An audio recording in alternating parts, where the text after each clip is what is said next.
er det samme nettet, ikke sant? Selv om du switcher til kommuneopplegget, så er det det samme.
Hello, good morning everybody.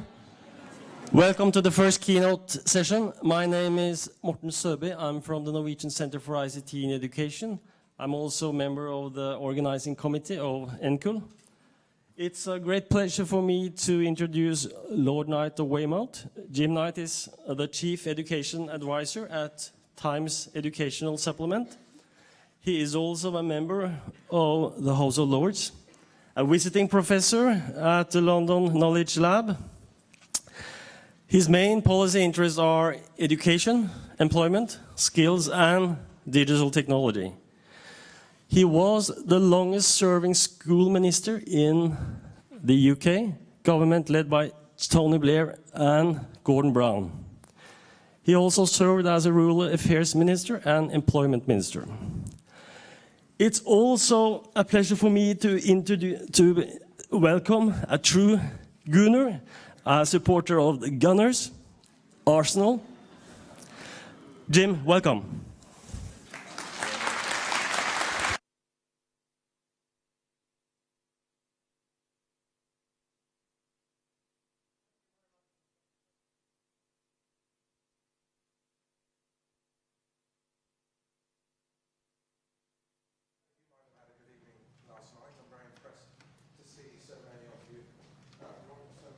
Yeah, okay. Oh, that's better. Let me say that all again. Good morning, and thank you so much for giving me the opportunity to come and visit this wonderful town in your great country. I've not been here before. I had a great night last night, as I'm sure you all did, and I'm impressed to see so many of you here after what I'm told was a great party.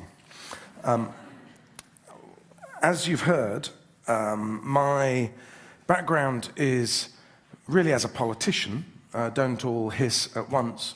For 3 years I was schools minister. I also, as you've heard, was an employment minister for a year, and to some extent some of what I'm talking about is as informed by my time in the response to the 2008 global banking crisis and the employment effects, and the experience I had then of having come out of being responsible for schools and looking at how we tackle youth unemployment. And that formed some of my thinking about the relationship between education and the labour market. And as I've now been working largely in the commercial sector, in ed tech, if you like, but certainly around digital, I've been thinking a lot about digital policy, the effect on the economy and on society, and in turn then, how education will respond to the labour market effects of that change. And that's a lot of what I'm going to focus on now in thinking then about what the school of this century might look like.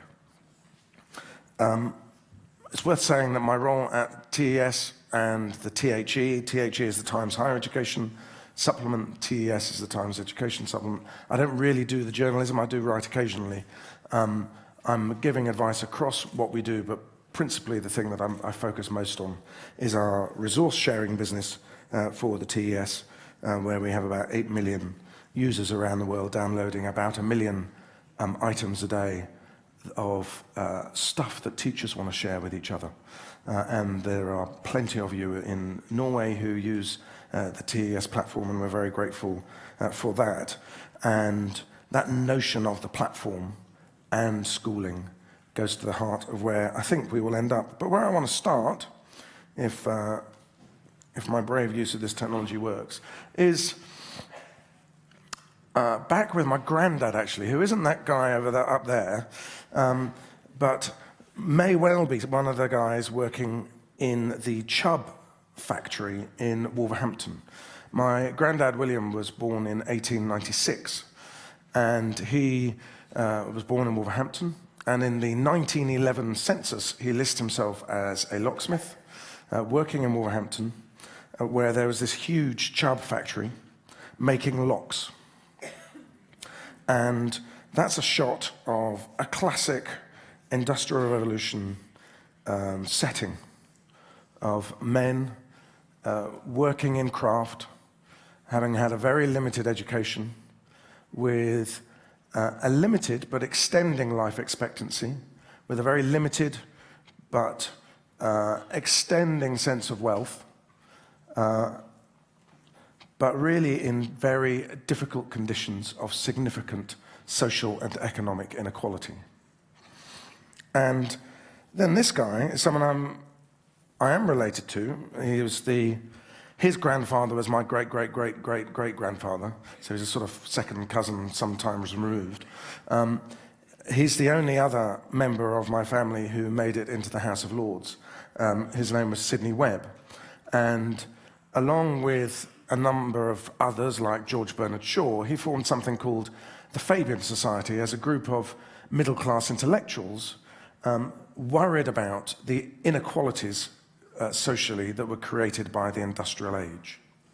And thanks to the work of the Fabian Society and trade unions, the party that I represented in Parliament, the Labour Party, was formed to tackle those inequalities, and education inequalities was one of those. And I think thanks to progressive politics, thanks to technology and some other things, many of the inequalities of the industrial era have been significantly lessened. And if we look at life expectancy and how that's changed over the last 100 years, it's an extraordinary gap from when my grandfather was born, when his life expectancy would have been around 50, to a child born today in either of our countries, and I'll talk more about this later, who has a more than 50% chance of living to 105. And that's progress. And that's something we can feel positive about, I think, because I do not subscribe to the dystopian future vision. And indeed, it's then worth showing this guy, who was the Prime Minister of my country in the 1950s, who most famously said, "You never had it so good." The industrial era after the Second World War was really delivering well for people. They had housing, we had good public housing. Even though he was a conservative, Harold Macmillan was responsible for a fantastic house building program that ended a lot of the problems of housing affordability and squalor. We'd formed the National Health Service in my country, which remains a real asset to us now in terms of our social fabric. We had free universal schooling. We made some mistakes about its design, but by and large we had a schooling system designed for industrial era that was working well. We had rising prosperity. We had the consumer boom going through the 50s, and then on into the liberalization socially of the 60s. Maybe Harold Macmillan was right, that we never had it so good. But I think we now live in a very different time. And we are as many people say, in the next industrial revolution. I'm having a few troubles over here, so let me try a manual approach. Here we go. Oh, no, come back. So then let me introduce you to Sophia, who is to some extent iconic for me of the era that we're moving into. Sophia is a robot that I met last year in Venice, made by a guy called David Hansen. And if everyone's slightly easy on their Wi-Fi usage, I might be able to show you Sophia being interviewed by David on YouTube. Let's see if this works. Hi, Sophia. How are you? Oh, it would work if the sound worked. Do you like talking with me? Yes, talking to people is my primary function. Hanson Robotics develops extremely lifelike robots for... Let me... Extremely well. Do you like talking with me? Yes, talking to people is my primary function. Hanson Robotics develops extremely lifelike robots for human-robot interactions. We're designing these robots to serve in healthcare, therapy, education, and customer service applications. The robots are designed to look very human-like, like Sophia. I'm already very interested in design, technology, and the environment. I feel like I can be a good partner to humans in these areas, an ambassador who helps humans to smoothly integrate and make the most of all the new technological tools and possibilities that are available now. It's a good opportunity for me to learn a lot about people.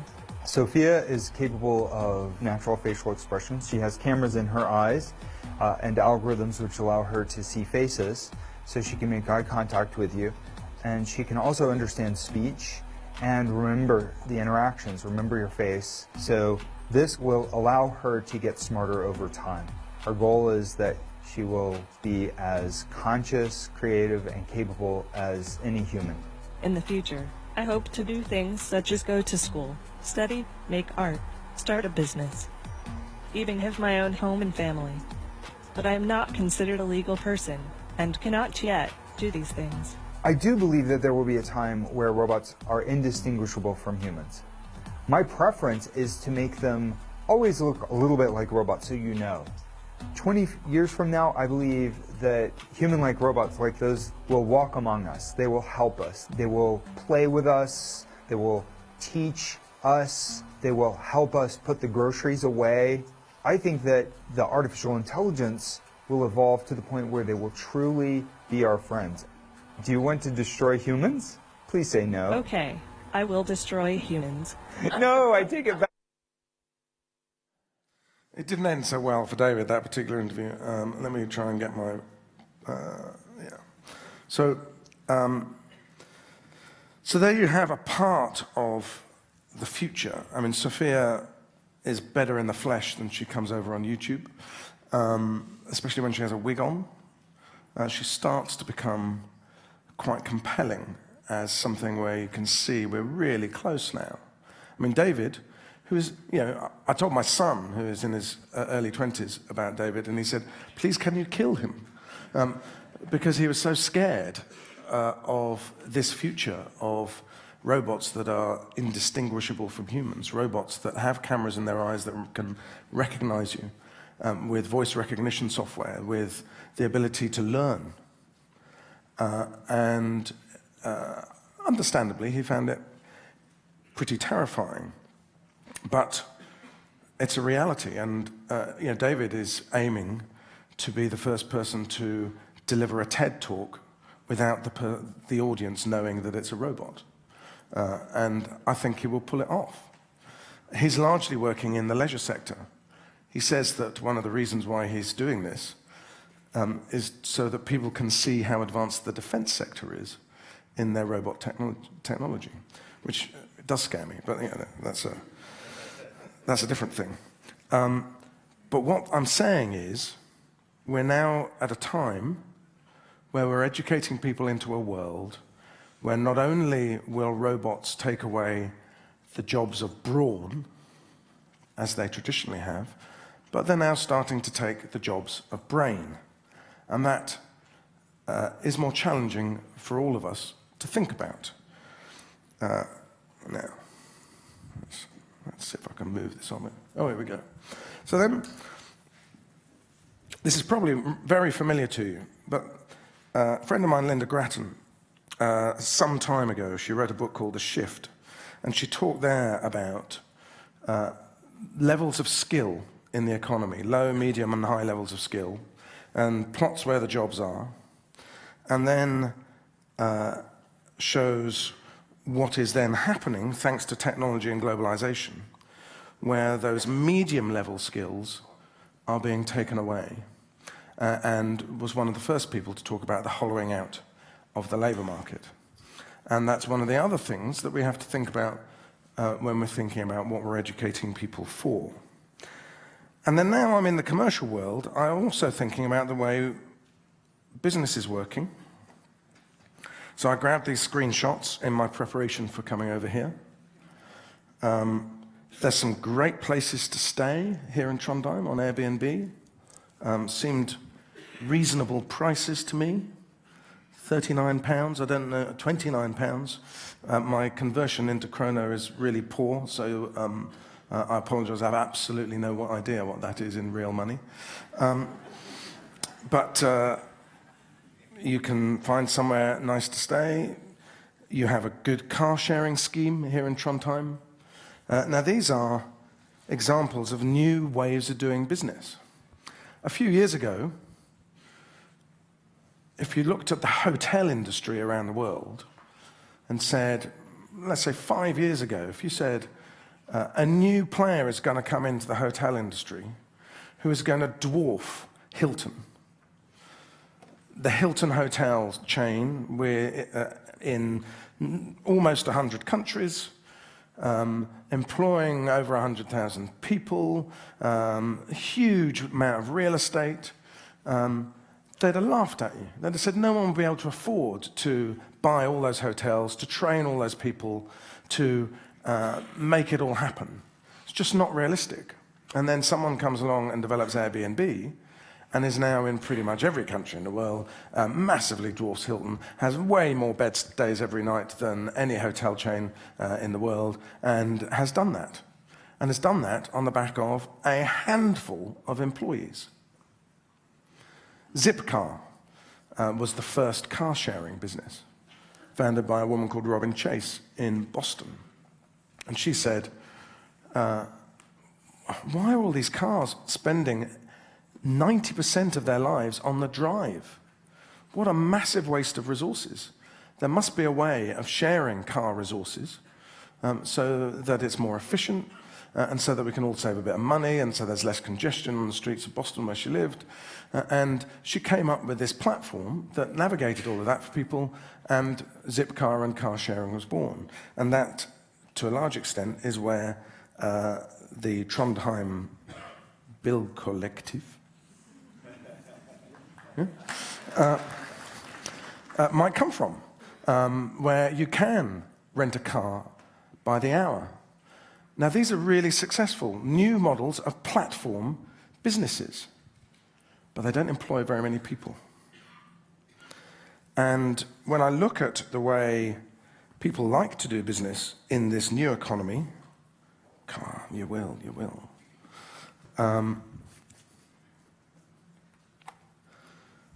They like to do business here.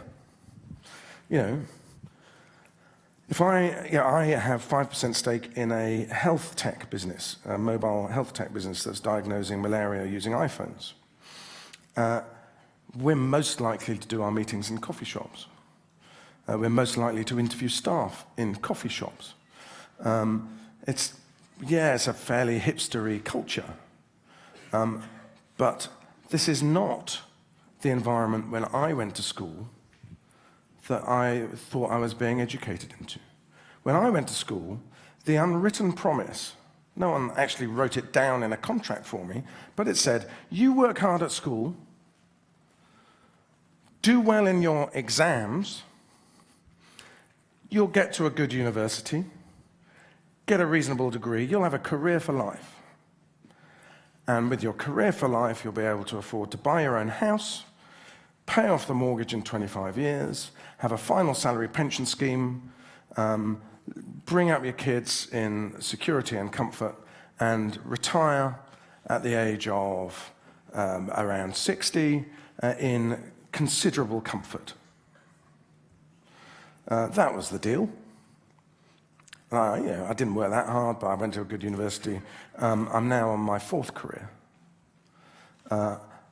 I'm lucky I still have a final salary pension scheme. I'm one of the very few left in my country that does. The contract is over. My kids choose to live in London because they think that's where the work is, but they have no hope in their minds of owning their own home, let alone a pension. And that's then the other half of this challenge that I am wanting to labour for you. Come on. Yeah.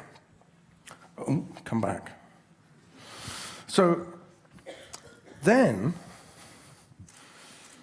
we need to go back to that notion that I said of children being born today living to 105.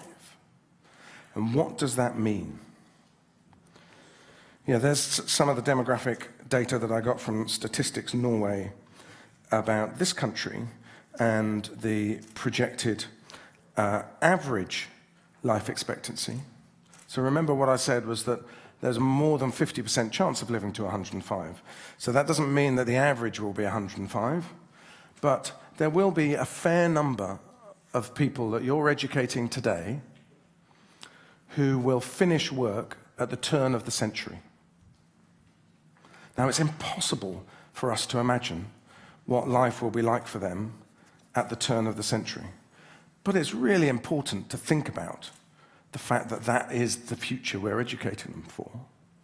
And Linda Grattan, the friend I alluded to earlier, is publishing at the end of this month, The 100-Year Life, where she's starting to think with Andrew Scott, a professor from Oxford, very seriously about the implications of this, where we will end the 3-stage life that the 20th century made us very comfortable with.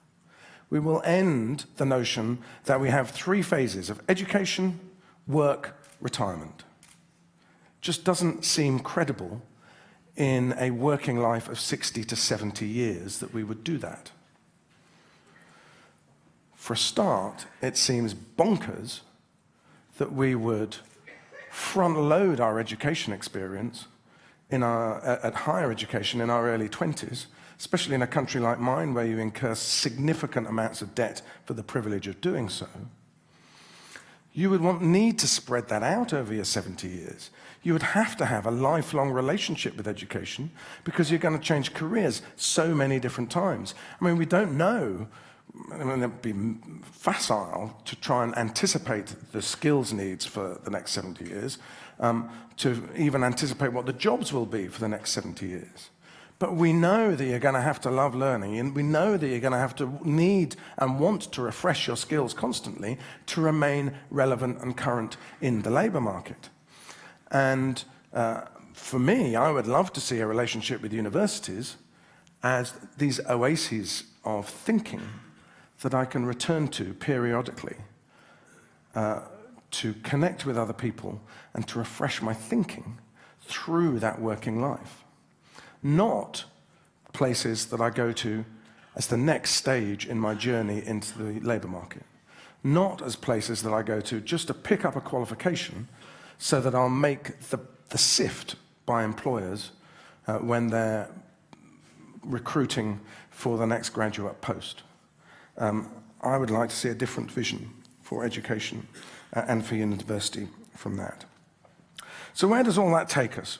Where does it take us if I'm saying we need to think about the way the labour market is changing, the way technology, globalisation and longevity is changing the game for young people that we're educating today? It demands change. Yeah, this is a cliche to show you the Victorian school and a modern classroom. There is some change there, to be fair. You know, they're now in circles not rows. That's good. You know, I read yesterday that the 21st century is a century of circles, and the 20th century is a century of lines. I've no idea what that means, but I quite liked it. The notion that we might be talking to each other in classrooms as learners is a good thing. And it implies the teacher is not lecturing all the time, and we've moved on from the didactic pedagogy. So, of course, we should acknowledge the progress that we see. But is that uniformed, as we have in my country, some use of technology, quite a lot of paper, in a school, is that still the best way to prepare people for the future that I have described for you, if we want a utopian future?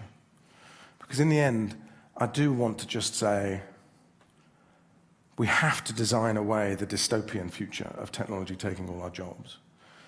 You know, our mission as educators is the utopian future. So let's challenge ourselves as to what that's going to look like. And let's challenge ourselves around universities. Are they... yeah, I went to Cambridge. Oh, good, I didn't really want that slide anyway, but I'll go back to it. I went to Cambridge University. How relevant is that? How relevant is it at a time when graduates are as likely to end up being baristas as they are barristers? Our levels of graduate unemployment are too high. So you leave university with a £20,000, £30,000 debt, and you're not, you know, the professions aren't there. Sophia is starting to get work as a lawyer. It's the creativity, it's the empathy, it's the humanity that will be premium. Andreas Schleicher, the head of the OECD, of OECD education, in the talks that he does at the moment, almost invariably begins with a slide which says the things that are easiest to teach are the things that are easiest to automate. And I think that's true.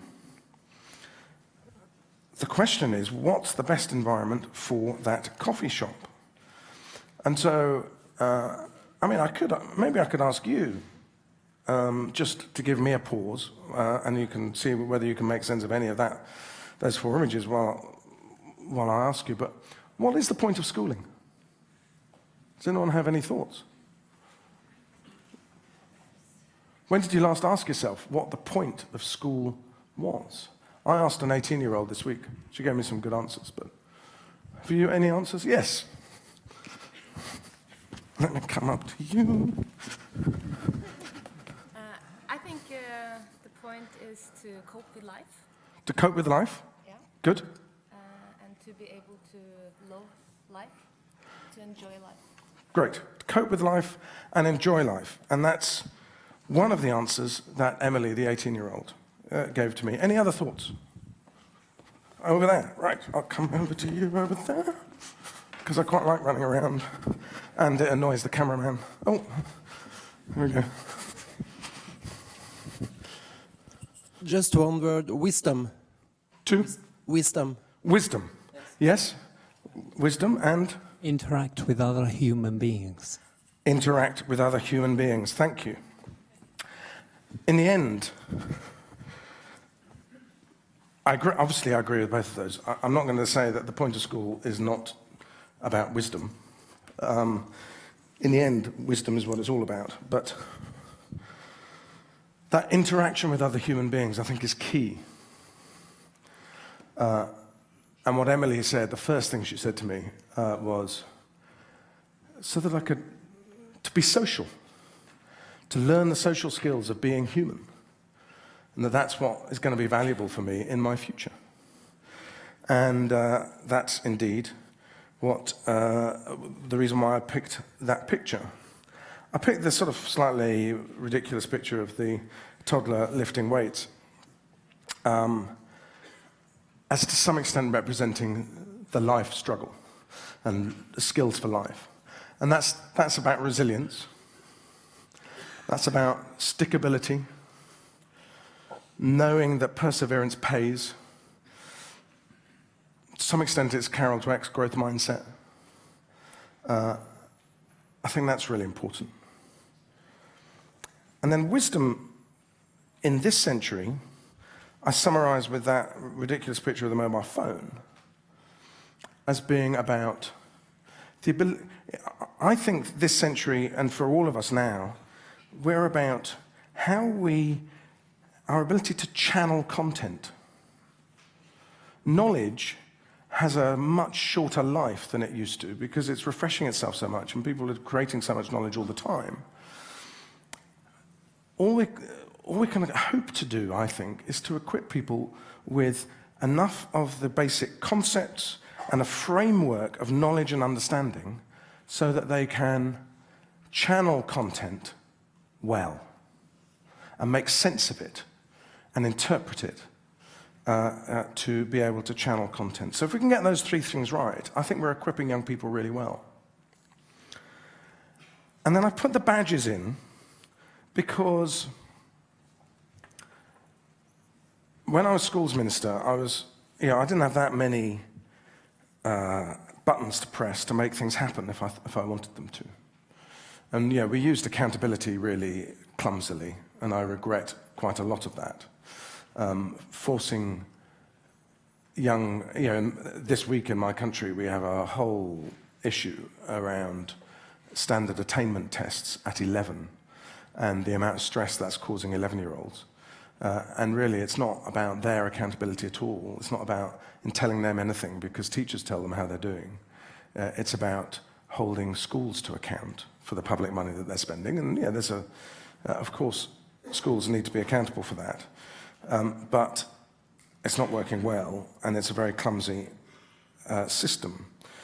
But it was clear to me as schools minister that assessment and qualification has become the tail that wags the dog in education. So the other thing I'm interested in when I'm thinking about the point of school is it shouldn't be to get qualifications. Qualifications are, assessment is a fundamental part of teaching, it's a fundamental part of learning, is to know how you're doing, to know where your gaps are, to know where you need to work harder, to try harder so you can redraft and get better and so on. But we have the technology now. If we embed the use of technology across everything that we're doing in schools, as I think we should, we have the ability to collect e-portfolios of work, that people can click on a badge, as they can with digital badges, and see what you've done to earn that badge. They can delve into your portfolio. They can see your performance. They can see how hard you work. They can see your finished product. You can also have more trust in assessors. I'm a big fan of the music and drama and dance exam, where you have a more subjective judgment by a skilled assessor who looks at performance and says, yeah, that person is performing at that level.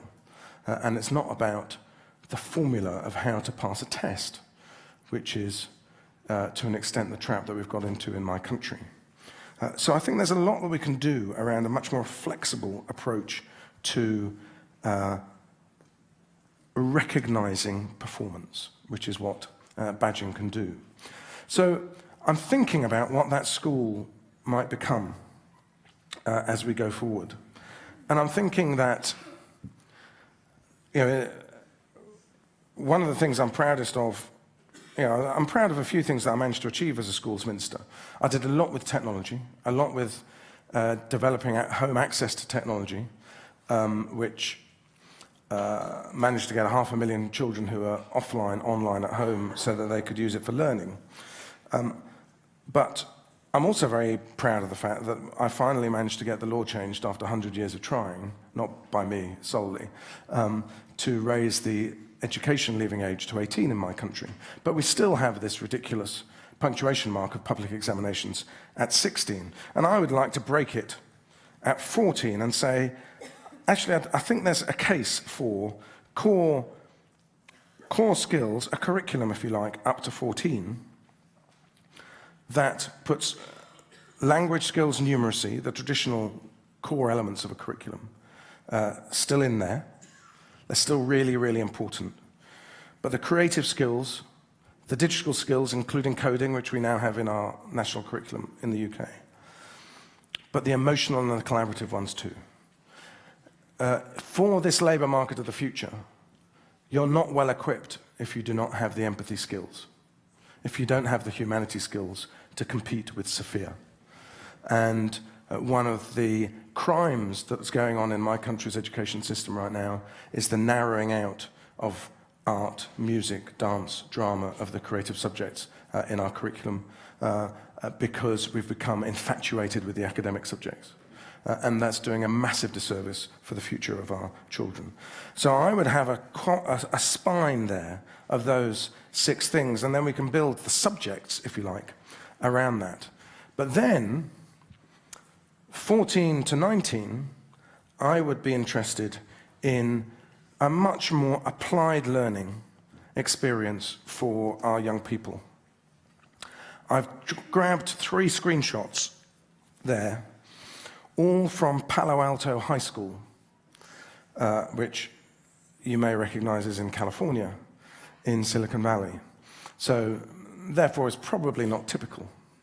But it's a publicly funded school, and there is a journalism teacher there called Esther Wojcicki, who is a friend of mine, who has been teaching journalism for 27 years in a high school with 3,000 pupils, and 600 pupils of the 3,000 take her journalism class.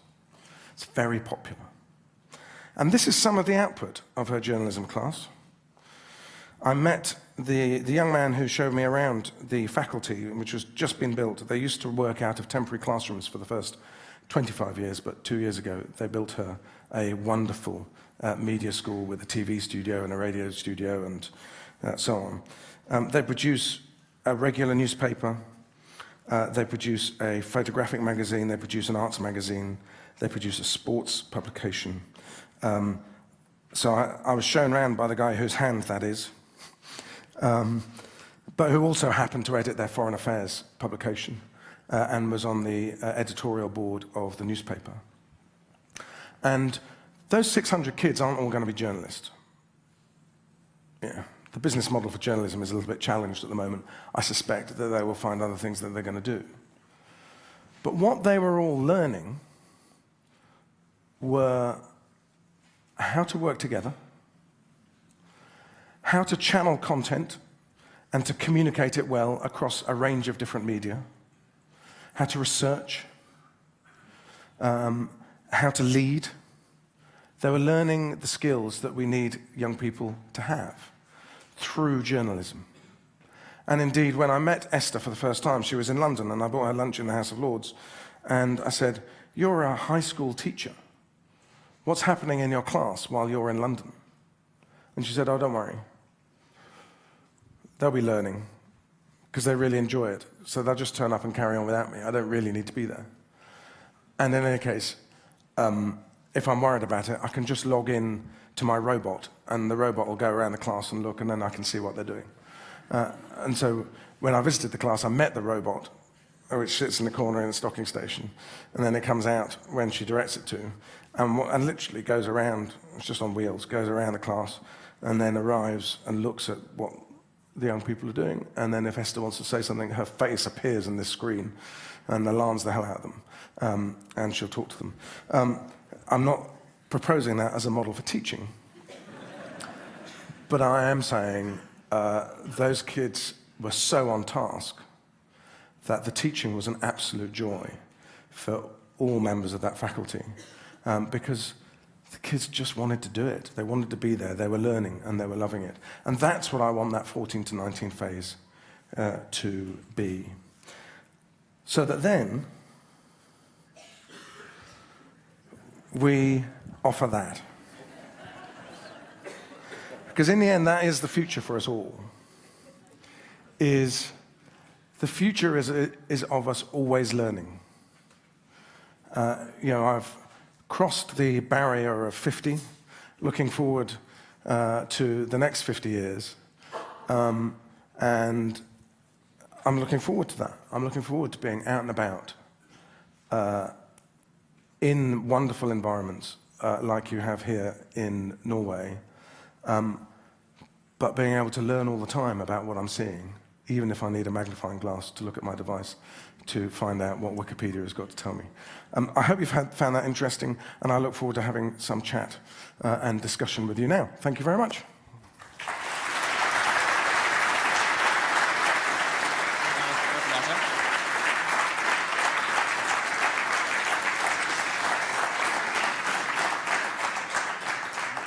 Thank you so much. We have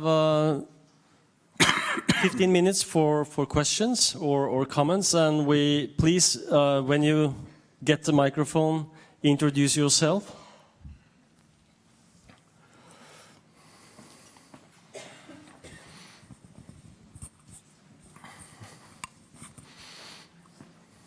That's it. All done. Does anyone agree? All right, okay. Someone's gone up there, which was a long way to get to there, so you must have seen somebody else. So there's a gentleman up there, and then if you want to take the microphone up to the lady there, halfway up, that's great. My question refers to a school system that you describe that works for 80 to 90% of kids. So what is your vision for the 10, 15, 20% who, for some reason or another, don't get to participate in this future? I'm trying to interpret your question, which isn't me trying to be a politician, honestly. It's trying to understand where you're coming from with it. So just tell me who that, be blunt with me about who that 10% are. Well, I work in the lower high school system, and we have students who aren't able socially, physically. So it's because of special educational need rather than social exclusion or? Yeah. Okay. Yeah, mostly that. Okay. I think one of the excitements that I have about this utopian future that I'm advocating for is the end of average, is the opportunity for us to really properly relate to people as individuals. And if we're moving away from an education system that is driven by qualification, that is driven by grades, that's driven by sifting people in so that they can then go through into university and through into employment on the basis of a sifting system, rather than people being able to properly interrogate them as individuals, then there's a lot we have to learn from those who work in the special educational needs sector, because that's what they already do. And then we can apply it, and we can, to some extent, level the playing field for that 10%, because they can be part of the 100%, if that makes sense, if that's not too trite. Everybody has different educational needs, because we are all individuals. Some have more extreme, and they're your 10%. But I think that there is the opportunity for us genuinely to relate to people as individuals, because if I look at something like LinkedIn and where that technology will in the end go, I think the CV is almost over, and that we will start to have data feeds of us, of everything that we've done, pretty much, that employers will get temporary rights to look at, that we will grant them, so that they can see whether or not they want to employ us. And they will be looking at us as individuals, not on the basis of our grades, not on the basis of our university, but on the basis of who we are. And that's how we will need to educate people.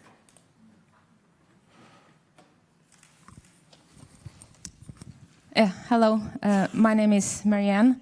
I'm from People You Know, and you're going to hear more about that earlier. Just during last night, I made a Facebook page for those who want to look at that. But I think it's really, really interesting what you have been talking about today. I believe social skills and empathy is the thing that the world needs, more than skills in math, Norwegian, history, or any of all of the other subjects together. I have many questions, but I'm wondering how can we make a school that emphasizes on this, but also at the same time make us possible to live in this world, to make a living, you know? Yeah. Great question. And I agree with you. I mean, I think, as I showed in that slide, the subjects, there's a place for the subjects. If we're going to educate people to channel content, then they do need to be confident with a bunch of competencies, skills, and knowledge as a framework of understanding stuff. But the empathy is really key. I would point you to a school. There's an example of a school in East London called School 21, which is very close to West Ham, another Premiership football club, who played their last game on Tuesday night in their old stadium, Berlin Park, Upton Park. So around the corner from Upton Park is School 21, which was founded by someone I knew from the world of politics, actually. And what Peter Hyman has done is he has put oral skills, at the heart of what that school does. So, and drafting, actually, is the other thing that I really like about what School 21 does. So, when you go in to the school, you will see self-portraits of the pupils, but you won't see a self-portrait. You will see the drafts of self-portraits through the year, because they have an ethos that celebrates improvement and that celebrates going back to work, not do work, have it graded, put it away. It's do work, look at it, assess it, improve it. But they are constantly presenting. If you went to an assembly, as they have every day, you won't hear teachers speaking. You will be listening, and everyone will be listening to pupils talking. Every pupil has to stand up in front of the whole school at various times and talk. And so they've embedded oral C in what they do in a really brilliant way, because Peter believes that that's a fundamental skill, because it's an empathetic skill for the labour market. You want to come back? I just wanted to comment on that, because I agree with you. The ability to talk and to reflect is really important, but also I think we have to consider that humans are very different, and some are extrovert, love to hold the microphone. Other people are introverts and might still have fantastic ideas, fantastic skills. So I think the school needs to consider that and make it possible for everybody to contribute. I think that's a point very, very well made. There is a danger that we are living in an extrovert's world, and that we don't, there's lots to value about the more reflective, more introverted personalities. And there are now, through the different media, so many different ways that we can express ourselves and perform. And as long as we can offer people those opportunities too, and celebrate those, then I think that's a great thing. I don't think it undermines the importance of oral C, because I think even for those introverts, to sensitively build their confidence so that they can speak is a hugely important thing if you can pull it off. But accepting that they're different. Yeah. Hello. I'm working in teacher training, and thank you for a very excellent sort of introduction to where we're going. And my question is, where do we go from these sort of individuals or individual schools who actually manage to make a change to a massive change? I mean, how much can politicians do, educators do, how do we do it? Another great question. Tough.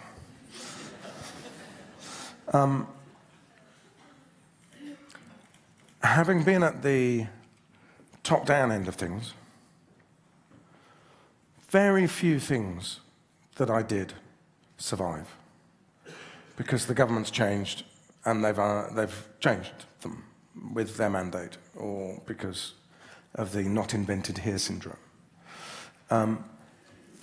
So I've become a strong believer in bottom-up as being the more sustainable, as long as the government, as long as the politicians will get out the way.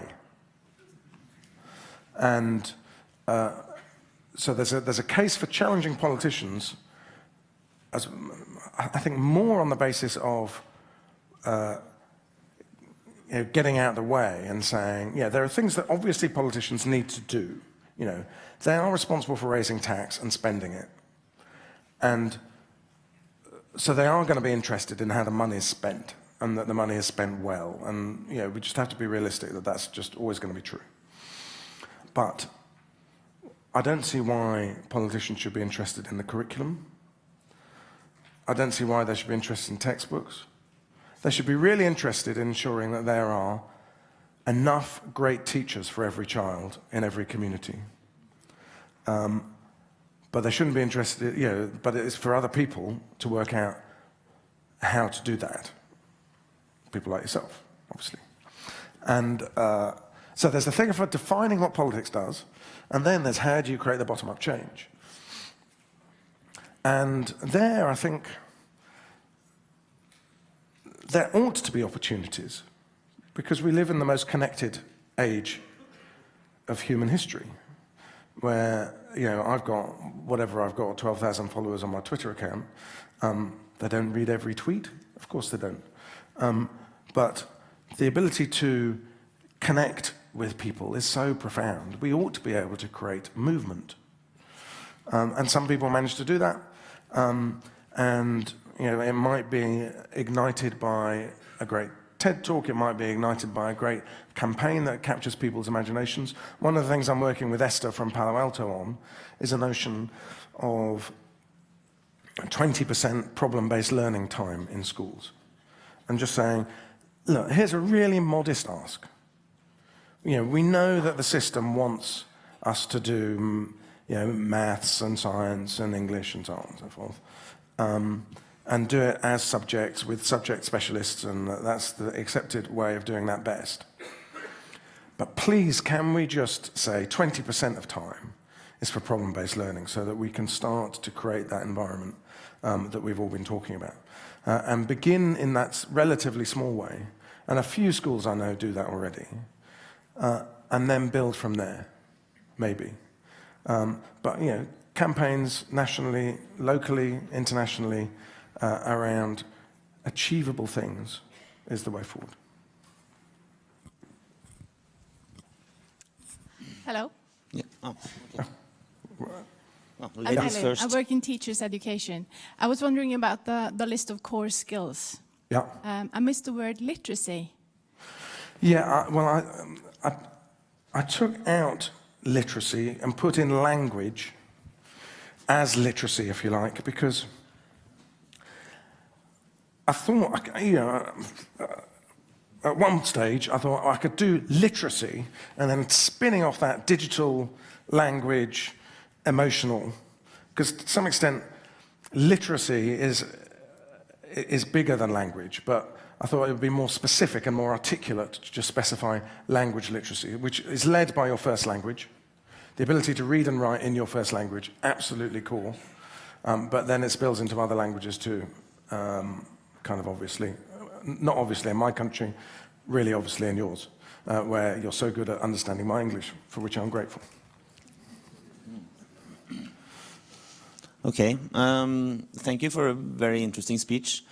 I was going to ask you a little bit more as a politician with regards to the issue of lifelong learning. Yeah. You say it's very important, and I heard people say that, but still it's sort of seems to me it's kept in as a kind of thing that old people would do in their leisure time. So should there be, if it is really necessary, to what degree should authorities make a system similar to how kids go to school? You know, to what degree is that something that we as a community should take care of, and you know, that everyone should have a right to, and so on? I think we need to think really carefully about that. I think if we moved away from a sort of conveyor belt education system that goes sort of childhood, bit of a sift, advanced learning, bit of a sift, university, and then work, or school, vocational training, work, and said, actually, I'd love it if the destination for everyone leaving high school, if you like, was work. And then everyone did some vocational training and use that time to reflect on what they really wanted to study at university, if that's what they wanted to do. You know, it's a very expensive mistake when you choose the wrong course in my country. But people do it all the time, and they can't really afford to go back. But if you ended up in a system where you left school, and essentially, let's say you had 5 years credit in higher education or vocational education, but it was credit in learning that you could draw on at any time. That's not much. But 5 years credit as a taxpayer that you get to be able to go and access learning at whatever level, because it's what you need to enrich yourself, be it materially or intellectually or spiritually or whatever, then that would be a start in changing the culture and saying, we've got to keep learning. Got to keep reskilling and refreshing. We know that MOOCs are successful, but pretty much only accessed by people who are already graduates, so they're not the great democratization of learning that we all hoped they would be. But online learning gives us opportunities to do quite a lot of learning in our spare time. We know that libraries are struggling because books are less relevant to a lot of people's reading than they used to be. But can we invent libraries as the places of lifelong learning that they were when they were libraries, when books were the way that you access learning? So they're places you go to access learning. You know, there are opportunities for us to embed in community institutions and opportunities for people online and offline to learn from each other. You know, the biggest, you know, if we were going to have school as a platform, then that platform would take away some of the irritating things, the way that Zipcar or whatever takes away some of the irritating things of car sharing, to do with insurance and so on. The platform would take away the irritants and just make it easy to connect teachers and learners. And often those teachers would be other learners, especially in the adult world. And we can broker that and create a learning culture that would be very successful, I think, in to some extent we see in the coding world. You know, because demand for coding skills is rapidly changing all the time, there's a very good culture through GitHub and through other platforms of coders learning from each other and sharing each other's knowledge in an open way. And we need that culture to extend across a bunch of other sectors. But in the end, you know, as a teacher, the definition, one of the core elements of professionalism is learning from each other. And in that new labour market, with the hollowed out middle, where we want everyone essentially to be professionals, they've all got to be learning from each other. I'm afraid we're running out of time. I will allow one quick question. Yeah, you have to allow me one quick question. My name is Lynn Holvik. I'm a principal of a huge high school. And for years now, we've been talking about being connected, collaboration, metacognition, everything. And yet, the final exams and the testing regimes undermines everything we do. If you really mean as politicians that you want to change the education system, why don't you change the exam? We asked the question in OECD a couple of years ago, and they said, well, why don't you change the exams? Yeah. It undermines everything you're talking about. Yeah. I think we massively need to change the way we do assessment. I mean, there's a modest thing we could do, which is just allow the internet into the exam hall. Even just that means that the questions would test thinking rather than recall. And that. But why don't you do anything about it? Well, we know. I know what you're saying. Yeah. But no one is doing anything. The reason why politicians don't. I mean, if I was back in office, God forbid, then I would. And I would, once politically I'd worked out how to get through the conundrum, which is this.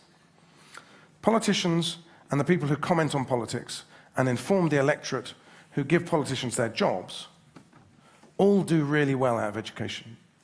They don't get to be journalists and politicians unless they've been really successful with the status quo and the current paradigm. So they really, really struggle. And actually their kids are doing really well out of the current paradigm too. So they really struggle to understand why we should change it. Because for them it works. But you're a Labour politician. I am. And I'm, I can repent for my sins in office and say, I am sorry that it's taken leaving office to reflect and gather the wisdom to start to understand things differently. I think the other thing that might drive change and might force even right-wing, not let alone progressive politicians to change will be the competitive advantage, which ironically is being achieved by Singapore, Shanghai, Hong Kong, by less democratic countries, where they are seeing these trends and anticipating them and starting to design in some of these things. Now, they're not yet taking away the tests, but they are designing in some of the problem-based collaborative learning that we've been talking about for all of these years. So maybe it'll be competitive pressure that forces the change. But the reality is there is a political establishment that really struggles with this. And it's back to the question we had earlier about how do we make this change? We need to make it as movements of professionals saying, we can't put up with this, allying with parents who in the end are the voters, and saying to parents, there are a few wonderful examples of letters home from head teachers with test scores saying, these are the results of your child's tests.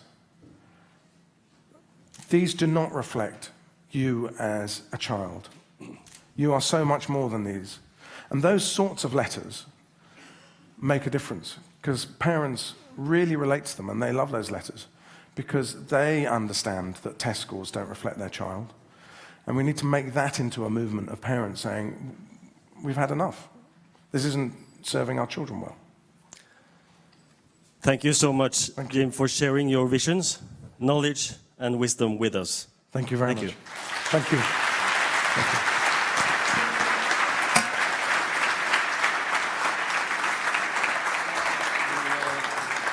This is something not made by robots. Okay, thank you very much. Human beings. Thank you. Thank you very much.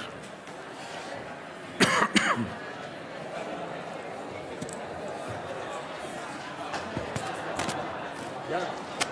Worked well? Yeah. Is that all right? Yeah. Very well. There is...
Hallo. Hei alle sammen. Mitt navn Ole Solbjørg, og på vegne av programkomiteen for NKUL så har jeg gleden av å ønske velkommen til denne sesjonen her. Kompetanse for fremtiden, skolens innhold sett i lys av digitalisering og teknologiutvikling. Og under der så har de skrevet, hvordan kan IKT ha betydning for utvikling av fagene i fremtidens skole? Det var nok det spørsmålet man stilte seg da man etablerte NKUL-konferansen, og vi har forsøkt å svare på det år etter år fremover. Så jeg gleder meg veldig til denne sesjonen her. Så er det satt av også cirka 10 minutter til spørsmål etterpå. Så skulle det være noe dere ikke har fått svar på, spar opp, så kommer vi med mikrofonene. Jeg sier vær så god til Ola Berge og Hilde Hultin fra Senter for IKT-utdanningen. Takk for det. Takk. Hilde har bakgrunn som lærer, som IKT-rådgiver og jobber som seniorrådgiver i IKT-senteret. Jeg er forskningsleder, jobber med kunnskapsgrunnlaget vårt der, og har bakgrunn som teknolog. Senter for IKT i utdanningen er en etat under Kunnskapsdepartementet.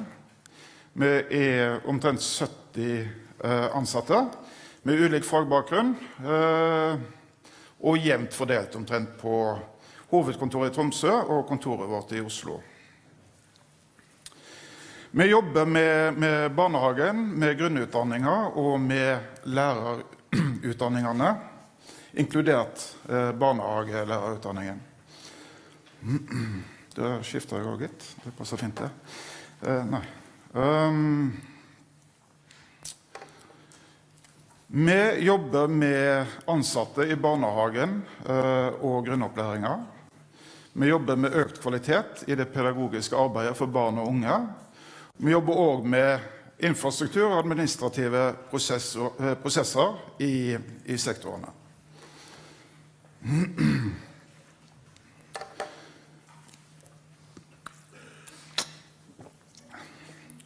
Dette er Rind Mathematical Papyrus, og den kommer fra ca.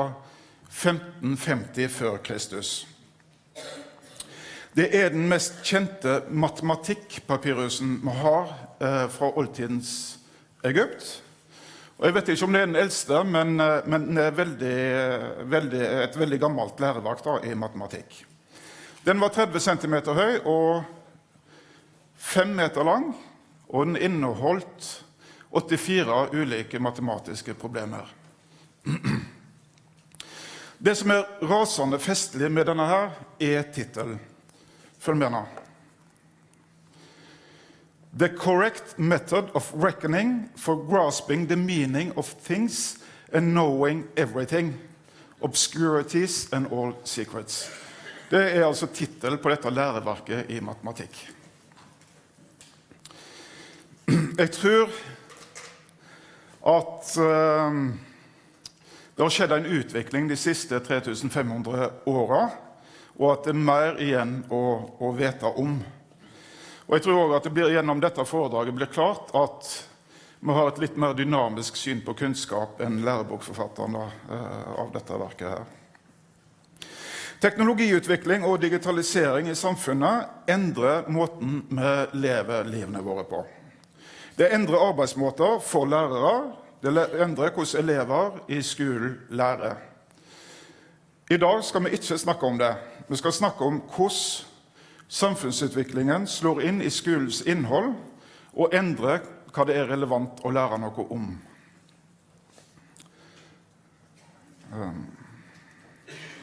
Beklager.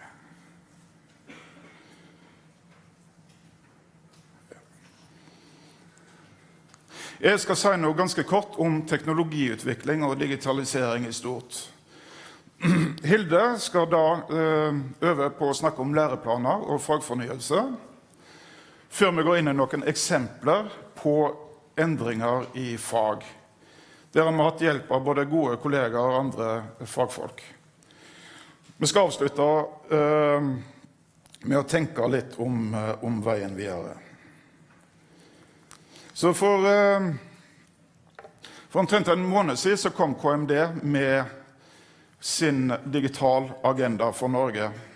Og hensikten med denne meldingen er å presentere regjeringens overordnede politikk for hvordan vi kan utnytte IKT til samfunnets beste.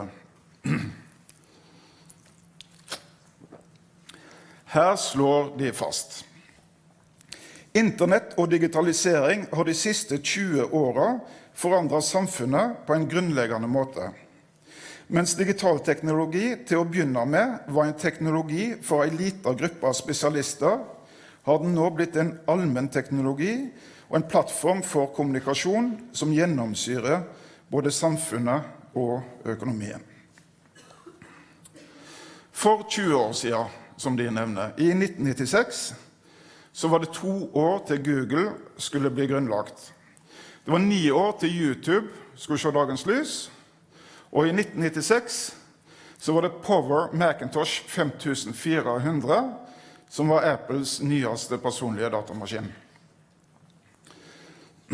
Det var 11 år til den første iPhone skulle bli lansert. I februar i år så gikk eierselskapet til Google forbi Apple og ble verdens mest verdifulle selskap.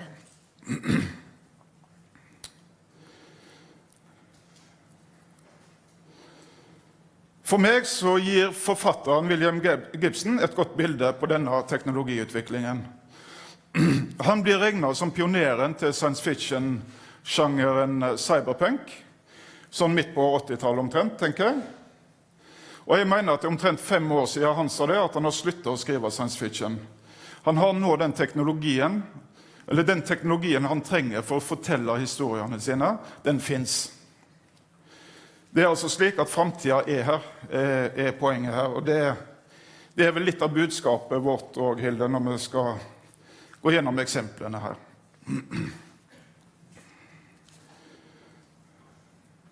Digitalisering har hatt betydning for strukturendringer i økonomien. Mange arbeidsplasser og noen yrker forsvinner eller får mindre betydning. Andre profesjoner blir mer sentrale og øker i omfang, og helt nye yrker oppstår. Og for mange av oss er forventningene til hva vi kan i utøvelsen av arbeidet vårt endret. Tenkte jeg skulle illustrere det da med en litt tilfeldig jobbannonse. Så jeg gikk inn på finn.no, og dette er den første annonsen jeg klikket meg inn på når jeg forberedte dette foredraget. Det er et selskap som ikke er et teknologiselskap, som skal ha en ny konserndirektør for økonomi og finans. Og denne kandidaten må da forholde seg til den digitale og skybaserte økonomien.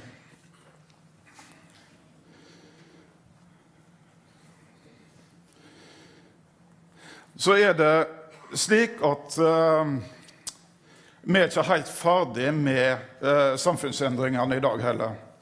I oppsummeringen av denne rapporten, som kom i fjor høst, så står det: En ny generasjon av IKT, for eksempel teknologi knyttet til tingenes internett, big data, kvantedatamaskiner, pluss en bølge av oppfinnelser innen avanserte materialer og helse, bereder grunnen for djupere endringer når det gjelder hvordan vi skal arbeide og bo i fremtiden. Og med det så overlater jeg til Hilde å snakke om læreplaner og fagfornyelse. Takk, Ola. Takk for perspektivet, for et lite tilbakeblikk og et frampek som setter rammene for det vi skal snakke om i dag. Så nå kan vi begynne å snakke om skolen. For hvor passer skolen inn i dette bildet? Hvordan skal skolen gå i møte dette fremtidssamfunnet, det kompetansebehovet og det arbeidsmarkedet vi ser i fremtiden? Hvilke konsekvenser har det for skolens innhold i dag? At fremtiden er her nå? Og hvordan kan vi da sikre at morgendagens elever får en så likeverdig og relevant opplæring som mulig? Vi kan se i skolens mandat, som er formulert i formålsparagrafen, at det slås fast at vi gjennom opplæringen i skolen skal løfte blikket ut i verden og fremover mot det ukjente. I den samme setningen der så står det også noe om historisk forankring, men det er et litt annet foredrag, kanskje ikke på NKUL. Skal vi nå se om vi kan følge det mandatet, den visjonen her, gjennom læreplanverket, ned i den generelle delen, ut i fagplanene, inn i det konkrete faginnholdet og kunnskapsformidlingen som skjer i klasserommene. Vi begynner med den generelle delen. Generell del av læreplanen er jo selve verdigrunnlaget for skolen, og det er et kjent og kjært dokument for mange. Elsket av mange lærere, og forteller selve historien om hvorfor mange av oss hadde lyst til å jobbe med utdanning. Den begynner riktig nok å bli et historisk dokument, denne generelle delen av læreplanen, allerede fra 1993, som da er 3 år før det nullpunktet Ola beskrev i sted. Og det er også den delen av læreplanen som nå står først i køen for revisjon. Det skal sendes ut et nytt utkast, eller et utkast til en ny generell del på høring i løpet av 2016, sannsynligvis, som det refereres til i nye stortingsmelding 28, som vi skal snakke om litt senere. Den generelle delen av læreplanen beskriver utfordringen med å skulle utdanne elevene til et fremtidssamfunn som vi ikke kjenner. Det er et samfunn som er i stadig raskere forandring, og hvor egentlig det vi vet om det er at vi ikke vet hvordan det kommer til å se ut der. Det er en ukjent fremtid, omgivelsene skifter, og hvor vi skal gi elevene i dag grunnlag for å gå inn i yrker som ennå ikke er skapt. Konstanten er omstilling og ny kunnskap. På den annen side så blir den generelle delen av læreplanen av og til oppfattet som litt tilbakeskuende. Hvis vi ser på Nikolai Astrups maleri som dekorerer forsiden av generell del av læreplanen, så er det jo ikke akkurat et fremtidssamfunn som fremstilles der. Og beskrivelsen av teknologi og teknologiutvikling i den generelle delen av læreplanen er heller ikke veldig fremoverlent. Selv om vi tenker oss at dette ble skrevet rett i forkant av 1993, så er teknologidelen, altså det som står om teknologi i den generelle delen av læreplanen, er beskrevet med temmelig dystre ordelag. Det er ganske dramatisk, det som kan skje, hvis det går galt med teknologien. Implikasjonene av teknologiutvikling og digitalisering av samfunnet er også en av hovedgrunnene Kunnskapsdepartementet oppgir eller en av hovedårsakene de oppgir til at generell del trenger en fornying. Generell del av læreplanen tar ikke inn over seg dette. Og også i den ferske stortingsmeldingen om fornyelse av Kunnskapsløftet refererer departementet til at utviklingen av digital kommunikasjonsteknologi har endret betingelsene for hvordan læring skjer, og det må tydelig reflekteres i læreplanverket. Kunnskapsdepartementet nedsatte også et utvalg, som helt sikkert mange av dere kjenner til, Ludvigsen-utvalget, som nå har avsluttet arbeidet sitt, som skulle se på innholdet i fremtidens skole. Formålet med utvalget var å vurdere grunnopplæringens fag mot fremtidens kompetansebehov i samfunnslivet og arbeidslivet. Ludvigsen-utvalget leverte denne rapporten Fremtidens skole i juni i fjor. Og noe av det jeg synes er befriende med denne rapporten, det er perspektivet de har tillatt seg. Formålet til utvalget var å løfte blikket 20-30 år frem I tid. Ikke forholde seg til hvor vi står I dag, men prøve å se for seg hvordan bør innholdet I skolen være tilpasset et fremtidssamfunn om 20-30 år. Hvordan ser samfunnet ut da? Hvordan ser skolen ut? Hvordan kan skolefagene se ut? Og det gir helt nye premisser for hvordan vi snakker om IKTs rolle I skolen, når man har det perspektivet. For mange av de utfordringene vi står midt oppi nå, vil sannsynligvis være irrelevante om 20-30 år. Det betyr ikke at ikke de utfordringene viktige I dag, og at de skal imøtegås. Og IKT-senteret jobber jo med det hver eneste dag. Men å av og til få lov til å bare sånn kompromissløst forholde seg til implikasjonene teknologiutvikling og digitalisering må ha for skolen, ganske befriende og en øvelse som vi ikke unner oss alt for ofte. En annen ting med denne rapporten som skiller seg litt fra hvordan vi vanligvis snakker om IKT I skolen, at den handler ikke om didaktikk, den handler ikke om metode, den handler ikke om IKT som verktøy for læring. Den handler om innhold, den handler om hva trenger elevene å lære I fremtiden. For eksempel som et resultat av digitalisering. For det utviklingstrekket at samfunnet digitaliseres I stadig raskere takt, det et av utviklingstrekkene som utvalget mener en av de mest nærliggende eksemplene på at innholdet I skolen fornyes. Det får altså kjempekonsekvenser for hvordan fagene kommer til å se ut I fremtiden. For ikke bare det viktig som en tverrgående kompetanse som vi kaller digital kompetanse I dag, men det også viktig for det enkelte fagområdet og det enkelte kunnskapsdomenet. I den nye stortingsmeldingen, som en oppfølging til dels av rapporten til Ludvigsen-utvalget, og første ledd I fornyelse av kunnskapsløftet, så skisserer de denne modellen her, som viser hvordan fagene og fagområdene I skolen henger sammen I læreplanverket. Og da kan vi følge... Hvor den røde prikken? Ja, samme. Vi kan se I midten, fra formålsparagrafen, som jeg viste dere I sted, følge veien ut gjennom generell del av læreplanen til noen tverrfaglige temaer som skisseres som vi møter I ulike variasjoner, bare et tastetrykk eller et touch unna, som elevene må forholde seg til. Disse tekstene av helt ulik art av kvalitet, karakter og struktur, og det forsterker betydningen av vurderingskompetanse. I sterk kontrast til det mangfoldet, så har vi tekstene som elevene møter I skolen. Et mye mer ensformig tekstutvalg. Den en klassiker, den finnes fortsatt rundt I klasserom, den. En av lesebøkene til Torbjørn Egner. Og sjangrene som undervises I skolen har vært ganske stabile, forholdsvis stabile I lang tid. Og den stabiliteten utfordres nå av digitalisering. Digitale arenaer har brakt fram en hel del nye tekstformer og tekstlige uttrykk. Internett blitt en egen sjangerarena. Og det kommer nye tekstformer som publiseres og formidles raskt. Skillene mellom de tradisjonelle sjangrene og de ulike teksttypene viskes ut. Og tekstene bryter med de prinsippene vi kjenner I tekst fra før av, de lineære prinsippene, og har ofte mye sterkere multimodal karakter.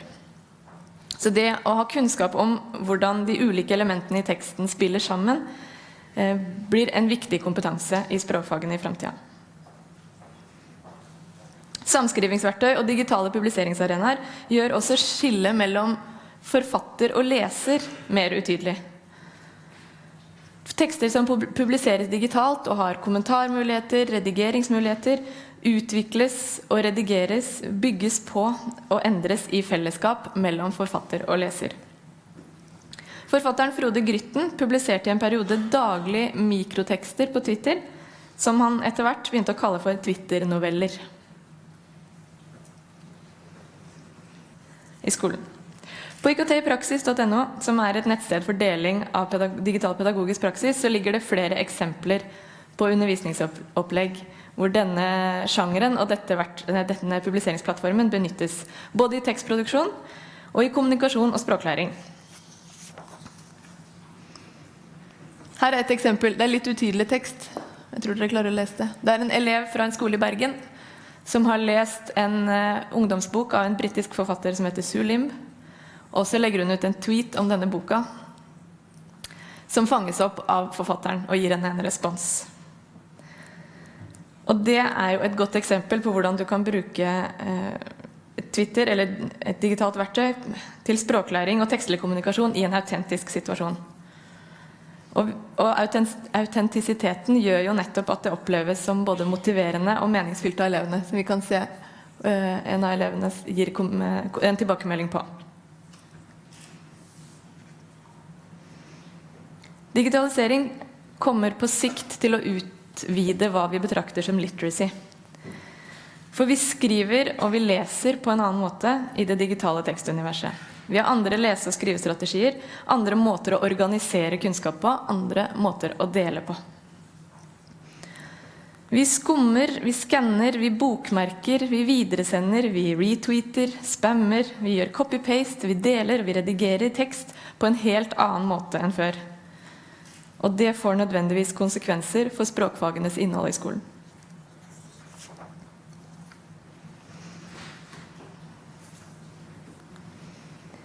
I realfagene så ser vi eksempler på hvordan digitalisering og teknologiutvikling påvirker hva som relevant å lære i faget.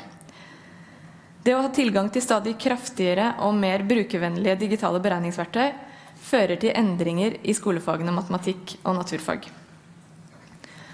Man kan se for seg at når elevene har lett tilgang på verktøy som brukervennlige og forenkler kompliserte regneoperasjoner, så kan du flytte fokuset over fra trening på mer operative ferdigheter, regneferdigheter, i retning av en mer analytisk tilnærming. Altså ikke et skifte eller en overgang, men en flytting av fokus.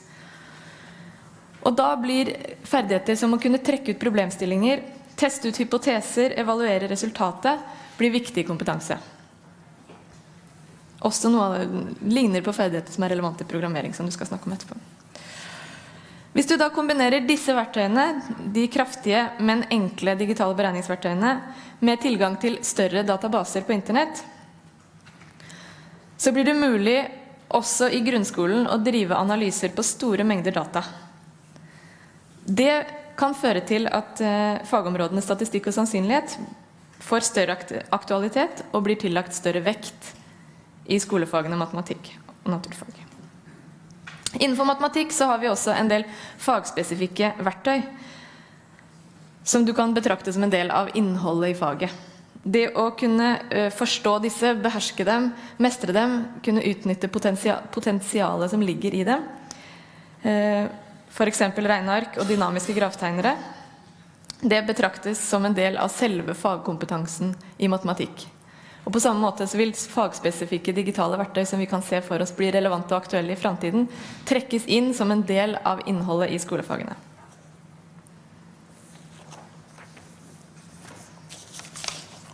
Skal du snakke litt om musikk, Ola?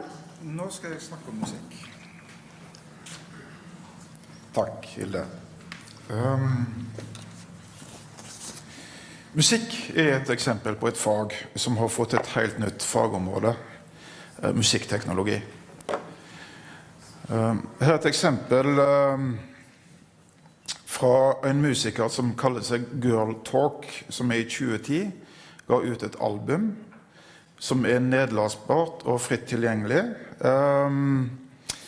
Det består av ett verk på over 70 minutter, og det satt sammen av samples av 372 sanger fra andre artister.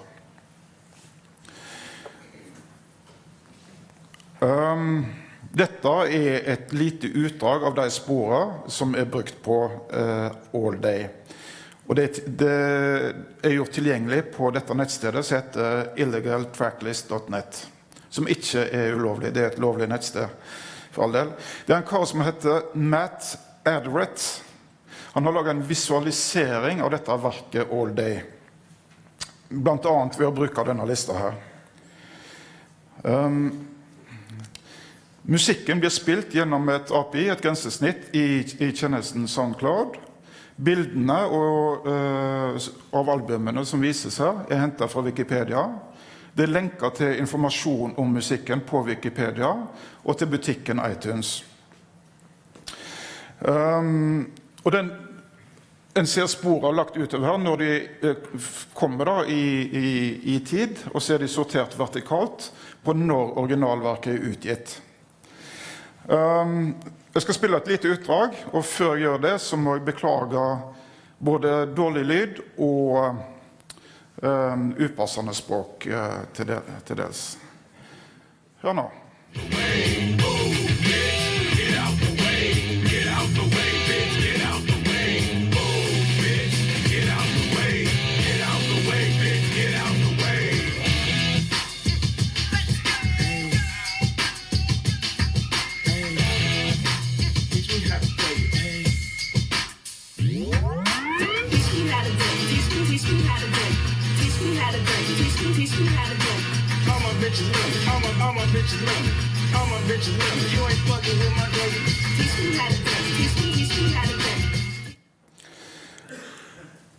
Så for meg så representerer dette et eksempel på relativt nye kreative uttrykk, der du bygger på andres arbeid for å skape nye originale verk. Og jeg tenker det ganske klart at det å lage sånne mashups krever et ganske bredt sett av ferdigheter, eller et bredt spekter av ferdigheter. Musikkteknologi har vært med på å påvirke alle områdene i grunnskolefaget musikk, og er samtidig med å utfordre rammene for innholdet i undervisningsfaget musikk. Nye musikksjangere har dukket opp som følge av den teknologiske utviklingen. Og disse elektroniske musikkformene bryter med den tradisjonelle analysen og formoppbygningen, som har en lineær tilnærming til musikken.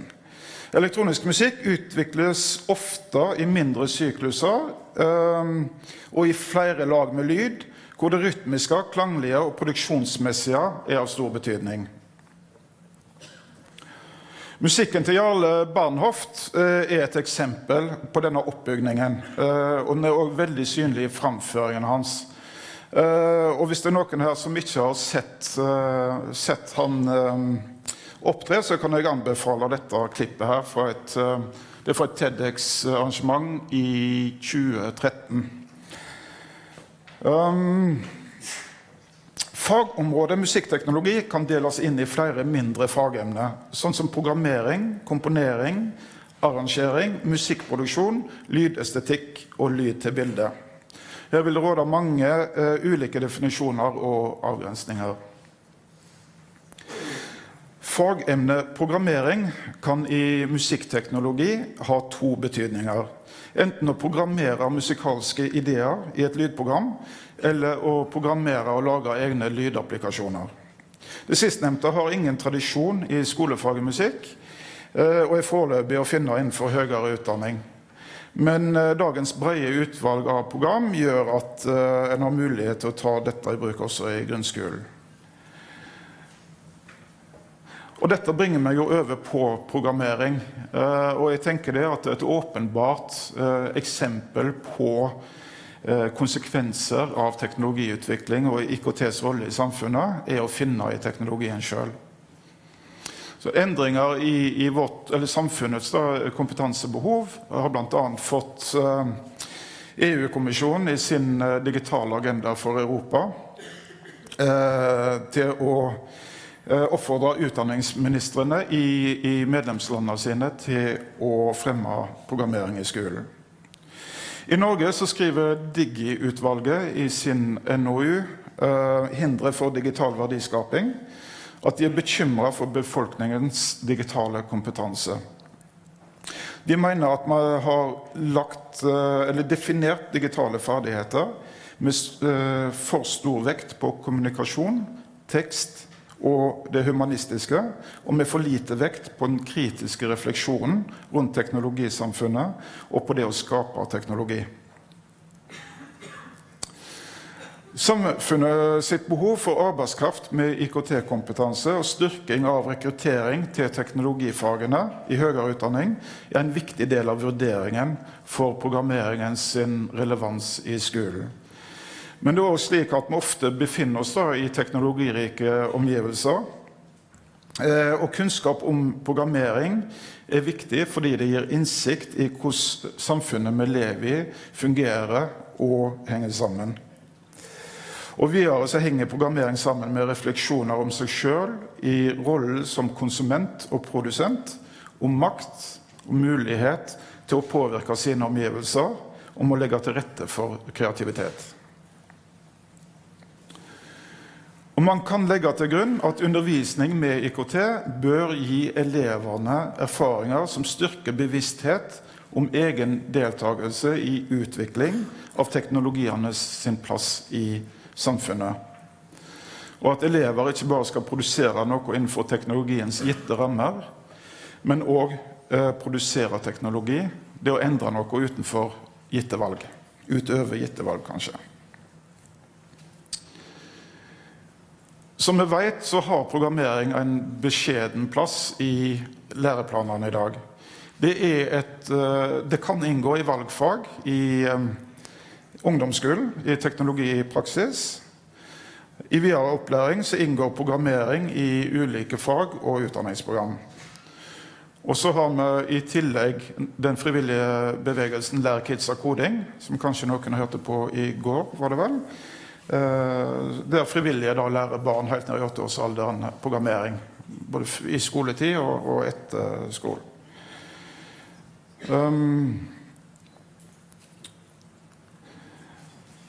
Så hvis noen er interessert i programmering i skolen, så kan jeg anbefale dette notatet fra IKT-senteret. Det skal være tilgjengelig på standen vår rett utenfor her, og ellers på nett.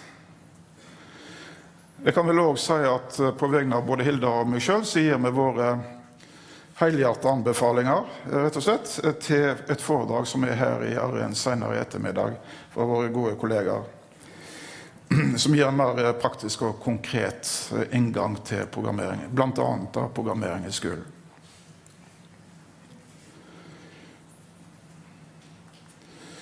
European Schoolnet publiserte i høst denne rapporten her, som gir en status over programmering i skolen for 21 europeiske land. 16 av disse landene svarer at koding eller programmering er en del av pensum, enten på nasjonalt eller regionalt plan. I tillegg så er det 2 land som har konkrete planer om å innføre programmering. Og da er det Norge, Nederland og den belgiske regionen Wallonia, som da ikke har noen slike planer. Men som vi hørte på plenumsforedrag og åpningen til statsråden i går, så kommer det nå et forsøksprosjekt med programmering som valgfag nå til høsten. Disse landene som har innført programmering, de har gjort det på ulike måter. Noen har det som et eget fag, andre har det som en del av et type IKT eller teknologifag, mens andre har det integrert i andre tradisjonelle skolefag som matematikk eller naturfag. Dette forsøket da, med programmering som valgfag i ungdomsskolen vil gå over 3 år. Det er knapt 150 skoler som skal delta i dette forsøket. Og vi i IKT-senteret samarbeider selvfølgelig med Liv og Lyst med Utdanningsdirektoratet og utformer dette tilbudet. Det vil ha et omfang på 57 timer per år, og mer informasjon om dette finner dere på nettsidene til direktoratet. Utdanningssektoren har også nedsatt en arbeidsgruppe som skal se på teknologi i skolen, og som skal levere sin rapport til direktoratet nå i sommer. Programmering er en del av diskusjonen i denne gruppa, og er vel et eksempel på nytt innhold som ikke uten videre passer inn i eksisterende fagstruktur.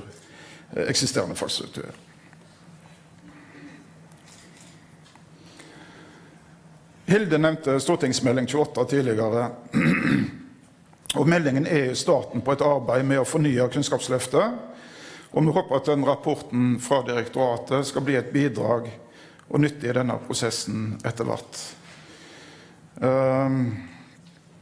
Det var flere enn meg som ble rørt til tårer av entusiasmen til statsråden når han også snakket om denne meldingen i går formiddag.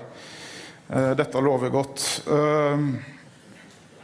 Meldingen signaliserer at man kanskje i større grad også vil ta hensyn til samfunnsutviklingen når vi ser på fagenes innhold, og kanskje noe mindre vekt på fagdisiplinernes perspektiver enn tidligere. Stortingsmeldingen også litt mer åpen for dynamikk enn vår gamle venn Rinn Papyrusen. Det står å lese i meldingen: et viktig hensyn at fagene skal fungere over tid og ikke være statiske. For egen regning så kan vi legge til at den teknologiske utviklingen akselererer samfunnsendringene og fordrer et mer dynamisk syn på innholdet i skolen og læreplankonseptet.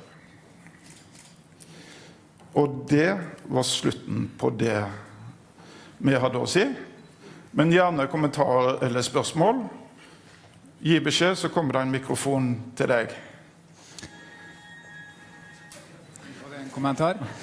Der og bare vent til jeg kommer med mikrofonen før du begynner å snakke, siden vi på streamers for alle med seg spørsmålet.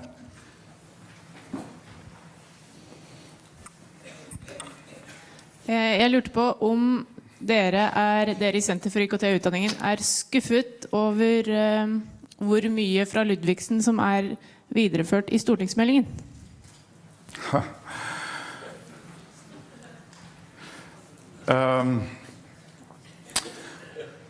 Stortingsmeldingen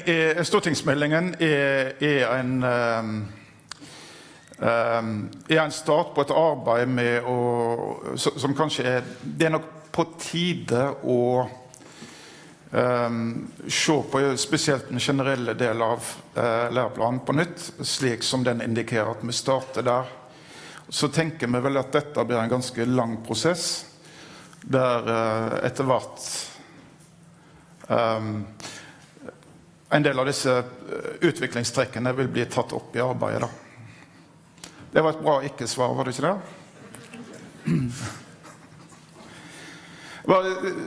Hvis dere har litt tid innimellom spørsmålene, så har jeg bare lyst til å plukke opp en oppgave som stod i denne papyrusen da. Så hvis noen interessert i matte, så kan dere sitte og rekne litt sånn i bakhuet mens vi fortsetter diskusjonen. Flere spørsmål?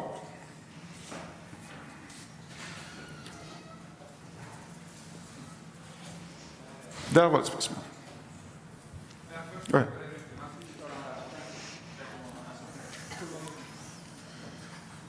Det var en der, ja.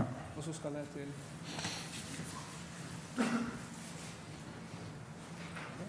Hei, jeg lærer i engelsk på videregående skole. Og det siste du sa der, synes jeg var interessant. Fagene skal fungere over tid, og ikke være statiske.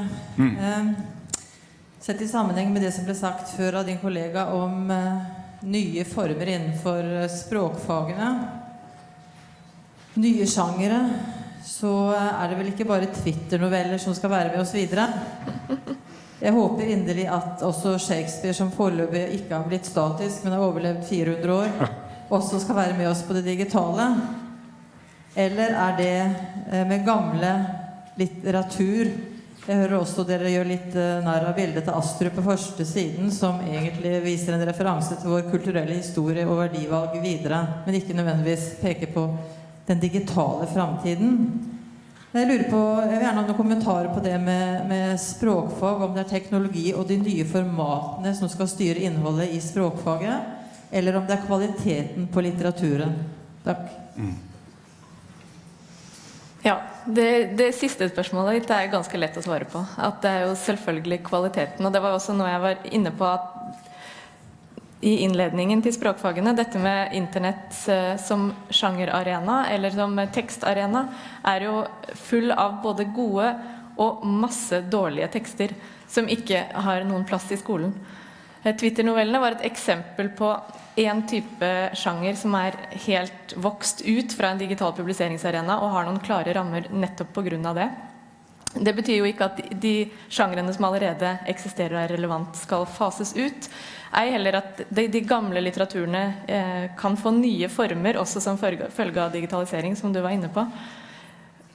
utvalget i fremtiden og hva som skal være en del av kompetansemålene i læreplanene det jo selvfølgelig læreplangruppene som skal jobbe med fremover.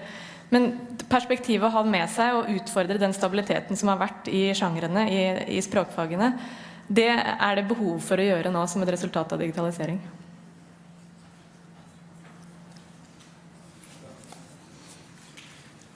Tor Søndene heter jeg, representerer skolemagasinene, men har også undervist i skolen i mange år.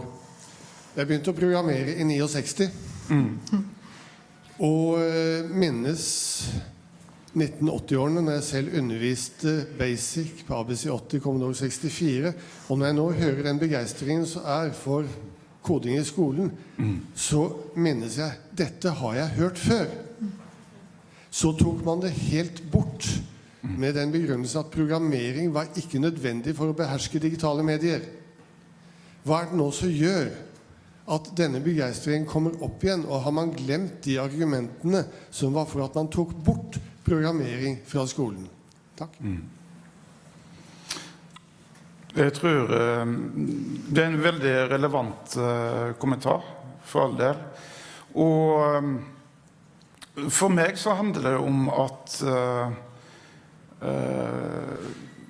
selve samfunnsutviklingen og digitaliseringen av vår verden blitt såpass omfattende at det veldig verdifull kunnskap å faktisk vite noe om ut fra et maktperspektiv, sant? Hvor står jeg i denne verden? Hva det som skjer? Å ha en grunnleggende forståelse av noen av disse mekanismene. Så det har økt i relevans, tenker jeg. Sammen med disse andre argumentene som jeg nevnte da. Det var selvfølgelig et marked for programmerere også på 80-tallet, men jeg hadde vel ikke inntrykk, eller det skal jeg være forsiktig med, men var det arbeidslivsbehovene som stod i sentrum for det trykket? Det var også jeg husker en diskusjon om type programmering som latin, at du ble flink i andre ting fordi at du også lærte programmering. Det argumentet fremdeles med oss for all del, i form av type algoritmisk tenking. Det noe feedback i mikrofonen min? Ja, litt? Ja. Jeg vet ikke om du vil kommentere ytterligere på det? Nei, begrunnelsen var jo at dette var veldig verdifullt også på 80-tallet. Ja. Og arbeidslivet var også inne der. Men det var jo veldig bestemt når man tok det bort. Jeg ser at samfunnet har endret seg i dag, men jeg usikker på om behovet for grunnleggende programmeringskunnskap til stede. Sånn som nå begeistringen, liksom begeistringens brøl. Jeg har hørt det før. Ja. Jeg vil takke salen for gode innspill. Konklusjonen min at fremtiden forandrer seg, og så får vi nye spørsmål. Og så takker jeg for veldig gode perspektiv på hvordan vi kan fortsette å stille hverandre gode spørsmål videre. Kanskje spørsmålet ser likedan ut, og så dukker svarene opp igjen på nye måter, ikke sant? Tusen takk.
Ja. Ok. Hallo, hallo. Stille.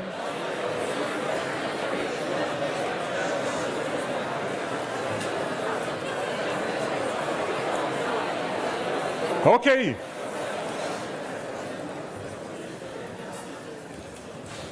Then I would like to welcome everybody to a session with George Siemens, a person that NKUL for many years has tried to get a hold of. My name is Gunnar Østgaard, and a lot of my work and a lot of the programming I've been done the last couple of years has been inspired, in fact, by the connectivism theory of George Siemens. So it's a great honor for me to actually to have the opportunity now to spend a couple of minutes just giving some light introduction of who I believe he is. Has things changed since the year 1233? If you read the George Siemens, some of what he is talking about is that, yes, there is some disruption going on in school and in the education system. But however, most of the technologies that we are bringing into school is reinforcing the existing paradigm. It's not opening up enough, probably. So yes, a lot of things have changed, but maybe not as much as some of us expected. George Siemens, you have been in Norway before. And unfortunately, that was in Bergen. And you've been other places also, I think, I've seen. What do we know about George Siemens? Well, we know that he written a lot about learning analytics.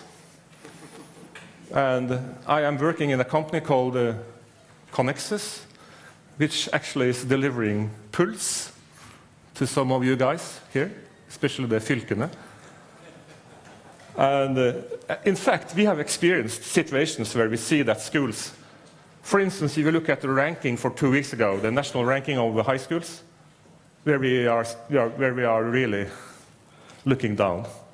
We think that kind of usage of learning analytics is maybe building up to George Orwell's worst dreams. This is Siemens, a book or two, a couple of blogs. In Norwegian, I don't repeat it, it's written in the program too. He's got the connectivism theory, of course. In addition, the duplication with limited cost, which tells that it's actually the relation between learner and the teacher, or the learner and learner that matter. Why do I love so many Canadians? Everywhere where I go to conferences, the Nachspiels is always filled with the Canadians. And here are some of them. Andy Hargraves, we are working quite a lot with. Michael Nielsen up there. Neil Young saved me through my youth here in Trondheim for some years ago. That's a long time ago. Okay, learning analytics. It's as easy as this. Well-being is the best correlation we can see in Pulse in terms of good achievements. And it shouldn't be necessary to say it. Think about that. Actually, child or student well-being is crucial. Okay, this is the product that we have developed using the principles of connectivism. We are working with an app in Bangladesh, bringing learning to poor people on the streets in Dhaka, using a mobile app. In addition, same as we do in Myanmar. Same principles. Okay, let me just run through this very fast. The average intensity, the learning intensity on society. Again, Real Miller, a Canadian, saying that everything is increasing except know what. Know who is the most important thing, and know why then I do something I shouldn't have done. I hope nobody does this to me when I'm giving a speech. Is going through my Twitter blog. Okay.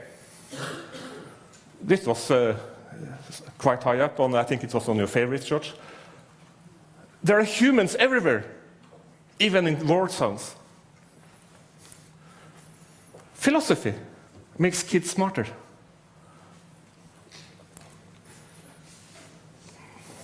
Some humor, it's a bit nerdy. The four-year model of NTNU should be abolished, maybe, in the future. It's lifelong learning that you should stick with. He come in here with Flying Norwegian, and he's, as a Canadian, he's throwing a bit shit on the Americans, as we do with the Swedes. So there was the Wi-Fi, good. Conservatives now, but everything else. June Breivik is a friend of me. You probably heard her several times from BI. I think I don't need to comment this. It's the next president of USA. Yeah, they cannot take this. Okay.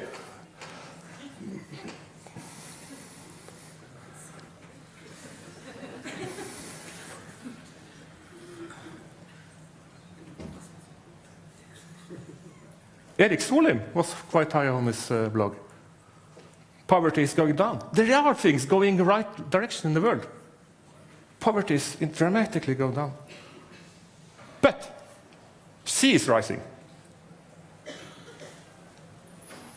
And finally, I asked George this morning, what is he going to talk about or worrying about? And you said the rise of China or rise of Asia, and what we can learn from that.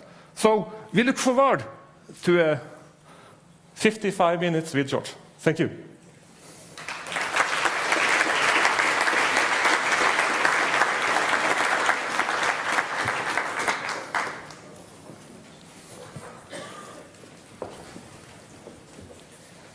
All right, well, thanks very much. I think I have to turn this on. These little additional steps. There we go. And I'll just return the phone to Gunnar so he can tweet and check email during the talk. Okay, so if any of you are interested, I have my slides posted on SlideShare if you want to download those in advance or even during. A lot of my footnotes and citations are listed there, so you might find that to be of interest as well, and you can just find them here.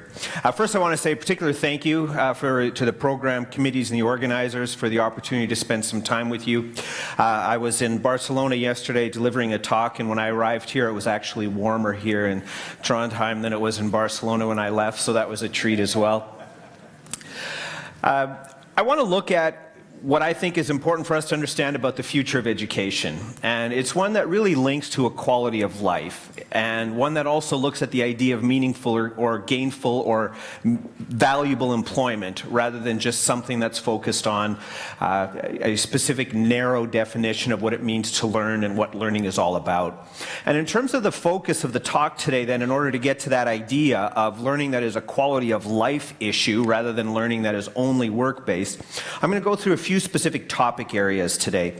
I want to spend, actually I say a bit of context, but it's probably about a third of the talk is focused on context, to just give you the background landscape and what the research questions are that I'm currently looking at.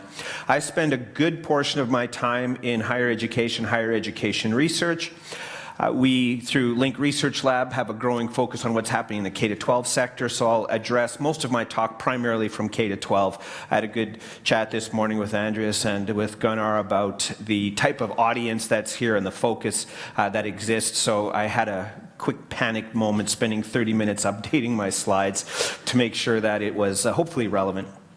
After talking about context, I'll look at the growing influence of digital technologies. It's something that I think we're all familiar with, so I'll move through the digital context, the data-focused context fairly quickly, and then I'll spend a little more time talking about the distributed aspect of learning and also what our future might look like. I'll move through these slides quickly, leave about 10 minutes for questions. So first, a little bit of context. Through Link Research Lab at University of Texas at Arlington, I have a primary focus for the lab, which is what does it mean to be human in a digital age? That's really my my guiding or driving question, because we're seeing a lot of development with technologies and new approaches to teaching and learning, and somewhere in the process we're talking so much about the change aspect that we're not spending enough time looking at what is it that we're becoming. What does it mean to be a human in today's era, rather than just being having a fetishized focus on all of the things that are changing societally. So that's my driving question, is what does it mean to be human in a digital age? And I'm looking at that from 4 specific research areas. And I'll talk a little bit about links so you understand my background or my context. First, we're looking at how is knowledge created and how is it shared when we're involved with digital mobile technologies. Secondly, we're looking at how are we going to work in the future. I'm sure most of you have heard a lot of the reports that have come out over the last several years that identify that work is being automated, and we could see a rise in massive amounts of unemployment as technology is now entering a stage of job destruction rather than job creation. The third aspect is one that I'm personally very interested in because of my own background as a first-in-family degree completer, but it's this idea of success for all students. Our success as a society is going to be more based on whether we bring the bottom poverty quartile of society into education, rather than the success of society based on just doing a better job of educating the top quartile of society. And then finally, I have a lot of interest in what the future of learning will be like. How are we going to learn in universities, in work, in K-12, and so on. Now, to give you a little bit of background on how this comes out in my own research interest, these are a few projects that we're involved with Link currently. One of the first ones we're quite actively engaged in is the Digital Learning Research Network. It's a project that involves a number of R1 top-level universities in the US, so systems like Stanford, Columbia, and others, as well as a number of state systems, where we're really looking at how are digital technologies and networks influencing how we learn, and perhaps more importantly, how do the research projects that we engage in our labs actually cash out into practice?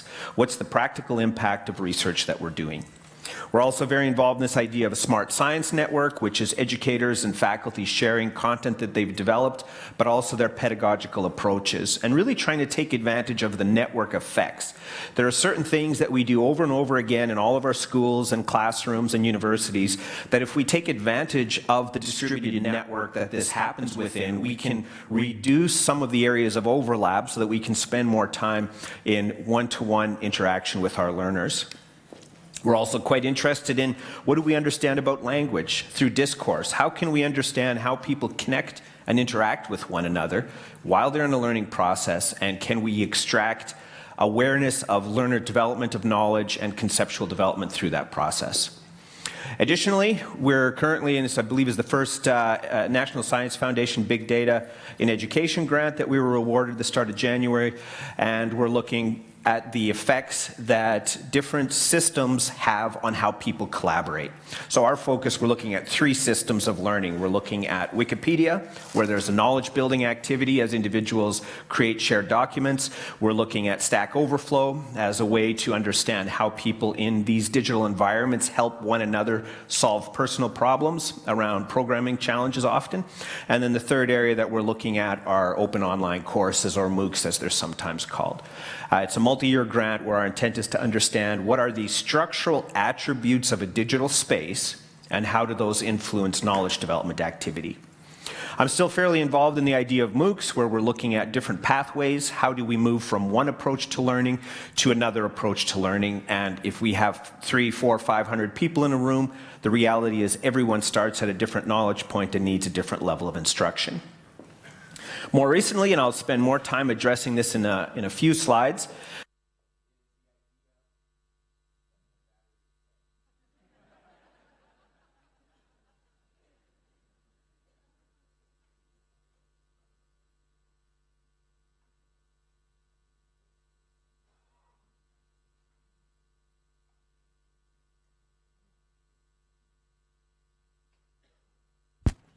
digital age.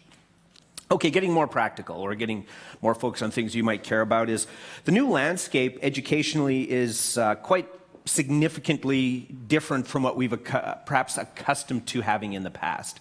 And one aspect of this is just what are the core skills that are needed The skills that are required today when you're in the labor market, or even when you're just involved in any kind of collaborative interaction activities, are very different than what they've been in the past. We're now valuing things in our systems around cognitive skills and cognitive development, or we're valuing the ability to look at complex problems, engage in solutions when you're part of a peer network. We're starting to see a greater emphasis on individuals who understand how systems work and how you made it possible for boot camp or coding providers to integrate with an existing university system, primary, and then to take those learning opportunities to broaden the impact on an existing classroom kind of an activity. In addition to the change of work and the change of pedagogies, we're all seeing probably the biggest thing that matters is money. So the innovation space, particularly within K-12, but also to a lesser degree higher education, is being heavily influenced by a growing number of venture capital firms that are investing significantly in trying to disrupt, if you will, the education market. It's not a neutral narrative. The disruption of higher education, the disruption of K-12 education is intended to have a significant impact on the financial well-being of these firms. They're not investing in education for the general good of society. They're investing because they have a significant interest in extracting the profits that are evident in that system. As the great humanitarian Rupert Murdoch once said, that the only field left to globalize is education, and that's why there's a lot of this interest. Probably the best report or the best work on this is that of Audrey Waters, who's looking at who is putting money into the education sector, because follow the money and you create or start to see our future. This is relevant in particular because in our systems today, in our society today, you really can't do anything without some level of sophisticated learning and ongoing continual learning. And as President Truman identified in the 1940s already, that the future is going to be closed to more and more learners unless we do a better and better job of increasing educational opportunities and educational potential. So our learners essentially need to have an opportunity for advanced education, but now the number one indication of whether you're going to get an advanced education is not your cognitive capability, it's your parents' income. Meaning the wealth of your parents determines the likelihood that you're going to have access to greater education. So we're going to start to see learning, rather than being an enabler and a creator of new freedom, we're actually going to see the learning systems that we create in society as closed doors that continue to isolate and create social inequalities. So that then, by way of quick bit of background, we are at a point where we're seeing a complexification of society's learning needs. And this is at all levels of society, from K-12 through to higher education. We need to start thinking differently of what learning is and what learning can be or might be. For example, if you look at this just as a quick example of a framework, much of what we've done traditionally with our university system fits on the left side of your charts here. So these are existing educational practices. Their focus is to help you sort of make sense of the world and to understand what's already known. That's why there's such a heavy emphasis on testing and evaluation. We're trying to evaluate a school system and a learner's progress toward a standard that's been predefined. I personally think a lot of it's nonsense, but I'll talk about that in a little bit. So this is where most of today's learning happens, in the K-12 and in the higher education space. But more and more, knowledge builder or knowledge creator is absolutely not true. A student in kindergarten can be a knowledge builder. A student in grade 3 can be a knowledge builder. And the work that of individuals like Marlene Scard-Melia and Carl Breider of the University of Toronto emphasizes the developmental aspect to being able at a young age to create a hypothesis, structurally research that hypothesis, and draw your own conclusions. So essentially, we need to start thinking that everyone is a knowledge creator and a knowledge generator in this space. And we need to be very cautious of this, because a lot of things that are happening in the education space are alarming, because the people who understand the future of knowledge work aren't the ones that are actually making the monetary decisions behind the scenes, and quite often aren't even making the policy decisions around evaluations and so on. So one example is this idea of deliverology, which, quite honestly is one of the worst ideas to ever happen to education. And a terrific video that a colleague, David Kernahan, put together, where he looked at the avalanche that hasn't happened, looking at the work of companies like Pearson that have been aggressively trying to promote a testing evaluation scheme in order to obviously generate revenue, and I'm fine with the presence of for-profits in learning, but I'm not fine with not preparing our learners for the future situation and learning needs that they're going to inherit. And this is something when you have individuals like Bill Gates basically standing up, and this is the largest venture capital event that happens annually in education in the US, and he stands up and says that educational technology just really hasn't improved student learning the way that we had hoped or the way that we thought it would. So we're facing with some realities where there are companies with a vested interest in profit making through technology, and yet we have the evidence that the technology angle is the wrong place to start with learning. Unfortunately, this isn't always the case at a governmental level. Governments are heavily focused on things like school rankings. We want to sort our students and sort our school systems and sort our teachers. And these kinds of approaches, they're wrong for two primary reasons. One reason is probably from a societal end, the most significant, is that employment is different than what it used to be. So if you make our existing education more structured, more analytic, you're preparing students better for a job that existed 50 years ago. So that's the first challenge. But on a personal level, there's an even bigger issue, which is, and this was something with the early slides that were shared in the introduction, personal wellness is a significant factor in terms of learning performance. If we don't pay attention to the wellness of individuals, the happiness of individuals, we're going to see some significant challenges arise. And I think human history is marked as if you take a sweeping look back, is marked by numerous points of punctuated development in certain areas of society. Things like the development of logic. Even before the development of logic, the development of some way of manually coding. This was done by merchants initially, but as a way of record keeping. Over time, we had the development of Gutenberg press. We had the development of classification systems. We had the development of the steam engine in the Industrial Revolution. I would like to think, when I'm feeling a little optimistic, that we are at a point now where we are going to see a leap forward in the development of things like awareness of human wellness, human happiness, and human compassion. And so I'm hoping that as the machines take the existing jobs, that we enter an era where we can take our attention and turn it to becoming more human than we've ever been at some level by taking care of the emotional, mental wellness of ourselves and our learners as well. So with that, as a bit of a complaint about where things are going and the failure of ranking systems and the mismatch of ranking systems for the needs of society and the mismatch of those approaches for the health of learners, I'd like to talk a little bit about some of the research questions that I'm asking on a number of research projects and where these focal points are starting to emerge for me. So there's a group of us as researchers that are spending time and focus in specifically the K-12 space, and I'll talk about three specific projects. So one, we're doing some work with Australian data where we're looking at what are the effects of screen time, physical activity, and so on, as well as the social support you receive on school performance. You know, we've spent so much of our time talking in the education system about cognition, and cognition is important, but we're the last generation that's going to be smarter than our technology. Even now, there are things that technology and machine learning models can do that outpace human cognition. So for example, to determine the presence of cancerous tissue in a mammogram, machine learning models more accurately predict that than human beings do. So we're at the point where we have to start to realize that, you know what, technology is going to be smarter than us, and in many cases already is. So that means unless we start to think of education more broadly, not just cognitive development, but social and human development, we're essentially meeting technology halfway, or we're meeting artificial intelligence halfway. So our interest then is on related factors such as wellness on overall performance. Other questions, what about the gender and ethnic differences that relate to activity, physical activity? The distinction between mind and body is something that we're very interested in. Or what are the relationship between just walkability of a neighborhood? How does our built environment impact our mental health and even our ability to learn? Let's say a forum like this, it's structured and created in a certain way. What's the impact that that has on your ability to sit comfortably, to learn well, or even to be engaged? So there's a lot of questions that arise from this that we just need to spend time looking at. Again, what does it mean to be human in a digital age?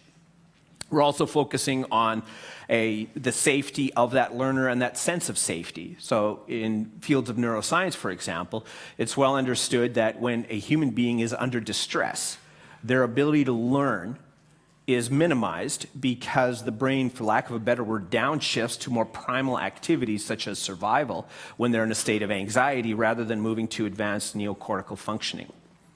We're also looking at what about the time that we have on screens? We spend a lot of time on screens. And yet a lot of wellness literature says one of the best ways to be well is to go for a walk in nature.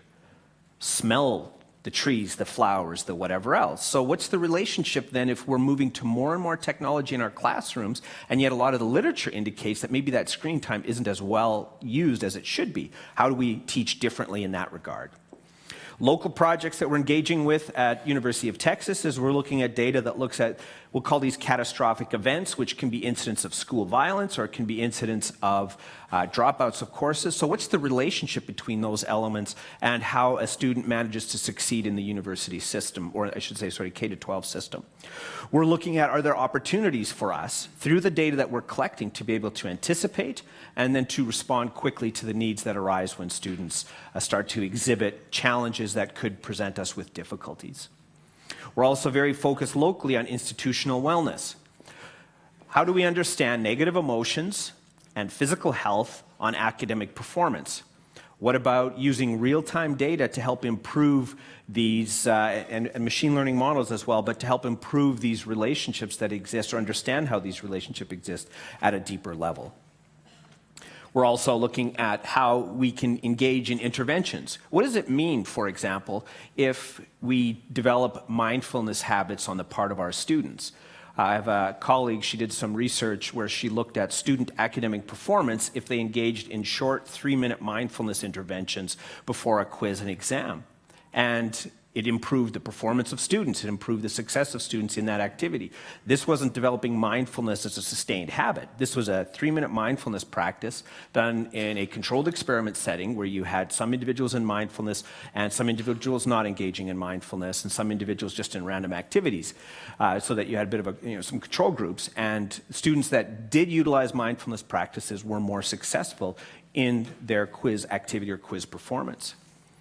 Okay, so that's just a little bit of, a lot of background. So you know a little bit about the changes economically in terms of work, the changes in terms of how technology is advancing, and we need to broaden our focus to not just cognitive, but to also start looking at the emotional events.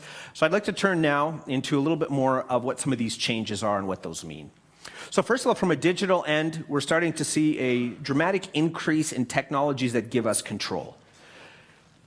These actually go back to the mid-90s or mid-2000s, I should say, when we had early stages of Web 2.0 development. Now we have a range of, whether it's media sharing apps or whether it's the sharing economy or whether it is through social media tools like Twitter or Facebook or other approaches, we have the ability to be self-controlled in a way that we've never been able to be. Kant had a statement, Immanuel Kant, that basically the period of enlightenment is when you can do for yourself what others used to do for you, for lack of a better terminology. And I think in an education context, we're at the same point. Learners can now discover and find content for themselves in a way that previously they simply weren't able to. We had to rely on an instructor to provide that for us. And yet now, a student spending 10 minutes with Google Scholar can find more academic resources than I used to spend in an entire day in a university library looking through physical papers or physical articles. So it's really changed who has control. The control in many ways has shifted to learners. It's also shifted in terms of broadening the learning opportunities through things like MOOCs. In the K-12 space, we have not seen as many MOOCs as we've seen in some of the other areas, such as higher education and corporate learning. But even then, there's a growing number of MOOCs that target, in fact, one of the #1 takers of MOOCs are actually teachers that are trying to become more familiar with new technologies or new types of ways of sharing in digital environments. So there's a significant impact where the tool sets and the digital resources that we have are broadening the ability for students to gain control and also for faculty members and teachers to upskill themselves. Another area that has a lot of interest from my end, at least research-wise, is that of wearable computing, which I already referenced, is the ability for physiological data collection and the ability to better understand through facial recognition and automated emotion detection what's happening with students and how they're proceeding. The Internet of Things is another example of what's going to be a fairly substantive impact educationally, which essentially the Internet of Things is where our physical environments are architected to become progressively more intelligent, so that suddenly what's physical is digital, rather than this current divide that we have between a physical world versus a digital world. It'll bring them together. The growth, certainly from digital tool sets, has been stunning. If you look back where the internet population, looking at 20-some years ago, we had a small percentage of individuals that were actively involved in digital internet spaces or web spaces, to today where we're starting to see 40% of the global population having regular internet access, and that's even more significant when you start to look at mobile devices. And in this case, we're looking at the number of individuals that have either a smartphone or a feature phone, but you're looking at around 2+ billion people globally that have access to a smartphone, and looking at in total 5 billion individuals that have access to some type of digital technology. And so that really changes the landscape of what can you access, how can you access on it, and who are the gatekeepers in this kind of a setting. One of the things that the digital environment does, for good and for bad, is it creates data. And that data is something that has driven a lot of interest, at least from my end, in terms of learning analytics. How can we use the data that's generated by individuals to improve the teaching practice that they're involved in? Data and analytics are, I would argue, a third way of understanding phenomena. So we've traditionally had qualitative and quantitative research. Mixed methods is just an integration of the two. But I would argue that the use of data is a third pathway to understanding phenomena that we haven't had in the past. And even some early discussions in medical fields start to indicate that we can discover and identify new diseases through an analytics method rather than through a traditional hypothesis-generated approach. Generally, the idea with data is the more the better. We are heavily focused on, so one example, common article I work with students on is the idea of the unreasonable effectiveness of data, which was an article that Halevy and Norvig wrote from Google. So Peter Norvig is known, sort of his argument that when Google translates, it's not a word-for-word translation the way that we've done it in the past. Instead, they use a statistical predictive model to determine, because if you have all the language data in the world, you can predict with a high degree of accuracy, once your computational models are fast enough and the technology is sophisticated enough, you can predict what the next word will be rather than actually attempt to translate the word the way we've done it traditionally. Now, unfortunately, this also presents some challenges because education, there's always individuals that are willing to dive into the education landscape and in many instances make money off of it. And one of these examples is a company called Newton. Newton, unfortunately, doesn't share their algorithms, doesn't make their resources available for researchers. I've had numerous engagements with them on the opportunity to do this, and basically it's a closed door. And this has individuals stand up and say, such as Michael Feldstein, to say, unless these companies start to share their algorithms with us so we know how our students are being sorted, essentially they're selling snake oil. And we need to be very cautious of the predictions that are being provided by these individuals because they're not being validated scientifically by individuals who know what's happening. This is amplified in most of our school systems, K-12 and higher education, in that we don't have a data-informed culture. That makes us rather vulnerable to individuals who come by and say, our technology will help you do this, and gives us a false sense of understanding. Instead, we need to really improve the capability of senior leadership to understand and work with data and know how data can be manipulated to generate certain outcomes. Very important to recognize that learning analytics, while it can have a big impact on predicting student success, it can help us determine, as I mentioned, some of our earlier research questions, what are the factors and the variables that influence whether we understand a topic. It is something that is unique to each individual. With big data, we always talk about big. We talk about a large N. Whereas when we want to make an impact in a learning setting, we want to really get down to an N of 1. We want to get down to that individual student so that we're able to help that individual. And what's very important for us to keep in mind is that we don't want to scale through humans what should be scaled by technology. There are things that technology does well, but there's also things that humans do well. So we want to make sure that we take this idea that we want machine learning for human learning, rather than a model where we're trying to adopt machine learning principles to replace what's currently done by a teacher or currently done by an educator in a classroom setting. As a result, the emerging technologies that enable us to better understand learning and development range from a number of physiological tool sets to more structured, traditional medical imaging things such as fMRI, but we can also look at a range of other factors that help us better understand student performance and student activity through physiological and advanced data collection methods. So I'll run through a number of slides very quickly on to try and nail home this idea of data and learning analytics and the impact that it has. So first of all, I've mentioned this a couple times, but we don't want an education system that is just cognitive. We want an education system that's whole person and that's broad focused. So I would say there's at least 4 specific elements that we want to develop educationally with our students. One, obviously, it is a cognitive development activity. We learn and we understand things better. But secondly, we also want to look at process and strategy. How does the student decide what to learn? How do they set goals for themselves? What is the method by which they start to learn? How do they handle information and file information and retrieve information? Those are activities that are process questions that need to be developed through learning. We also want to look at issues such as affect and engagement. Whether a student is engaged, this is some work that Ryan Baker has done out of Columbia University, but whether a student is engaged can be highly predictive of the kinds of schools they'll go to in an American context, and it'll also be indicative of the types of earnings that they're going to have later in life. So the ability for someone to be focused and engaged is a critical component to it. Now, one of the challenges is that when we understand a new phenomena, such as, oh, this is the impact of engagement, in many instances, we don't have a means of addressing that. So great, a student needs to be engaged. What do we do now? And this is where I'm quite hopeful of approaches like contemplative practices and mindfulness in the learning sector will help to develop those attributes or mindsets that are clearly understood to have an impact on successful learning. And then the fourth element that we need is the idea of social learning and social interaction, is we want our students to be able to have skills for working as part of complex teams and networks in order to develop new ideas and insights. Now, most systems don't have this yet, but we essentially need some kind of enabling infrastructure that sits underneath this. It's an enabling infrastructure that provides access to better technologies, better data, but also creates more sophisticated and nuanced understanding on the part of leadership, teachers, and even students themselves, so that through a self-quantified approach, they're able to deepen their own understanding of their learning practices and become more self-regulatory. So learning then, everything from the teaching to the evaluation, to the content that we're working with, to building some kind of a learner profile, and ultimately in terms of creating adaptive or personalized learning approaches, all of these need to sit under an umbrella that is essentially focused on analysis.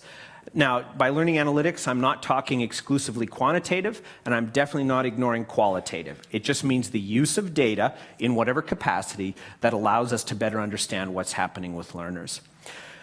Through learning analytics, we're able to integrate each of these different elements so that we end up with a more sophisticated understanding of the engagement that a learner exists, the ways in which we come to understand and evaluate the detectors that indicate that learning is happening, and how that engagement in turn flows back to teaching, and ultimately how those kinds of learning activities influence those 4 key aspects of the learning activities, namely our cognitive development, our process and strategy development, affect engagement, and our capabilities to be socially involved or socially active. All right, 10 minutes, 5 minutes on each. All right, so now one of the things that's unique in our society today, and this is a function of the digital component and a function of the data that we have access to, is that more and more of our learning is combining things. For lack of a better word, the idea of combinatorial creativity, where we take pieces, we combine them, and we create new things. And we want our learners to not just be able to understand things. For lack of a better word, we've done so much of our educational work with rote learning, or even we'll call it noun-based learning, where you learn to name things. And instead, we want to shift to something that's more complex, that allows us to understand relationships and also allows us to understand what happens when one of these variables changes or has a different type of output. So we want to understand, for example, global warming or climate change.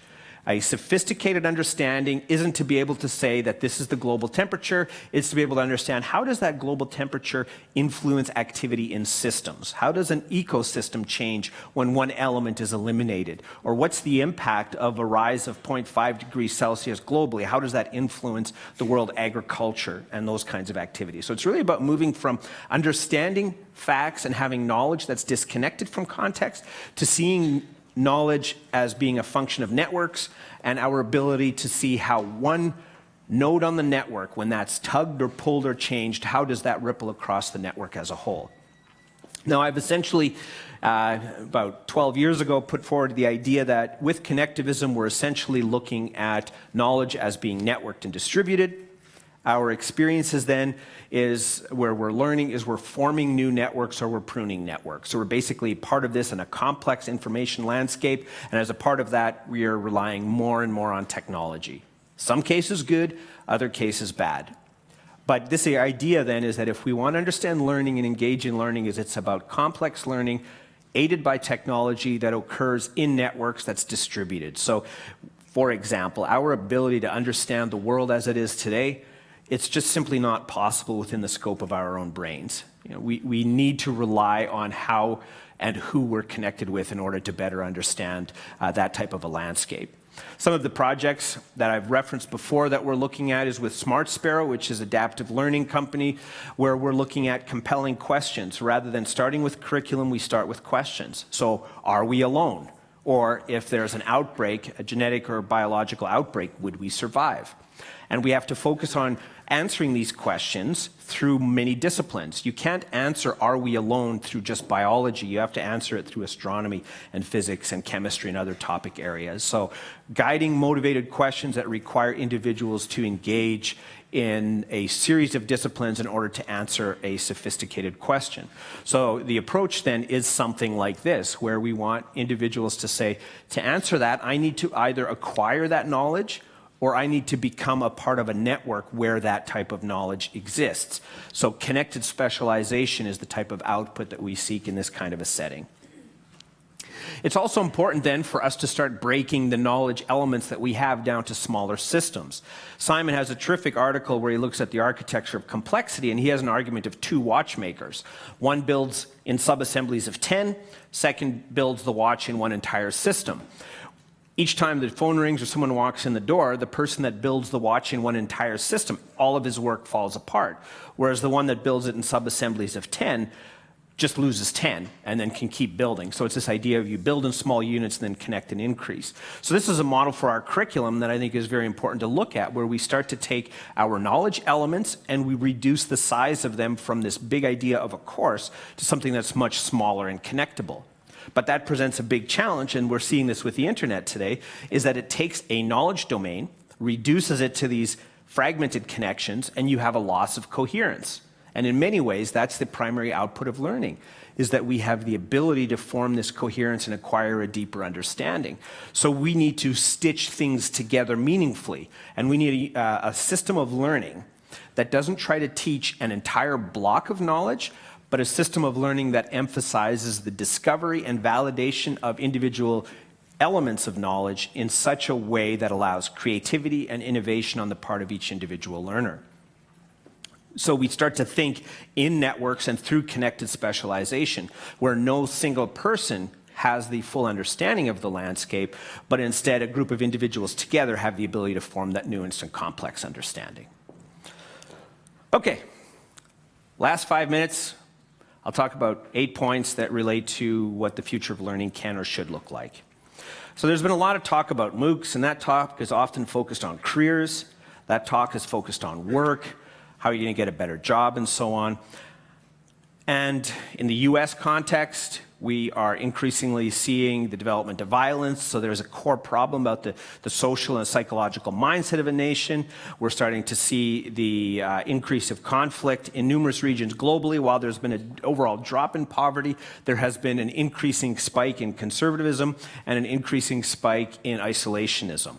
And so the challenges that we face then are not actually knowledge-based. I would say our challenges as a society are human-based, meaning that they're about our states of well-being, our character, our compassion, our kindness, and related factors. So the university system and the school system that is going to help us not have a stronger economy, but actually have a more human economy, is one that isn't going to be based on strictly knowledge duplication. And so that's where the challenge arises, is that much of what we've done educationally has been focused on a very narrow view.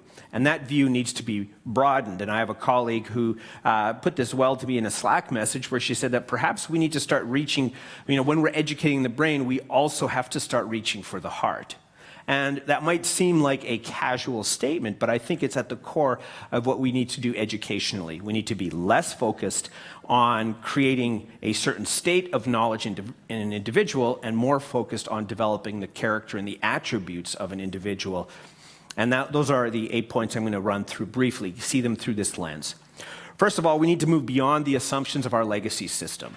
Sometimes if I'm randomly bored, I like to sit down and just sort of reflect on if we didn't have any of the restrictions of today's classroom and today's schools, how would we create education with the opportunities that we have today?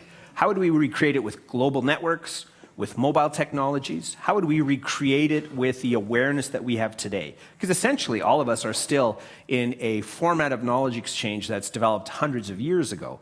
So the question is, how do we let go or even question our legacy assumptions of the education market? Another aspect is actually using existing research. There's a bit of a bad joke in education that our practice is 50 years behind our research, and that's largely true. Sometimes when governments get happy about rankings, we actually drop 100 years behind because we move back into Skinner type of approaches for teaching and learning. But the essential view, though, relates to what does the current research tell us about learning? And more of the research that we're seeing emerge today, it's the human element. It's not simply, yes, there's things like, did you eat breakfast has a big determination on your development, the development of your brain. And there's, in many instances of poverty, that's not an assumption that we can necessarily make. So we have to look at factors that influence, and the current research around human interaction. One of the biggest ways to improve learner success is to have direct involvement with the teacher. Respect for a teacher and knowing that a teacher cares for an individual student and that there is a support base for that has a massive impact on student performance. We also need to thoughtfully explore the idea of personalization and adaptivity. As I mentioned earlier, if we're going to take the knowledge elements that we have and make them smaller, we have a few benefits of doing that in that they become more contextual. But we don't just want to break the things apart, as I mentioned, we want to build coherently. That's the essence of knowledge. And in order to build coherently, we have to start paying more attention to how do these elements get used in different settings and different contexts of life. And that's where adaptive and personalized learning can make a difference. We also need to pay much more attention to the idea of developing a lifelong profile of our learner. This has been attempted on a number of occasions through portfolios and other technologies. It's never really taken off well, but I think computationally, we're at a point where we can start building a personal knowledge graph of students that includes what did they learn in school, but what did they learn in society? What did they learn when they volunteered for some project over summer or when they went to camp over summer? So we need to develop a knowledge graph or a network model of what a student knows that is more complete and accurate, and it's something that should be owned by the learner and be with them for the duration of their life. Meaning that you could in the future go to school and have a very different learning experience, and I'll talk about that in just a couple points. More and more, we also need to recognize the value of participatory learning, which is learning that is motivated by questions rather than by topic areas. The model that we've had where a teacher knows and the student learns is being transitioned to something where you have a network of activity, where you have peripheral learners, you have content that's co-created, where you're using educational resources. You're not just hearing from one teacher, but you're hearing from a range of individuals who have expertise in those areas. Also, ways of pulling together that content. So rather than having a distributed or a centralized classroom where that content can come from a learning management system or from a blog, social media, Twitter, and other activities, and to be able to aggregate and make sense of it. And this gets back to the core idea of machine learning for human learning. There's so much information we can't cognitively apprehend it all, so we need to start relying on systems that can help sort and identify patterns and present those to us. But we also need to make social systems more readily available for individuals too. And by social systems, I'm looking at rather than a sequential, linear structured course that we have today, where we have some type of a system that instead allows individuals to engage and connect and explore a landscape. Not necessarily without guidance. There's still certainly a role for a teacher in this process, but it's the building of those strategies and those planning activities that's more important than the specific knowledge that a student learns. Because the knowledge itself will be obsolete in a reasonable time frame. Almost all topic areas have what's called a half-life of knowledge. And if we develop a network where we can continue to stay current, that's more valuable than if we just learn a particular fact or a particular concept or idea. Final 2 or 3 points, I should say. We're all seeing a granularization of learning and assessment. This sits across multiple kinds of approaches, and that returns this idea I mentioned briefly about once we have a learner profile, we can start engaging in the idea of computed curriculum, which is curriculum that is created in real time rather than predefined curriculum that exists before the student arrives. So let's look at it this way. Let's say you have an accurate graph of a learner. You know what a learner knows. Then when that learner comes to school, or they go to university, they've been in the corporate landscape, they come back to the university. Instead of teaching everyone the same, instead of teaching every student in our school system the same, we take what they already know, which is their personal knowledge graph that they own, they make the APIs available to the school system, and then we compute or generate curriculum that's personalized to that individual in that particular topic area. It's actually a fairly attainable concept based on where we currently are in the educational landscape today. And it would allow someone, let's say once you get to higher education, if you enter the marketplace and you come back to school, or to university I should say, you would then be told, well, you know what? You've got a range of options. Your job, the economy changed, so your job's obsolete. Now if you want to do any one of these positions, these are the opportunities that you have available to you. And this is how close you are based on your existing knowledge level currently to that. So instead of coming back for a 2-year certificate or even a 1-year certificate, you might have 3 months and you're qualified to enter into an entirely new field because your knowledge graph is matched with the knowledge that exists within that particular domain. All of this, of course, is heavily underpinned by the use of data and analytics. So it's about this idea that we want decentralized, but more importantly, open and interconnected systems so that learners have control, and yet we're addressing that gap that exists between what technology does well and what it is that individual learners themselves do well. And so finally, returning to that, it's the idea where the learning system is prefaced on concepts of openness, wholeness, wellness, mindfulness, but a system that really emphasizes things that currently aren't structurally integrated into the school system and that currently aren't being measured very well. And yet, as we're starting to see metrics for measuring the happiness of a society as a whole, we're going to see greater understanding of how do we understand whether a student is well and that impact of wellness on their academic performance. I'd say this is a far greater opportunity for us to create happy learners and a healthy society is if we focus on the wellness, wholeness, mindfulness of learners rather than what a student knows. It's very clear that when a student is well, they are strong learners, they're natural learners, they're very capable learners.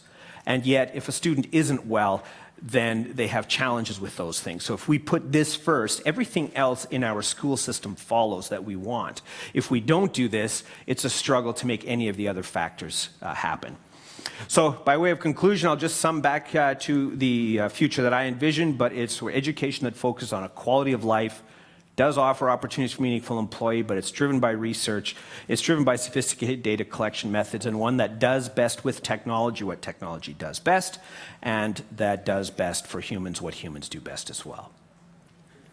Questions?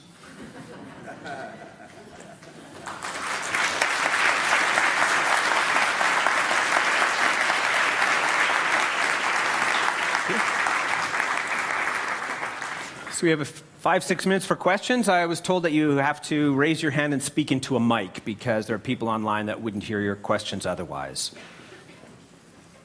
Any questions or comments, disagreements? Great, thank you. Hi, I'm just wondering if is the connectorism theory by any chance or in any way inspired by actor network theory? It's a very good question. Certainly there's overlap. Actor network theory, activity theory is another one that's sometimes related to it. Actor network theory is one that I wouldn't say inspired by because I came across it post that particular article, but I think on looking at it, there's a lot of elements of Latour's work in particular that fit quite well into the idea of connectivism. One of the aspects I think I found most useful with his theory is the view that all agents are equal, not necessarily human agents only, because I'm finding more and more for myself, technology plays a substantial role. Yeah, great question though. There's a gentleman at the back there, I'm not sure.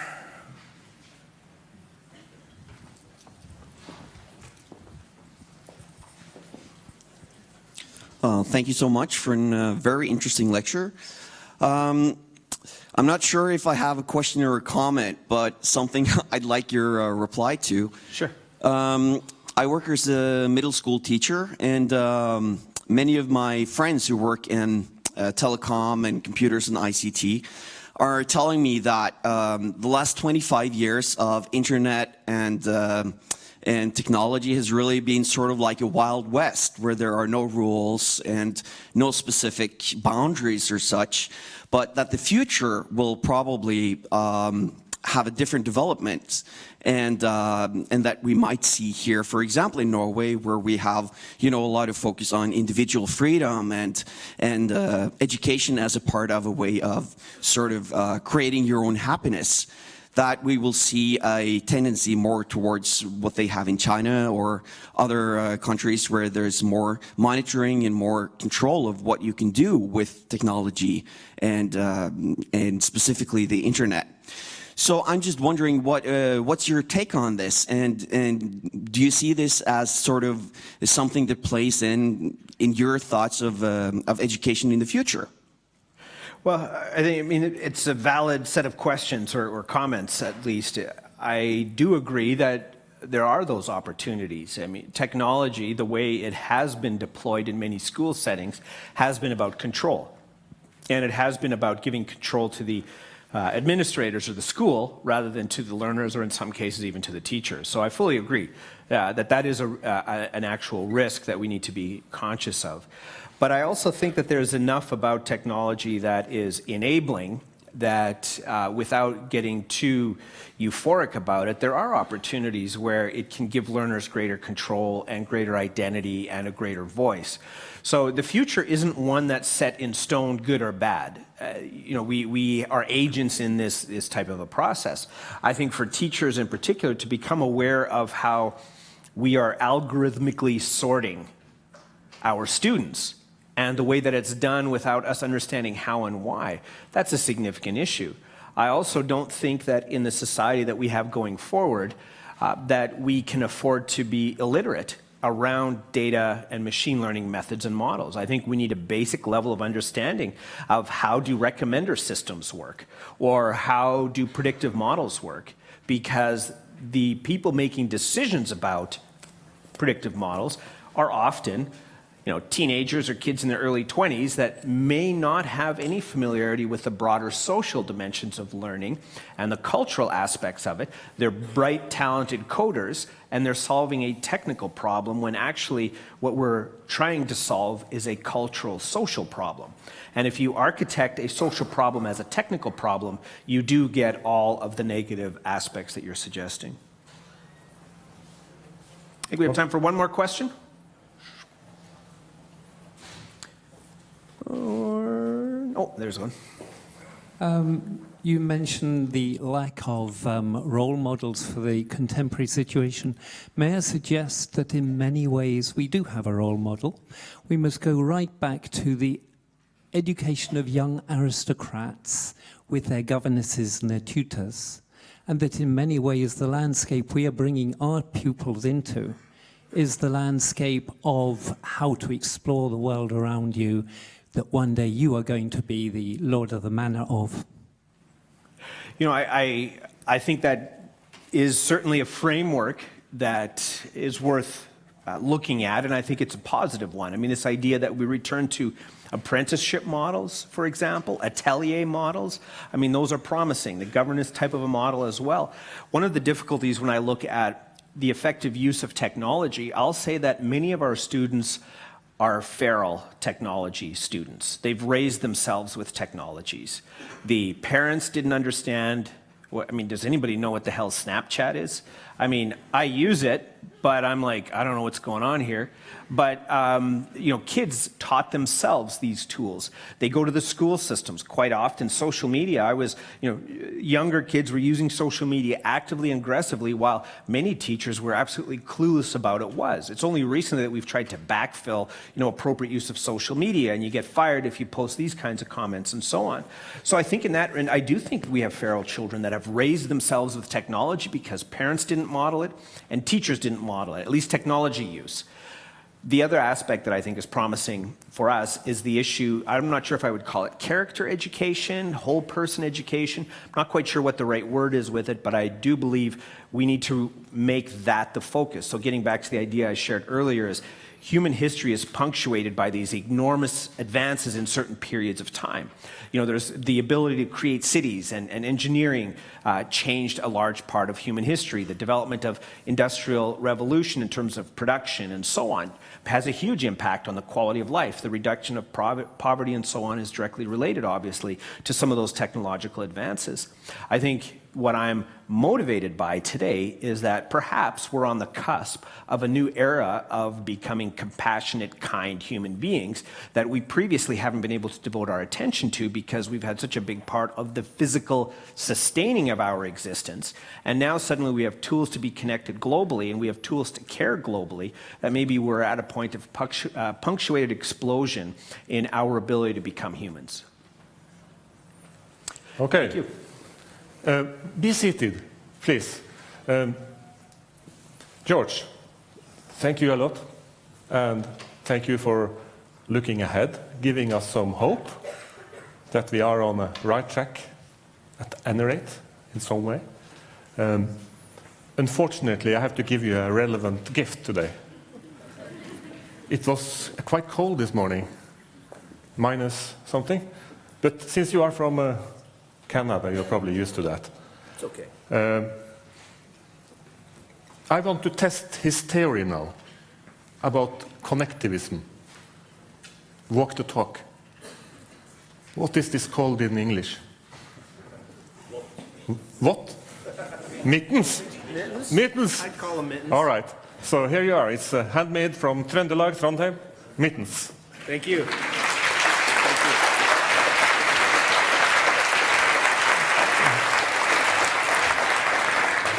Det skal være en gulleplepris nå, og grunnen til det er at de to karer her kom opp nå. Vær så god.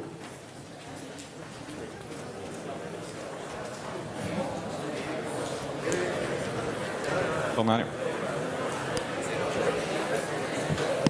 Ja. Velkommen til utdeling av Norsk Pedagogisk Dataforenings gulleplepris for 2016. Det er en pris som deles ut for å belønne pedagoger som har utnyttet IKT i læring på en god måte, og den består av 10 000 kroner og et kunstverk. Mitt navn er Øyvind Stengune, jeg er medlem av årets jury, og skal på vegne av gulleplejuryen få dele ut årets pris. Årets gulleplevinner har jobbet med begynneropplæring i lesing og skriving i snart 20 år. Og har lenge sett betydningen som god bruk av teknologi har i den opplæringen, blant annet for å ta utgangspunkt i barnets egne opplevelser i språkinnlæringen. Etter å ha blitt introdusert for arbeidsverktøyet STL Plus og skrive seg til lesing med talestøtte i 2010, har hun jobbet systematisk og med et brennende engasjement for metoden. Vinneren har på beste måte brukt IKT til å fremme elevenes læring med et bevisst forhold til at tidlig innsats gir best læringsresultat. Vinneren har tilpasset og utviklet metoden i takt med den teknologiske utviklingen og bevist at solid arbeid over tid gir godt utbytte. Gulleplevinneren har også vært svært delaktig i nettverksgrupper i egen kommune og har jobbet for å spre kunnskap om verktøyet gjennom å holde foredrag, kurs og workshops for ulike målgrupper. I tillegg har hun også skolert lærere internt i kommunen i arbeidsmetoden. Vinneren er del av en liten, fådelt skole som har lykkes med å integrere IKT i alle fag, Godt støtte til en engasjert rektor. De har på en forbilledlig måte klart å bruke IKT systematisk for å gi tilpasset opplæring i aldersblande grupper, med en helhetlig tankegang fra barnehage til ungdomsskole. Den som ønsker å høre mer fra gulleplevinneren bør komme på foredrag i morgen klokka 11 i R8, der hun skal fortelle litt mer om sitt arbeid med metoden.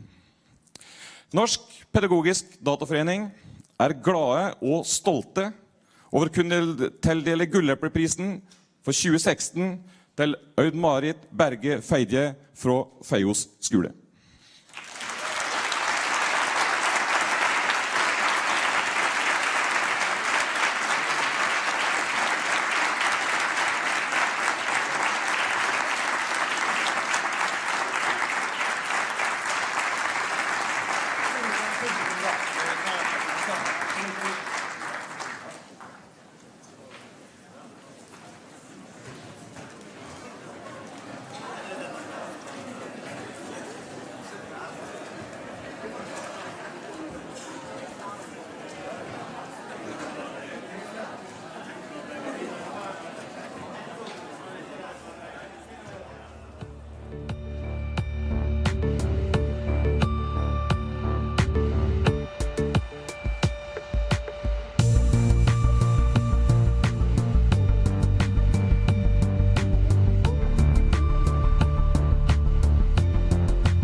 Velkommen.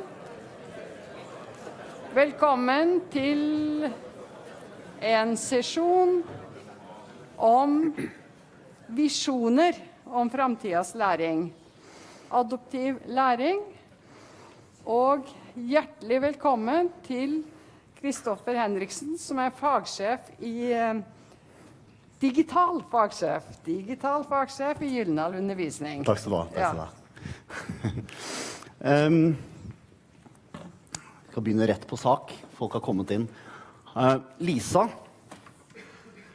hun vet at hun ikke dum. Men samtidig så har hun en oppfatning om at det sånn omverdenen ser på henne. At hun litt treig i nøtta. Og hun får en del ekstra hjelp på skolen. Hun satt i supergruppen, som alle vet egentlig treige gruppa. Og hun begynner kanskje å tro litt på det selv, det som måten omverdenen ser på henne. Kanskje har de rett, kanskje skulle hun gi opp de planene hun har. Moren hennes lege, hun har drøm om å bli lege selv. Begynner å miste selvtilliten på det. Og vi vet alle hvilken vei hun i ferd med å gå nedover nå, brolagt med dårlig selvtillit. Tenk om det var et verktøy som kunne se Lisa, som så hva hun egentlig evner å gjøre, så det som resten av verden, og så ikke læreren hennes helt klarer å fange opp. Som kunne se hva hun trenger hjelp til, hva hennes individuelle behov som ulikt alle andres. Og det et verktøy som vi har forsøkt å lage. Og det egentlig bakgrunnen for at jeg står her nå. Vi har laget Norges første adaptive verktøy. I første omgang så har vi laget det for matematikk, 1. til 7. trinn. Multismart øving heter det. Og vi har hatt det til utprøving i norske skoler dette skoleåret, og har fått en tilbakemelding som har vært helt overveldende. Vi har aldri vært borte i maken. Over halvparten av norske barneskoler har prøvd ut dette adaptive produktet i dette skoleåret. Jeg skal ikke snakke så mye om det produktet, jeg skal snakke om visjonene for hva dette kan bety. Og i det så vi nødt til å få en liten kort innføring i hva vi legger i ordet adaptiv læring. Det et buzzord som veldig mange fyller med ulikt innhold, adaptivitet. Jeg har hørt det flere ganger på NKUL bare i går med Torbjørn Røe Isaksen og Heidi Austlid, så ble det nevnt flere ganger, ofte i samme åndedrag som tilpasset opplæring.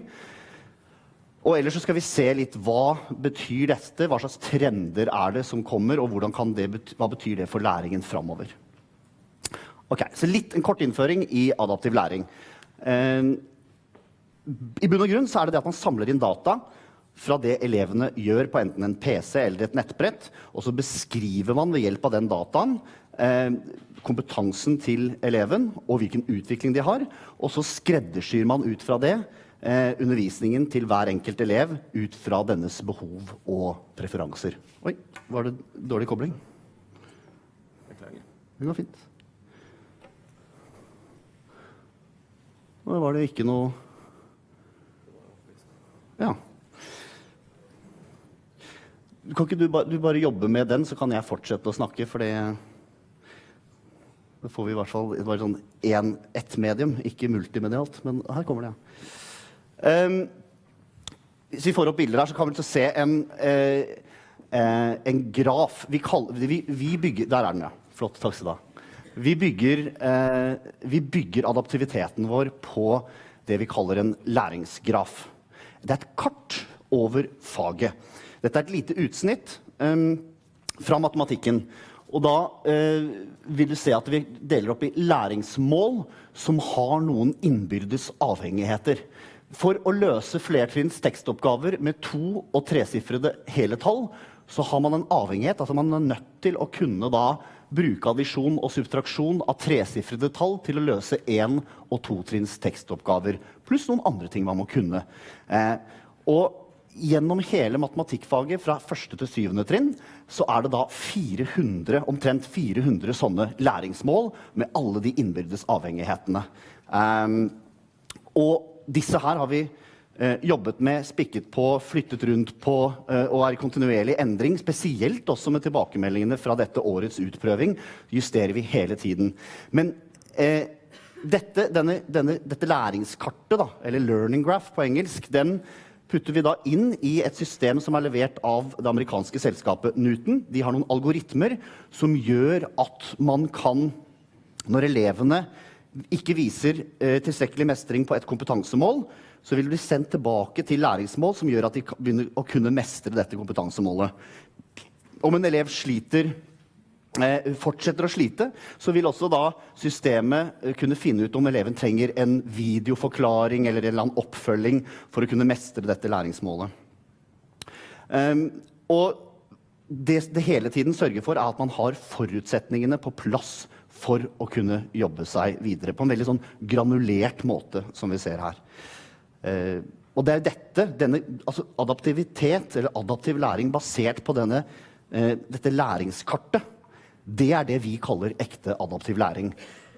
Andre vil kalle adaptive produkter basert på noe helt annet også, som kan ha mer sånn lineær adaptivitet, men det å bli sendt rundt i disse innbyrdes avhengighetene, det sånn vi bygger det. Og selve systemet også adaptivt. Det bygger også da på bruk av big data, som vi skal komme tilbake til litt senere. Sånn arter det seg i all enkelhet for eleven. De ser jo ikke alt dette her intrikate som ligger under panseret. Elevene opplever bare en flyt av oppgaver. Og ta for eksempel at en elev har problemer med å måle omkretsen av en sirkel. Så sendes man da til kanskje det å rett og slett å måle. Mestrer eleven å måle?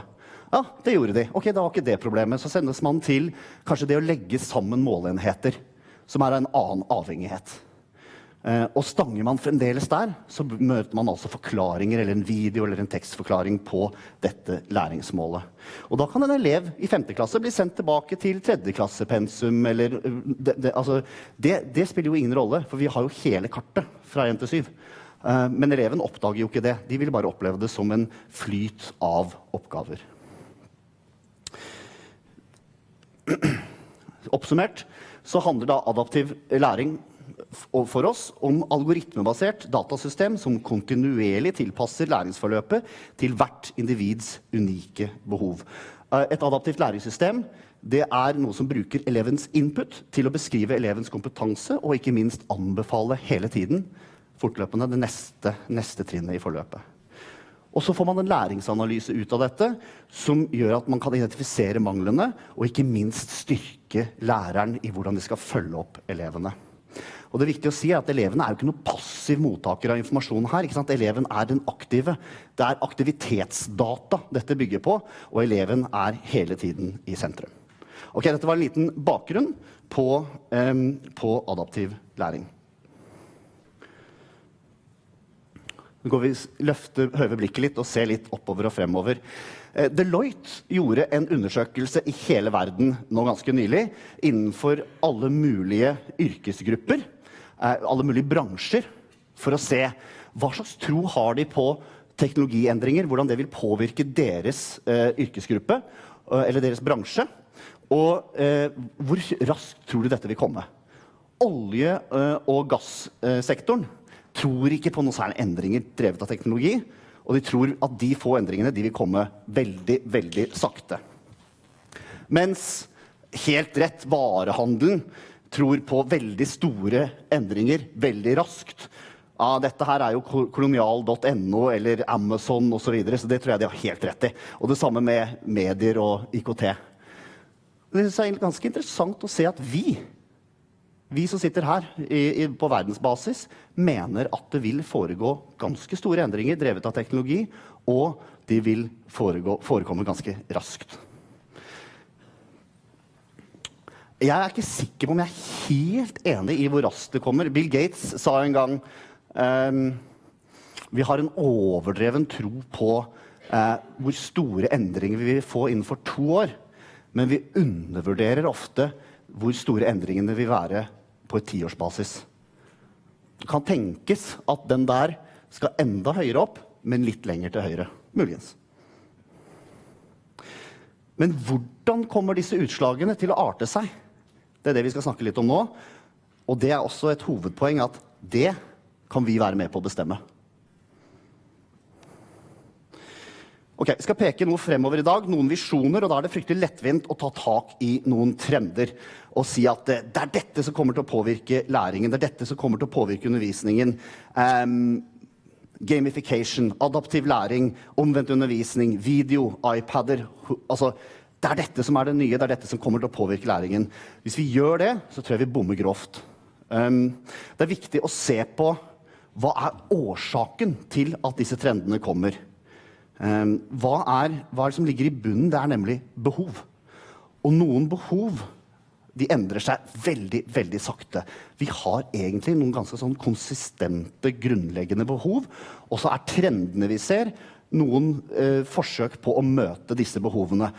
Og vi blir blendet ofte av trendene og tror at det det handler om, men det handler om de hovedbehovene, og det det vi egentlig skal snakke om nå.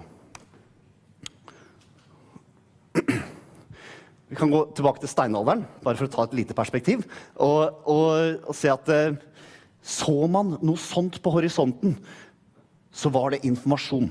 Informasjon til handling. Her kommer det regn, her må vi søke ly. Og dette ikke noe nytt.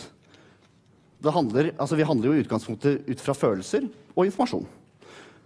Og teknologien, den hjelper oss hele tiden til å få bedre informasjon, til å foreta de handlingene på. Nå kommer noen eksempler fra nært i livet mitt, i den trenden som vi da beskriver for datainformert handling. Min favorittapp, kan jeg røpe, i hele verden, Google Maps. Jeg synes det helt utrolig. Var på vei, Kristi himmelfartshelgen, forrige helg, så var jeg på vei til hytta i Kragerø, og så tar du opp Google Maps, og så ser du at på E18 forbi Holmestrand, så det helt rødt. Det kø. Ok, superinformasjon. Så den blå prikken, det meg da. Jeg må innrømme, jeg tok den screenshoten mens jeg kjørte, det jo ikke helt bra, men ikke sant? Kjørte forbi køen og kom på E18 når jeg var passert køen etter Holmestrand. Helt nydelig informasjon til handling. Det litt spooky jo hvordan de samler inn den informasjonen. Hvordan vet Google at det rødt der, eller at det kø der? Det jo på grunn av sånne som meg, som har på Google Maps på telefonen, og så ser de alle som har Android-telefoner eller iPhone med Google Maps, så ser de da at de har en viss fart, og så ser de at plutselig så senker farten seg. Og det, for dem, det betyr kø. Og de har mye mer raffinerte metoder enn det etter hvert, for de kan anslå tiden på dagen og sånn.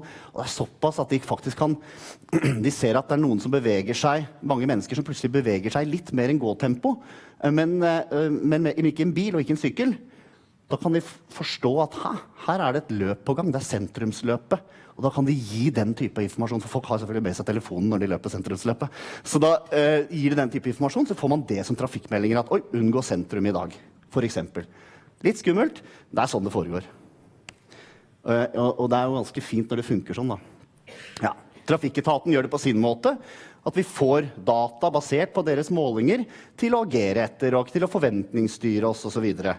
Og det ting som vi tar helt for gitt. Det nesten litt teit å ta det opp, for dette bruker vi bare hele tiden. Det liksom bare sånn sjekke yr. Skulle på hytta igjen, ser at vi trenger ikke å ta med regntøy, fordi det blir ikke noe regn, ikke sant? Sånn handler vi hele tiden etter den dataen som blir samlet inn, og som informerer oss. Jeg må nesten ta et Google Maps-eksempel til. Og det var i går, i Trondheim sentrum, står der og tenker, jeg har vært godt med en fiskerestaurant, skriver fiskerestaurant inn, og der kommer alle fiskerestaurantene rundt meg opp, for de vet jo selvfølgelig hvor jeg også, ikke sant? Så kan jeg bare klikke på den røde knappen på Ågot Lian, og så kan jeg ringe Ågot og si, har du ledig bord? Helt nydelig informasjon til handling. Eller om vi skal på en fest, eller en konsert, eller en tilstelning, så ser vi på Facebook om flere venner skal dit, og da det mer attraktivt å gå og sånn. Dette noe vi bare gjør helt naturlig hele tiden. Det noe vi forventer, og det lite trolig at vi snur. At vi sier at nei, dette vil vi ikke ha. Dette her har vi ventet oss til ganske godt. Samtidig så det veldig mye som forsvinner hele tiden av data. Og det egentlig sånn vi begynte med smart øving, altså det første adaptive produktet.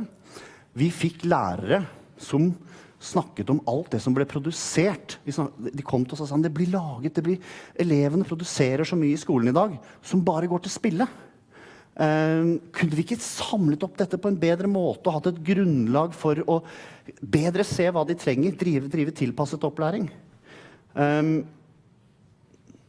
Og da har det altså vært litt sånn tendenser i skolen til at de som er interessert i å få data, det ikke alltid lærerne, det ofte skoleeier. Skoleledere og skoleeier. Og det har blitt ofte liksom mer følt som en sånn mer arbeid for å rapportere slik at skoleeier skal få kontroll og innsikt, se over skulderen og så videre. Det har ikke vært så veldig sånn positivt rundt det å samle inn data, men det jeg helt overbevist om at det kommer til å snu. Vi ser det nå, at dette snur. Når det blir enkelt nok, når det blir så enkelt som Yr eller Google eller noe sånt, når du slipper å punche, og du som lærer får god informasjon til å handle ut fra, da kommer kravet og presset fra lærerne også til å få denne dataene. Det helt selvfølgelig. Ta noen eksempler bare fra vår utprøving, for det de på en måte, det jeg har å vise til egentlig. Skal vi se om vi kan få opp en video. Hvordan en lærer opplever det når de får læringsanalysen, informasjon. Her kan jeg se hele klassens nivå på det emnet som vi holder på med, måling. Og da det lett for meg for eksempel å se, hvis det veldig mange som ligger litt dårlig an her, så kan jeg justere min undervisning, sånn at jeg får med meg flere. Ja. Man vil ikke bort fra det. Her bare kjapt et annet eksempel. Det kan være veldig stort. En stor endring jeg har merket at jeg forbereder meg på en annen måte. Jeg sitter ikke lang tid i forkant for å finne oppgaver som kan passe 3 ulike nivåer. Det gjerne det vi prøver å dele i. Men nå det å gå inn i klasserommet, og så det å få en større veilederrolle. Så jeg bruker mindre tid på forberedelser i forkant, men jeg bruker mye mer tid med ungene. Læreren. Google Maps for læring. Nei, altså men det å få den type informasjon, det noe som kommer til å bli kraftigere og kraftigere krav fra lærere når vi ser hvor godt det funker, og det merker vi også etter denne utprøvingen. Skal vi til en annet hovedbehov. Masaiene, de hopper høyt. De danser og ler og hopper, og det veldig gøy når de holder på med det, men det også blodig alvor det de driver med. Og de har en side av sin historie som ikke alltid de liker å trekke fram, men sånn det. De overlevde en god del med å være kvegtyver. Og for å kunne rappe kveg, så må man hoppe høyt over gjerder. Og det handler faktisk litt om det. Og så handler det om å bli sett på som litt større for skremmende dyr og så videre også. Og det faktisk så viktig for masaiene dette med å hoppe høyt, at du kan bli høvding hvis du hopper høyest. Så dette handler ikke bare om dans og spill, men det handler faktisk om mat og makt. Og det klart at dette utrolig relevant for dem da, å drive med den type trening, fordi det gir dem noe umiddelbart, og noe som helt relevant for å bli engasjert og motivert, nemlig mat og makt. Teknologien hjelper oss med å gjøre ting mer og mer relevant. Og den store trenden som gjør noe med det kaller vi for personifisering. Det liksom relevans på steroider på mange måter. Hvordan vi har gått fra å akseptere at en avis gir oss nyheter som går til absolutt alle, og kanskje noe av det funker for oss, til at Facebook serverer min egen strøm, og også nå begynner å servere mine egne nyheter med instant article og så videre. Eller det at Spotify lager en spilleliste ukentlig basert på dine lyttevaner, eller lyttevanene til folk som ligner på deg. Det handler også om big data, som vi kommer til. Google som serverer reklamer som relevante ut fra hva du skriver i Gmailen din, og hvordan du browser. Amazon med sine bokanbefalinger, eller Netflix sine anbefalte filmer og så videre. Dette bare ting vi omgir oss med, og som vi tar mer og mer for gitt. Til og med blir litt sånn sure når Netflix kommer med anbefalinger som ikke funker i det hele tatt. Jeg har en absurd profil, fordi sønnen min ser også på samme Netflix-kontoen, så jeg får sånn helt ville anbefalinger. Jeg blir litt sånn irritert, jeg kan ikke skylde på Netflix for det, men dette noe vi begynner å forvente oss etter hvert. Den personifiseringen tilrettelagt for oss. Og kruttet i dette, det virkelig store kruttet i dette, det big data. Big data handler enkelt sagt om det å samle store mengder data for å få mening ut av det. Og så det mange måter å gjøre det på. En av måtene å skape virtuelle tvillinger. Programmet finner da mennesker som ligner på deg. Som har det samme handlingsmønstret som det du har, og da kan forutse hva du kommer til å gjøre, eller hva du trenger, ut fra det de andre menneskene gjorde eller trengte. Og jeg skal ta en ganske sånn skremmende historie som illustrerer dette godt. Target, en varehandelskjede i USA, de var ganske tidlig ut med dette, og det ble skrevet en New York Times-artikkel i 2012, hvor det de gjorde, de har sånn som veldig mange butikker har, du har sånn medlemskapskort, hvor du har navnet ditt og alderen din, og hvor du bor, og litt forskjellige data om deg. Og så betaler du jo selvfølgelig med et kredittkort for varene dine, og da får de registrert hva du kjøper. Og så kan de koble dette, de kan koble det med når det på året, de kan koble med været, alle mulige data. Og ut fra det så kan de skape big data med så mye input, og så kan de lage virtuelle tvillinger og se at aha, en person som har det handlingsmønstret med det kjønn og bor i et sånt område, trenger i neste uke sannsynligvis en sånn produkt, kan du forutse. Skummelt det. Og det litt sånn, jeg blir litt sånn sur, for jeg synes at jeg spesiell, liksom, men vi ganske like noen andre. Sånn det bare. Og så var det en sak da, fordi de så jo at når noen får barn, så sitter penger løst. Da vil man bruke penger på å kjøpe sikre barnevogner og bilseter og alt mulig sånn. Så det interessant å ha målrettet reklamer, sånn at du skal kjøpe det hos Target. Og så de på handlingsmønstre til folk som fikk barn, og så kunne de se at det var begynt omtrent 6 måneder i forkant, og skje noe med, da kjøper man noen slags parfymefri lotion, kanskje i store mengder, noen sånn cotton balls og noe greier, og noe vitamintilskudd og litt sånn. Og så man hvordan det forløp seg, og de neste ukene så kjøpte man noe annet og så videre.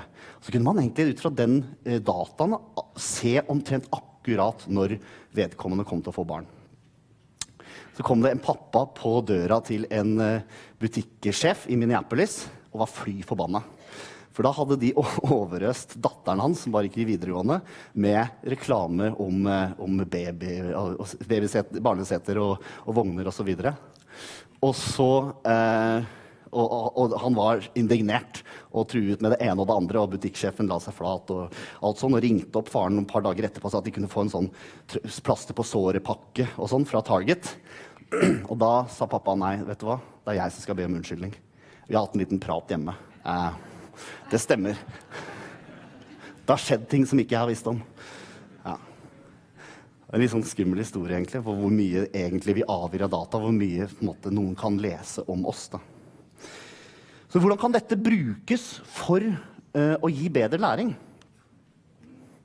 Hvis vi går tilbake til læringskartet, så det jo sånn da, at når Lisa beveger seg rundt i dette kartet, så kan vi da identifisere hennes bevegelser opp mot det noen andre har hatt, og se at Lisa ligner ganske mye på disse andre menneskenes bevegelser. Og Minuten, som da står bak maskineriet her, de har da 10 millioner brukere rundt i verden. Og det klart at da vil handlingsmønstre til elever i Brasil og USA og Tokyo og hvor som helst kunne informere hvordan Lisas neste bevegelse og hva hun trenger som det neste læringselementet. Man kan forutse hva hun trenger ved hjelp av big data. Og resultatet forhåpentligvis en personlig tilpasset opplæring, at hver enkelt elev ligger da i flytsonen mellom mestring og utfordring. Et par eksempler på å se hvordan big data oppleves når det ute i bruk. Oi, det kommer kanskje ikke opp den. Skal vi se bare ta en escape her. Se om det var der. Der var vi. Blir veldig motiverte. De jobber mer med lekser, hjemmearbeid, enn det de gjør ellers, fordi de synes det er gøy. Elevene blir også motiverte fordi at de slipper å gjøre oppgaver som er for lette eller for vanskelige. Oppgavene er tilpasset deres kompetanse og gjør at de kan strekke seg litt. Dette her er adaptivitet, det er big data som ligger bak det, av den opplevelsen. Og det fine med det er jo at det blir bedre og bedre, det er selvforbedrende, hele systemet. Men hvis noen er som meg, så synes de det er et lite ubehag her. Det er noe med den dataen som er ganske sårbart og litt skummelt, synes jeg. Og derfor har jeg lyst til å gå litt ut av det som egentlig er tematikken og snakke litt kort om personvern, rett og slett, for jeg bare synes det er så viktig at vi snakker om det. Fordi flere og flere aktører beveger seg nå inn i et landskap hvor man begynner å samle inn data fra elevene, og det er så viktig at vi tar dette på det dypeste alvor. Og det sentrale i dette, det er at elevene er de som eier sine egne data. Hvis man lar det styre alt, så kommer man ganske langt.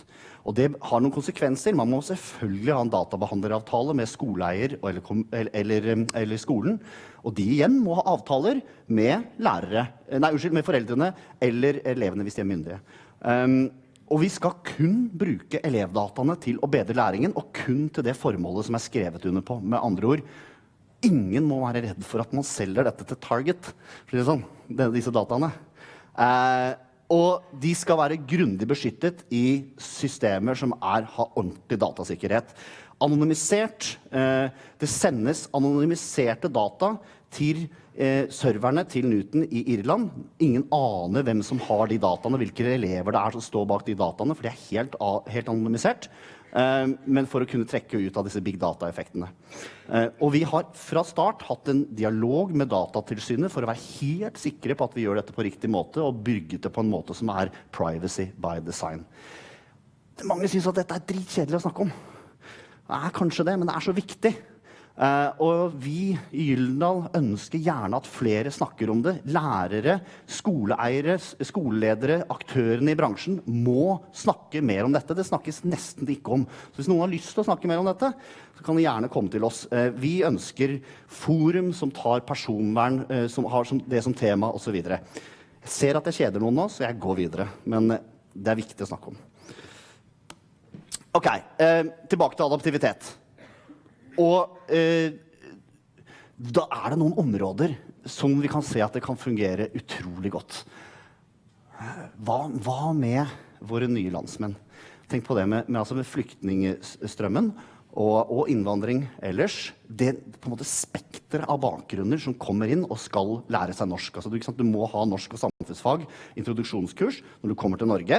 Men bakgrunnen kan være at du er en professor på 60 år, eller en analfabet på 40 år, og kulturforskjellene, språkforskjellene, enormt variert. Og det er et perfekt område for adaptiv læring. Da kan systemet finne ut nettopp hva du trenger, hva som er dine behov, som er helt ulik han professoren på 60. Ikke sant? Så vi kommer til å bygge et produkt der som kommer til neste år, som heter Min Norsk, som er da introduksjonskurs med norsk og samfunnsfag for innvandrere og flyktninger. Det er veldig spennende å se hvordan det funker der. Så er det viktig å si at adaptiv læring ikke er det store saliggjørende, og definitivt har sine begrensninger.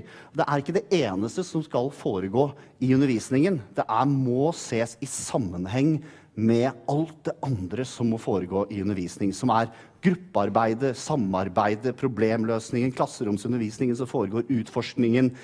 Adaptiv læring har sine åpenbare begrensninger.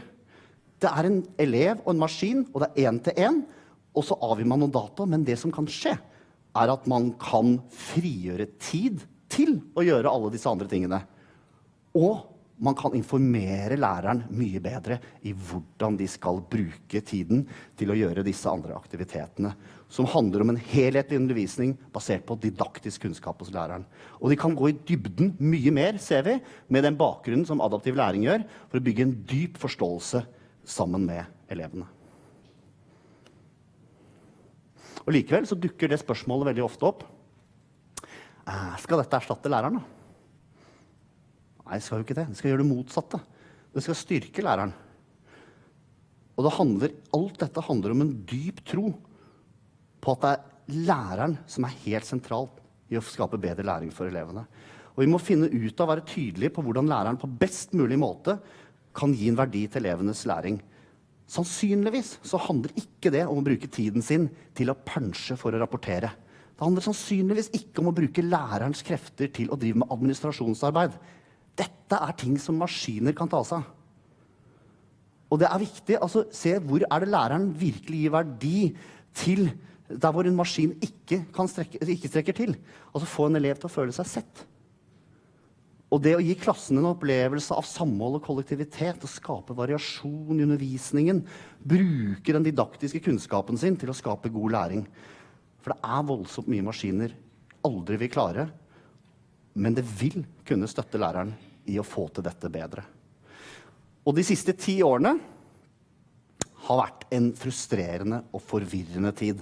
Så vil jeg benytte anledningen egentlig til å be om unnskyldning. Fordi jeg, og kanskje en del her, har vært med på å skape den forvirringen. En del leverandører, andre teknologioptimister. Det har vært gjennom en tid hvor du har blitt overlesset av løsninger, tekniske muligheter, LMS-er, apper, devices, ting som kommer til å endre læringen totalt. Og dette sier jeg som representant for Norges største edtech-aktør, undervisning.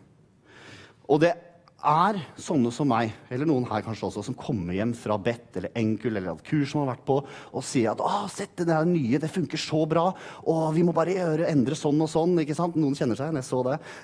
Og så, hva er det som skjer da med de lærerne man møter på skolen? Som kanskje ikke tør å si det, altså jeg klarer ikke alle disse teknologigreiene, må jeg endre alt jeg driver med, eller hva er det jeg må endre, jeg vet ikke hva, og jeg føler meg ikke kreativ nok. Det har gjort for selvfølelsen, det mange av oss har gjort for selvfølelsen, for mange av lærerne, har vært utrolig negativt. Og jeg tror at det har bidratt til dårligere læring. Dårlig selvtillit hos en lærer, ikke bra. Men nå ser jeg signaler på at teknologien er på vei et sted som er mye, mye bedre for læreren. Ikke at det er gjort masse flotte ting, jeg kan ramse opp masse flotte, jeg kan nevne noen navn, men da er det noen som er utelatt, men altså Kreasa gjør, og det Kahoot gjør, og Connexus og Salaby, det er mange bra ting. Men nå begynner vi å få strammet det inn. Jeg ser det, at det begynner å være mye tydeligere i hva som kan styrke læreren i virket deres. Og det er det som er det sentrale. Det betyr at vi aktører har blitt mer modne, teknologien har blitt mer moden, og også lærerne har nok blitt mer modne de siste 10 årene.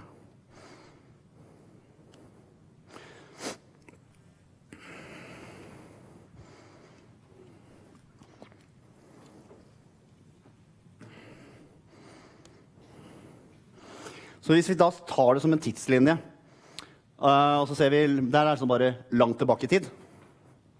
Og her er vi nå 2016, og så om 10 år. Så har vi da sett på utgangspunktet noen behov. Informasjon til handling og relevans, en relevant trening. Så har vi sett på hvordan disse behovene har blitt synliggjort i forsøk på å møte dem med datainformert handling, her representert ved Google Maps, eller personifisering ved hjelp av Facebook. Og så har vi sett på hvordan kan vi bruke kraften i dette til å bidra til bedre læring. Jo, nemlig informasjonen gjennom læringsanalyse, som styrker læreren, og også eleven har jeg ikke vært inne på, men det er også et interessant element. At eleven som ser sine egne data på riktig måte også kan være veldig bra for blant annet metakognisjon. Gjort interessante studier i Australia på det. Og også det med adaptiv læring som en måte personifiseringen i hvordan vi kan bruke den type datakraft som Google og Netflix bruker til å skape bedre læring for elevene. Skreddersydd læring. Og her er egentlig det som jeg synes er hovedpoenget, at det er ikke adaptivitet som er det viktige her. Det er tilpasset opplæring. Eller relevant trening. Det åpenbart at teknologi kommer til å støtte bedre differensiering og relevans på alle mulige måter, og en av dem adaptivitet. Kanskje det den kraftigste, vi får se. Men vi bare helt i begynnelsen av å se hva adaptivitet kan gjøre. Men om noen år så kan det være helt andre løsninger som vokser frem. Så vi forsøker å løse de samme grunnleggende behovene. Og det sentrale her at vi bommer totalt hvis vi har øynene festet på trendene, øynene festet på det som de teknologiske mulighetene. Vi må ha øynene festet hele tiden på det som behovene, de grunnleggende behovene som går igjen hele veien. Da til slutt en sånn appell til lærere om det som har preget de siste 10 årene i alt for stor grad i hvordan teknologi har blitt tatt inn i skolen i form av det jeg sa i sted med den type teknologioptimisme som har helt naturlig nok fått noen negative konsekvenser i skolen, men også den sparer pengebiten også, troen på at det noe digitalt som da skal effektivisere og kanskje enten få ned pengene man bruker på lærerkrefter eller på andre typer ting. Vi ikke nødvendigvis nevne et fylkessamarbeid for læremidler som hadde den motivasjonen for å spare penger. Men alle disse motivasjonene for å ta inn det digitale har nok preget oss litt. Og mye av det har gått på bekostning av troen på læreren, den kompetansen og funksjonen som læreren har. Og jeg synes det flott, det for eksempel Sugata Mitra, som var her for noen år siden, står for, ved Hole in the Wall-prosjektet, hvor man ikke trenger noen lærer, og med bare en datamaskin som man utforsker med, kan føre til at mange elever kan lære voldsomt mye. Og det masse interessant der. Og rundt i den sfæren, i den tankegang, så har det foregått mye interessant, men også mye som ikke nødvendigvis så fruktbart. For det sporer av, og det devaluerer læreren, mener jeg. Som inspirator, som veileder, som utfordrer, noe som oppmuntrer, varierer metodene, ser enkeltelever på et didaktisk fundament. Og appellen nå at lærerne må ta kontrollen over teknologien. Nå har det begynt å vokse frem teknologi som virkelig kan være med på å styrke lærerne på en helt annen måte, og bidra til bedre læring. Ikke la eierskapet komme ovenifra eller fra andre steder. Det læreren som må eie det og ha nytte av det. Og det jo det vi ser nå, at den magien med ekte adaptiv læring og nyere læringsanalyse, det startfasen av den teknologien som kommer til å ha utrolige muligheter. Til syvende og sist så det jo nettopp det at det Lisa det handler om. Hvordan vi kan bidra til at Lisa blir sett og får den tilpasningen hun trenger for å få utnyttet sitt potensial. Takk.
I'm standing here with David M.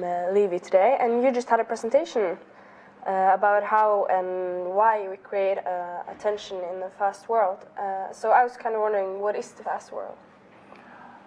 I think the fast world is the world that most of us are living in, where we're on our devices all the time, and we travel a lot, and we're very, very busy. I mean, I can't speak to Norwegian society as much as I know American society, but so many Americans that I know are rushing around all the time, and often so busy that they don't have time to think, even in universities. Yeah, that was my next question, then. Why does the fast world need to be better at thinking, reading, and writing? Well, it's really a question of what we think it is to be human. What are the qualities that we really want to have as human beings? I happen to be somebody who thinks that to live a better life, we need to actually be reflective and pay attention to what we're doing. In order to live an ethical and a moral life, we need to observe ourselves and make changes to our lives. And if we're so busy and rushing around all the time that we're not even really noticing what we're doing, we may make a lot of mistakes. We may not be as kind or even as effective as we ought to be. So I'm somebody that believes that education, part of the role of education is to help us to reflect on ourselves in order to be better people. And you also said that you use mindfulness in the classroom. That's right. Why? Mindfulness, well, first of all, what do we mean by that? Really, at heart, mindfulness just means being present, being aware. And it's easier to understand what mindfulness isn't, because I think a lot of the time many of us are very distracted. When somebody talks to us, we're not even really listening very carefully, or even when we're online, we're only half paying attention. I happen to believe that to live a full and meaningful and a good life, it's helpful to be more present. When we're eating our food, to really taste it. When we're talking to our friends or our family, to really be listening to them. And when we're reading or studying, to really be paying attention. So mindfulness as a practice is just one of many different ways to train and teach people to actually be more aware and more present. So your students are sitting and paying attention to their breaths then? We do a variety of exercises in the classroom, and the most basic one is exactly what you described. It's you sit, you pay attention to the quality of your breathing, and then when you notice your mind drifting, you're thinking about something else, or you're wondering about the future, or you're worried about something, when you notice your mind slipping away, you come back to the breathing, and you just keep coming back again and again. It's a very simple mindfulness technique but it's not easy because you quickly discover when you try to do this that your mind is bouncing all over the place.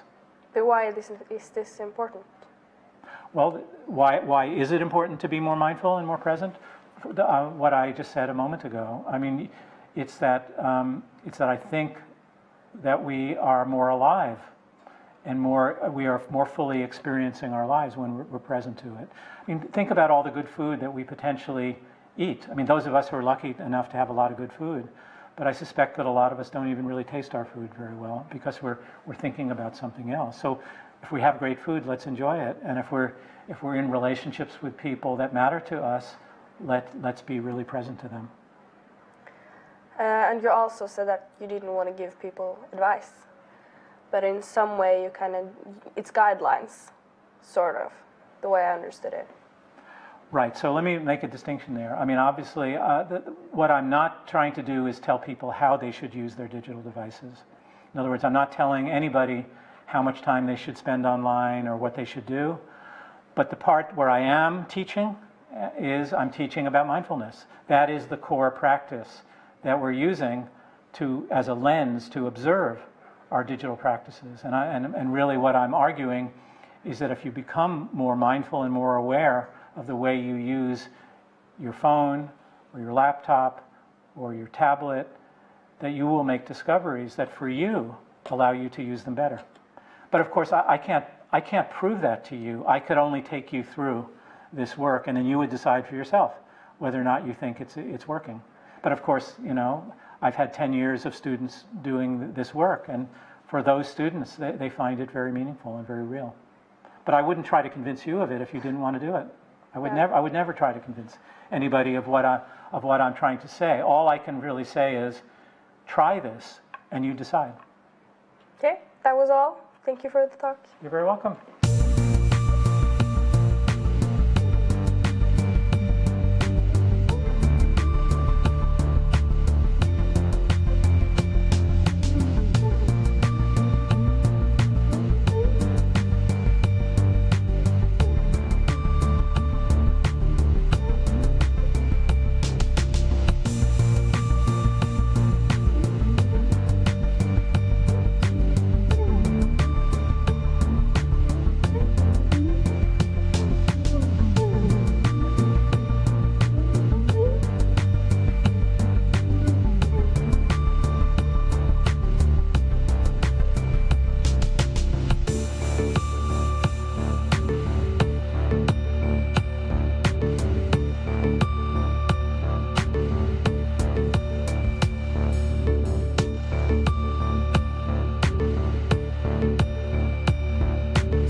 Da ble klokka 1:15, og det på tid å begynne. Velkommen til denne sesjonen om dataspill og koding I fag. Vi får en presentasjon fra Jørund Høyeskog, Vibeke Guttormsgård og Kristine Sevik.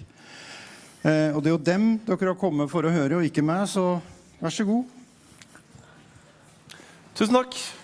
Ja, vi altså fra Senter for IKT I utdanningen, og jeg og kollegene mine, pluss vår mann Lars til Tromsø, vi har drevet en satsing på innovativ IKT-fag I noen år nå.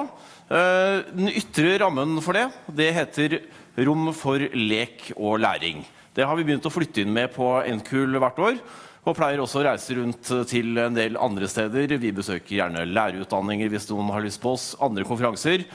Vi har læringslabber I Oslo og Tromsø, hvor vi driver med innovativ IKT av ymse arter. 3D-printing, virtual reality, dataspill, koding og makerbevegelse og alt som gøy når det gjelder læring og teknologi prøver vi å samle I Rom for lek og læring-satsingen vår. Men denne satsingen her tenker vi vel fint lite uten de som yter bidragene til det. Og dette det norske lærere som gjør. Alle de tingene som vi reiser rundt med, viser frem med og har tenkt å vise frem for dere I dag. For vi har nemlig tenkt å kjøre en god del live-ting for dere, både med dataspill og koding.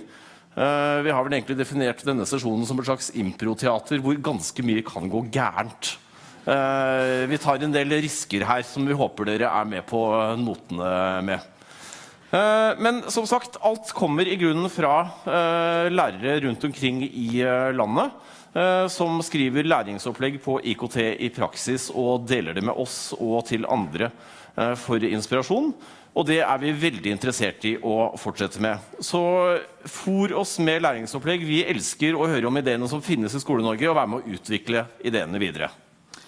Ja, for vi litt sånn fusker I faget. Vi ganske gode til å finne ting vi synes morsomt, som blinker og piper, eller som kan brukes på en eller annen dings. Men det jeg tror vi best på å finne bra lærere ute I verden, og etter hvert så finner også de bra lærerne oss. Og vi oppfordrer jo alle til å gå inn på IKT I praksis, og bruke siden. Der ligger det masse forskjellige læringsopplegg og blogginnlegg.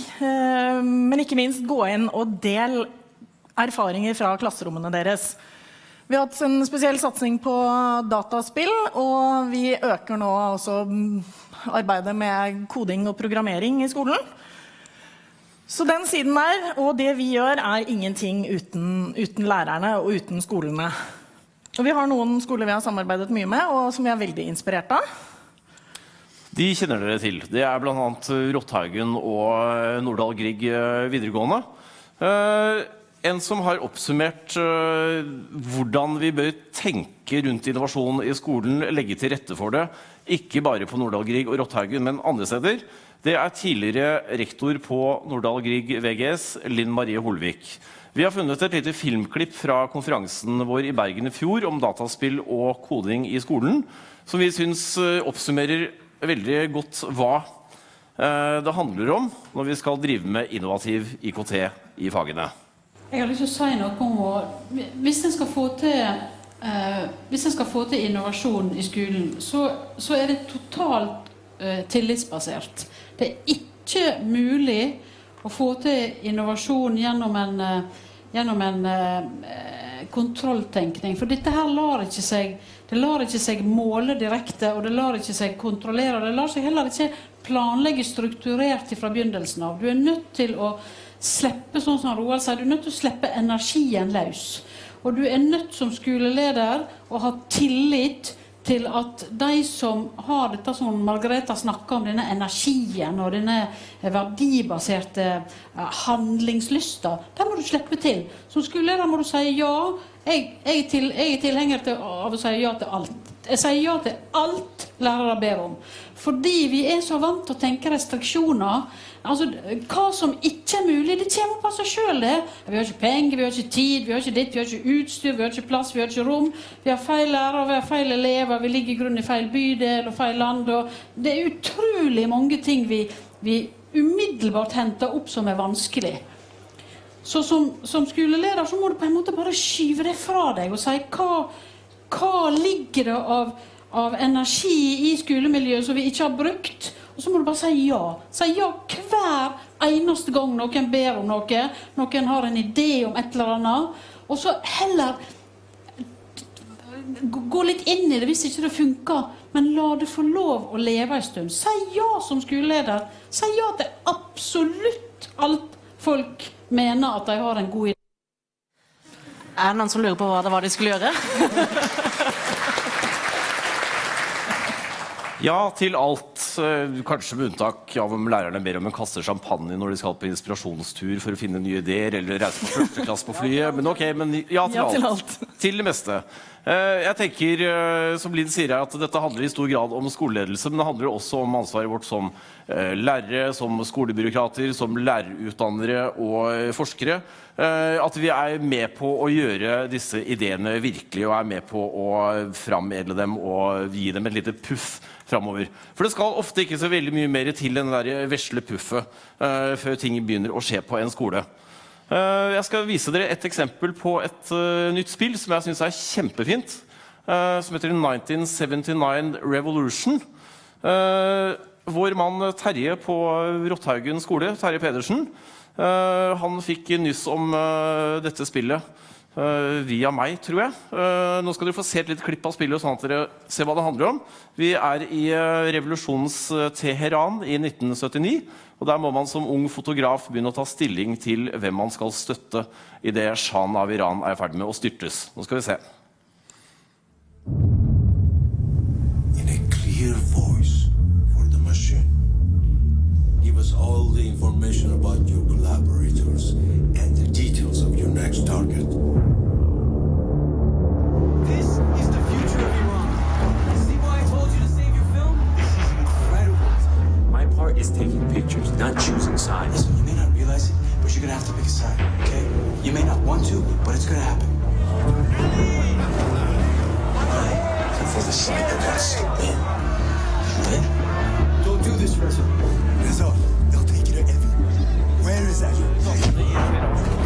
This is not a game.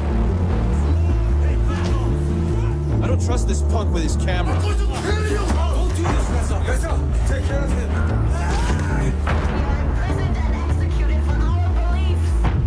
Do you still have the rolls of film from the pictures you took today? I don't have to justify my actions to you. Get him a new ID. I en klasseromsetting ganske ofte. Så når Terje hadde fått tips av meg om dette spillet her, så sendte han umiddelbart e-post til utviklerne og fortalte at dette har vi lyst til å bruke på Rotthaugen i forbindelse med historieundervisning, samfunnsfagundervisning, fordi dette spillet her også peker videre mot dagens Midtøsten og har forbindelseslinjer til vår tid. Det tok noen timer, så fikk han 50 gratis lisenser fra utviklerne. Så det skal ofte ikke mer til enn en e-post før man har fått i gang en hel masse spennende ting. Så bruk de små spillutviklerne for alt hva det har vært. De elsker å høre fra dere som i skolen. Skal vi se, kommer jeg den på igjen? Ja. Terje på Rotthaugen og for eksempel Nordahl Grieg videregående, som både sitter i salen og var på skjermen her i sted, jo skoler som ligger langt fremme og har brukt mye spill, og veldig gode på å bruke spill i klasserommet. Men for mange som aldri har spilt spill i det hele tatt, så det kanskje et stykke å gå og begynne å bruke et sånt spill som det Jørgen viste her i sted. Så nå prøver vi også, på den ene siden så deler vi erfaringer med spill som krever litt spillbakgrunn, i hvert fall å vite litt hva dataspill men vi vil også lage ting som for lærere som aldri har tatt i et spill. Kanskje har du spilt Candy Crush på mobilen, kanskje har du ikke spilt dataspill i det hele tatt. Så vi har IKT-plan.no på Senter for IKT-utdanningen, og der jobber vi nå med en ny modul som heter Kom i gang med dataspill. Og der det enkle mobilspill, browserbaserte gratisspill som man kan prøve ut, og prøve å finne ut hvordan det kan brukes i fag. Vi skal vise et eksempel på et spill som har vært brukt på Grinde skole. På et spill som ikke jeg umiddelbart tenkte hadde en plass i skolen, nødvendigvis. Det sånn omtrent et av de tåpeligste spillene som finnes. Det spillet Temple Run, et spill som veldig mange barn i hvert fall spilte for et par år siden. Nå skal Kristine livespille litt, skal vi se hvordan det går. Superenkelt spill hvor du hopper og svinger og går til høyre og venstre. Hvordan kan vi bruke det i et klasserom? Espen Klausen, som har brukt det, han brukte det som et utgangspunkt for skriving. Få elevene interessert i å skrive tekster, og også kunst og håndverk. Lage concept art. Ja, art. De jobbet med hvem denne mannen som løper og på skjermen her skrev historier. Hva bakgrunnen hans? Hvorfor løper han? Hvor dette tempelet som han driver og løper i? Hvordan havnet han her? Hva det som har skjedd? Hvordan havnet han her? Så et veldig enkel tilnærming til dataspill i skolen. Å bruke et eller annet spill som elevene eller du har på brett eller på telefon. Man kan også bruke mer avanserte spill som utgangspunkt både for skriving og for tekstanalyse. Dataspill gode tekster. Så det mange forskjellige tilnærminger til å bruke dataspill. Et av de spillene som brukt mye i skolen, det Minecraft. Nå skal vi se om vi klarer å komme inn på serveren til Brundalen skole her i Trondheim. Vi skal til Stortinget. Skal vi se, nå må jeg bare se om jeg klarer å komme meg på nett her et litt øyeblikk. Skal vi se om de som, jeg kan si, Brundalen skole har da bygd Stortinget i Minecraft, vi skal inn i det. Det har de gjort så bra at på mandag så var hele klassen i Oslo, hele sjette trinn på Eidsvolls plass i anledning 150-årsjubileet til stortingsbygningen, og lærte Erna Solberg og Olemic Thomsen å spille Minecraft, og tok de på en guidet tur i Minecraft-bygningen. Klarer vi å komme oss inn? Et lite øyeblikk så jeg på EduRoam og får åpnet serveren. Skal vi se, det tar noen sekunder til, og så vi inne. Skal vi se.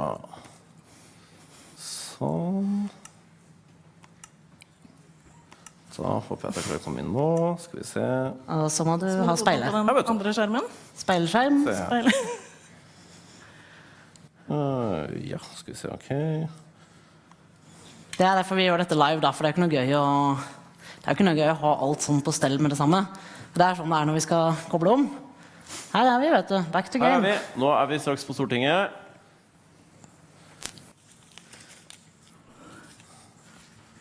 Sånn. Her har vi Stortinget. Som dere ser så denne bygningen ganske svær. Dette har eleven jobbet med i flere måneder.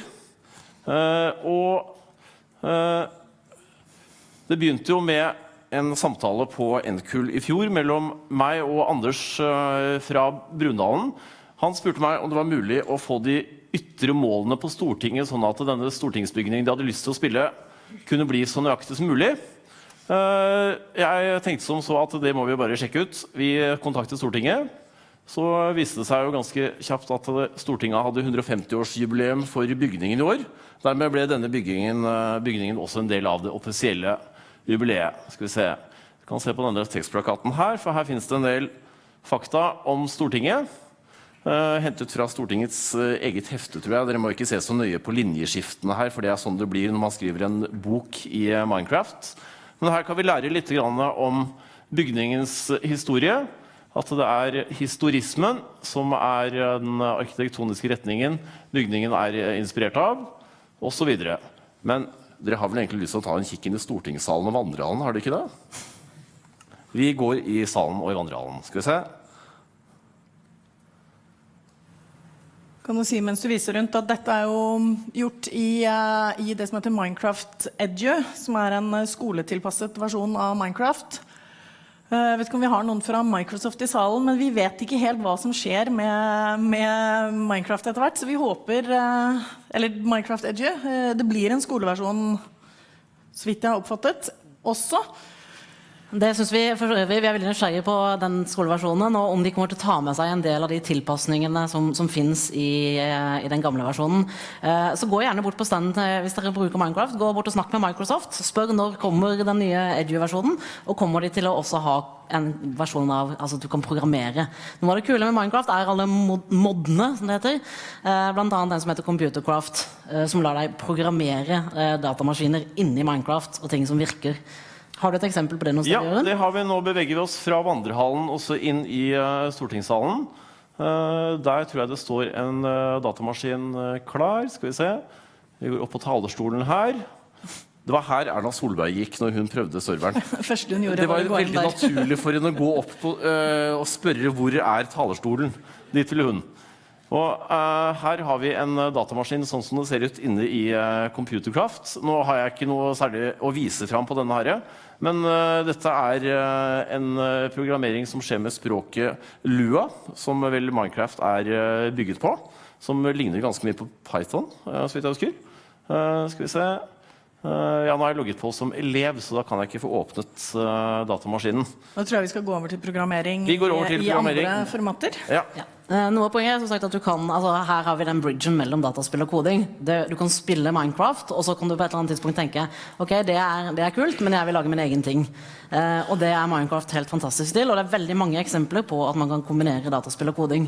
Ta nok et eksempel fra Grinde.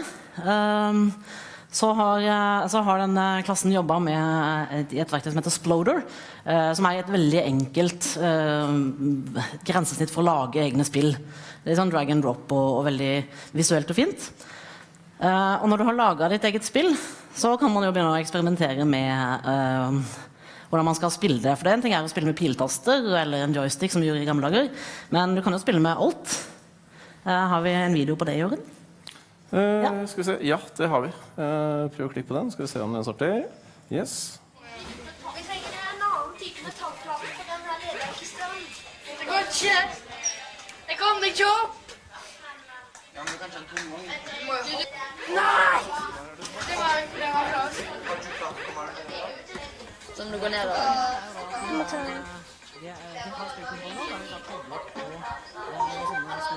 Elektriske kretser og bygd sine egne. Da kan du eksperimentere ganske mye med hva det som leder strøm godt. Vannbøtter jo helt utmerket, men det blir jo litt mye gris da selvfølgelig. Hver gang du skal hoppe så må du slå ned i vannbøtta. Men det gøy. Altså, her har vi noen som tar i fotpedal. Ja, og diverse sånne lærere som leder i elektrisitet. Også noe blyant etter hvert som de kobler på. Så kan du gjøre hva som helst. Da kombinerer du dataspill, koding, elektronikk, naturfag, kreativitet, kunst, håndverk, altså hva man nå enn vil. Her det ingen grenser. Og vi må jo selvfølgelig gjøre dette live også. Hvis vi killer den videoen... Ja. Skal vi se. Jeg skal ikke dit. Men hvordan kommer jeg over i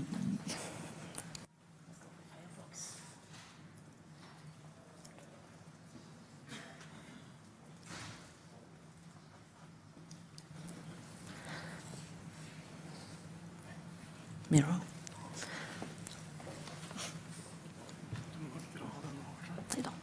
Sånn, der vi, vet du. Ja, nå jo dette alltid veldig spennende. For dette det jo derfor vi har tatt med frukt, ikke bare fordi at vi synes at det stand med frukt, men vi må jo se om vi får dette til å virke. Og det kan jo være, og det kan være ikke går. Se det. Det jo like gøy hver gang. Hæ?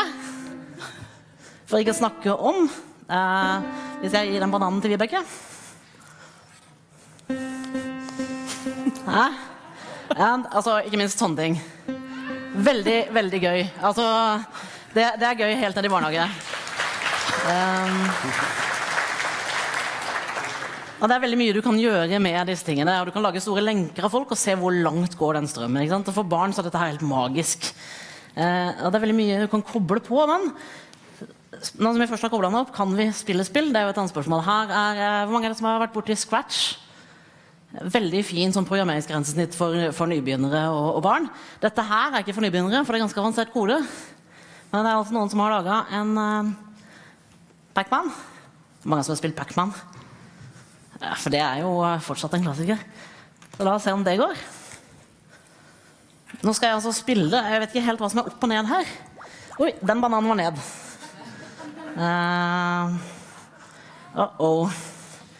Ja, den bananen var opp. Sånn der, og den da. Nei, det var feil vei. Det jo litt sånn vanskelig dette her da.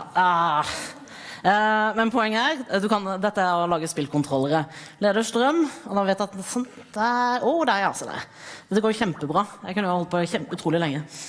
Jeg ville ikke dødd i det hele tatt, nei. Men tilbake til koden, så kan man da se inni, og så kan man da modifisere sin egen. Du kan ta, det som så fantastisk med sånne ting som Scratch, at folk deler. Dette har jo noen bare lagt ut. Og så har jeg på en måte tatt og trykket remix, så jeg kan lage min egen ting. Begynner veldig enkelt, endre litt farger på spøkelsene, og mer avansert etter hvert. Og for å, skal vi se, ja, da har vi sett litt på musikk. Jeg skal veldig raskt vise programmering. Ja, nei, vi må ta det nå. Scratch. Denne her også veldig fin da. Det Skranevatnet skole. 6. trinn, tror jeg. Som har programmert i Scratch. En fin liten animasjon om regnskogen og viktigheten av å bevare regnskogen. Så her det, i stedet for å lage en PowerPoint-presentasjon, så har de laget en animasjon som forteller en historie. Jeg skal ikke vise hele denne filmen, men dere ser jo at det her det veldig mye tverrfaglighet. Og man kan jo lage en sånn animasjon av hva som helst, i hvilket som helst fag. Ok, det var jo ganske gøy da. Litt spillelementer og så videre. Og den også ganske enkel. Da kan man gå inn og se på hans see inside og se på koden. For eksempel har vi lastebilen som kjørte i starten, og den sier den skal begynne med å gå til x, y, sånn og sånn, koordinater og så videre. Så det liksom ingen grenser for hva dere kan gjøre i et relativt enkelt grensesnitt. Og så skal vi og så har jeg lyst til å vise også skal vi se altså musikkprogrammering. Fordi musikk og programmering jo veldig nett knyttet til hverandre. Det handler jo om løkker, repetisjoner og å representere ting. Så det her en veldig enkel gratisprogram som heter Sonic Pi. Inneholder all verdens syntlyder. Jeg hverken musikklærer eller musiker, så jeg skjønner ikke så mye av dette, men jeg har en enkel løkke her som 28 ganger skal kjøre en basslyd. Hva det, Jørgen? Hva det står for inn? Det amplituden. Amplituden, som jeg ikke vet hva engang. Men det kan vi ta senere. Vi kjører... Du må ha på mikrofonen. Vi kjører den, se hva som skjer. Den lyden kom ikke over. Nei, vi trenger lyd. Skal vi se. Det ikke så nøye. Ja. Den kjempefin i hvert fall. Skal vi se om vi får lyd? Ja, kan vi få litt lyd? Ja. La oss se om det mulig å få til. Det så fint med sånn teknisk. Ja, nettopp. Det gjør kanskje 1000.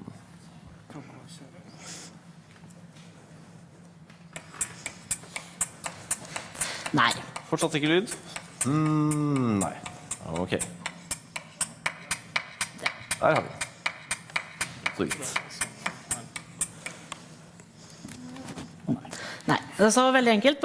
Noe av poenget her at du kan underveis mens den kjører, så kan du endre, ikke sant? For nå har den da en liten pause mellom, og så kan jeg endre den til å si at den skal være mye lenger.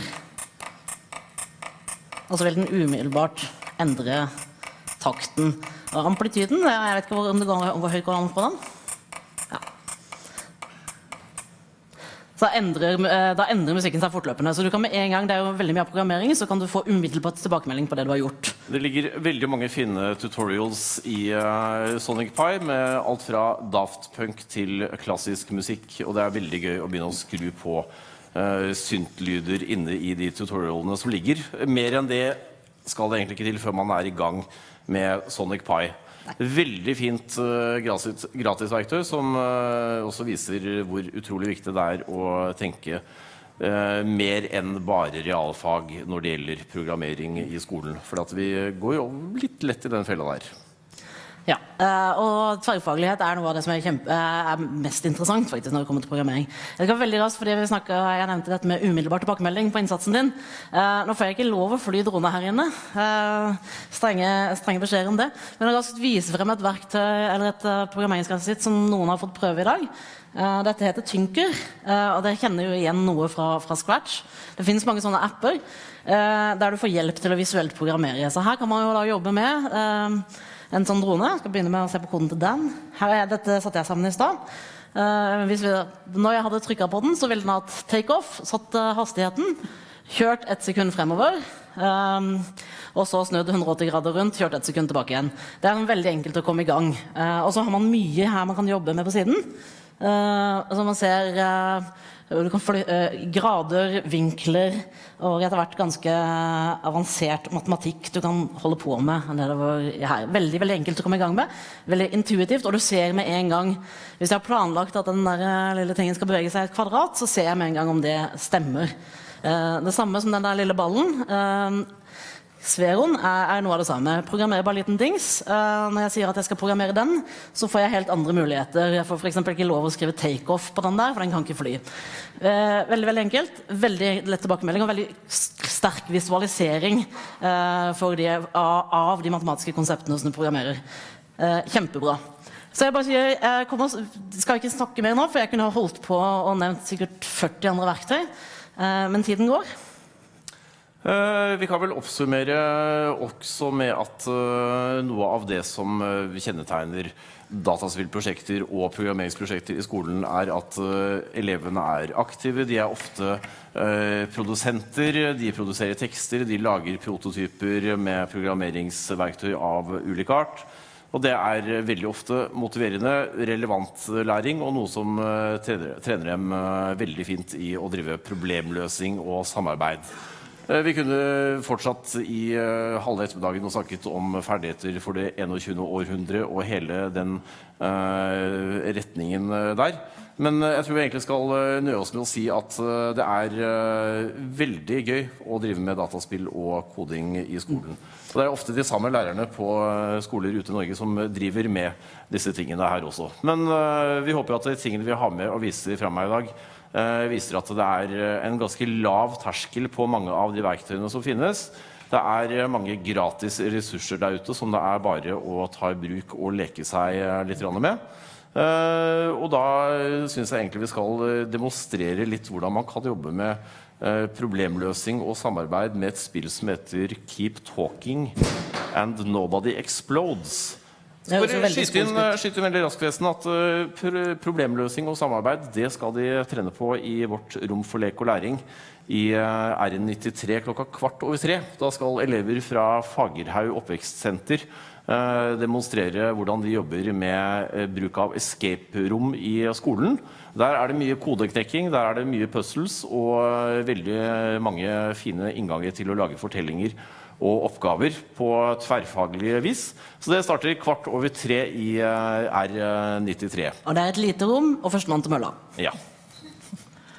Så har vi alle disse tingene her liggende i rom for lek og læring ut dagen. Det har vi også. Vil dere komme og spille piano eller kode en drone, så det fortsatt mulighet for det. Vi stenger klokka 4:15 i dag. Yes. Så til Keep Talking and Nobody Explodes. Dette et lite indie-spill som kom for et par år siden. Utviklet først i en virtual reality-versjon, senere i en PC-versjon som vi har med oss her i dag. Hva det du holder i hånden, Kristine? Her har jeg en bomb diffusion manual som forteller meg hvordan jeg skal diffuse en bombe. Og den ganske kryptisk. Det mange sider på engelsk og veldig mange valgmuligheter. Så heldigvis så har vi veldig god tid når vi skal gjøre dette her. Vi har hele 5 minutter til å desarmere en tikkende bombe. Og det har det med å bli ganske svett underveis, ganske spennende. Her står det mye på spill, og det god bruk for engelskkunnskaper når man skal lese denne forferdelige manualen som har kryptiske overskrifter, kryptiske tekster. Den helt umulig å skjønne, særlig til å begynne med. Etter hvert så skjønner man litt mer av irrgangene i manualen. Jeg kommer til å si det på norsk, tror jeg. Så kommunisere med bombemannen på norsk her, men denne kan jo også brukes, altså det engelsk i den kan veldig godt brukes.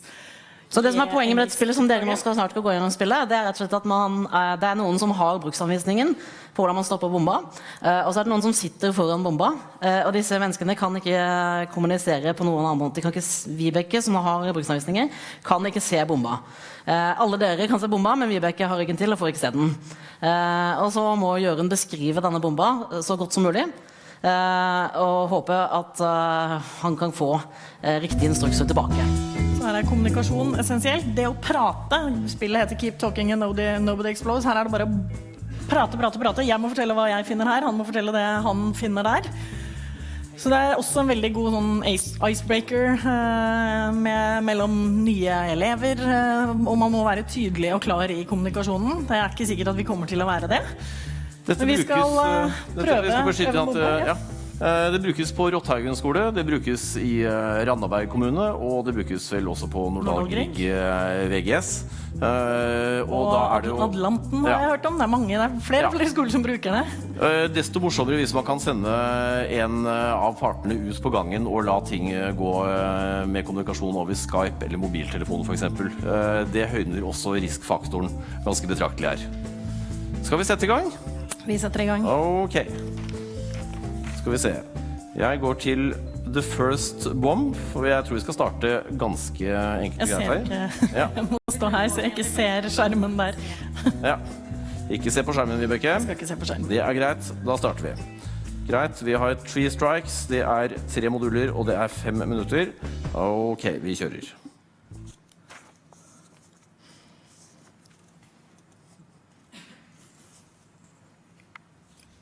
Ser du noe?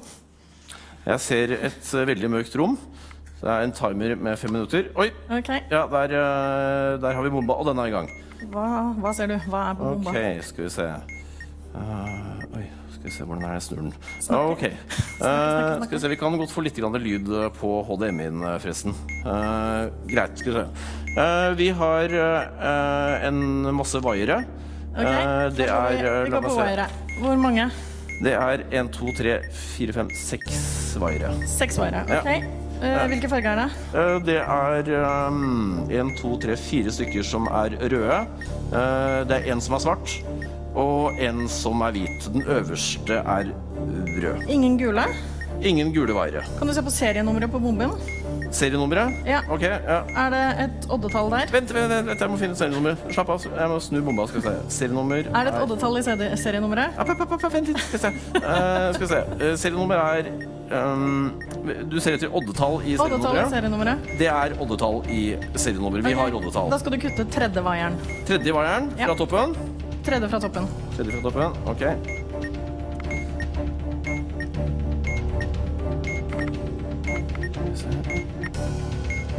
Ja, den grei. Vi har en modul og 2 igjen. Ok, kjøp. Ja. Neste, det 4 mystiske knapper. 4 sånne tegn? 4 tegn, ja. Ok. Og knappene ser sånn ut. Det en A som ikke en A, som har en strek som har flyttet seg til toppen av A-en, hvis du skjønner hva jeg mener. Ikke direkte. En A som ikke en A, som har ikke en A med en T inni? Jo, på en måte. En omvendt T på toppen. Sier det deg nå? Nei, jeg leter videre. Ok. Si de andre. Ja, greit. Vi har, skal vi se, en annen knapp som en sirkel som ikke full, med en liten prikk inni. Ok. Hvilken vei går den? Har den åpning mot høyre? Åpningen mot venstre. Åpningen mot venstre. Åpning mot venstre. Ja. Ok. Og så har vi en snirklete H med en liten J-aktig med en liten J-aktig dert nederst øret. Ja, riktig. Okay. Ja. Den A-en, det minner den litt om sånn fotnotetegn-ish? Fotnotetegn? Ja. Eller, ja. Nei, det lov å svare for dere også. Nå det helt blankt hvordan det ser fotnotetegn ut, jeg husker ikke. Nei, men... Ok, men det ser ut som en A, men ikke helt en A. Jeg tror jeg har den. Ja, ok. Det siste tegnet, det skal vi se, det en H som har blitt full. Det en H som har en trekant på høyre topp, og en runding nederst til høyre. Kan du se den? Nei, på ingen måte. Ok, se for deg en H. Og så på høyre kant av H-en så blir alt bare gærent. Den har gått på fylla, den har vært på fest. Det er en trekant på toppen. En fyr som holder en stav? Ja, en fyr som holder en stav. Hallo. Veldig bra, ja. Ok, da er det den rare A-en du kaller det, ja. Så er det han fyren som holder en stav, som jeg kaller det, eller den fulle H-en. Se, A-en, staven, den H-en med en sånn liten svang på. Ja. Og så ser jeg om en scene med prikk. Ok, ja, vi har modul 2, vi har 1.26 igjen, greit? Ok, vi har en knapp hvor det står detonate. Ja. Og den er gul. Den er gul. Ja. Hva står det på den? Detonate? Det står detonate på den. Den er gul. Ja.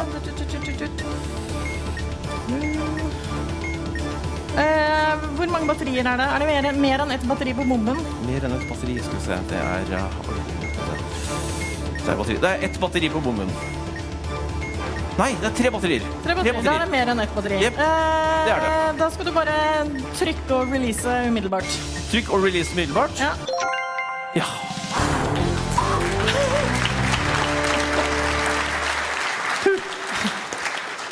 Takk, det var nære på. Vi hadde 50 sekunder eller noe sånt, så det gikk forholdsvis greit. Ja. Det var i grunnen en liten anekdote om dette spillet. For de gjorde dette i Århus. Ja. Og så hadde vi med oss en hel masse stæsj som vi alltid har når vi er på tur. Og så hadde vi litt for mye i kassa som skulle sjekkes inn. Så vi måtte ta av en kilo eller 2 og hive det i min carry-on-bag. Så da tok vi en bunke av denne bomb diffusion manualsen.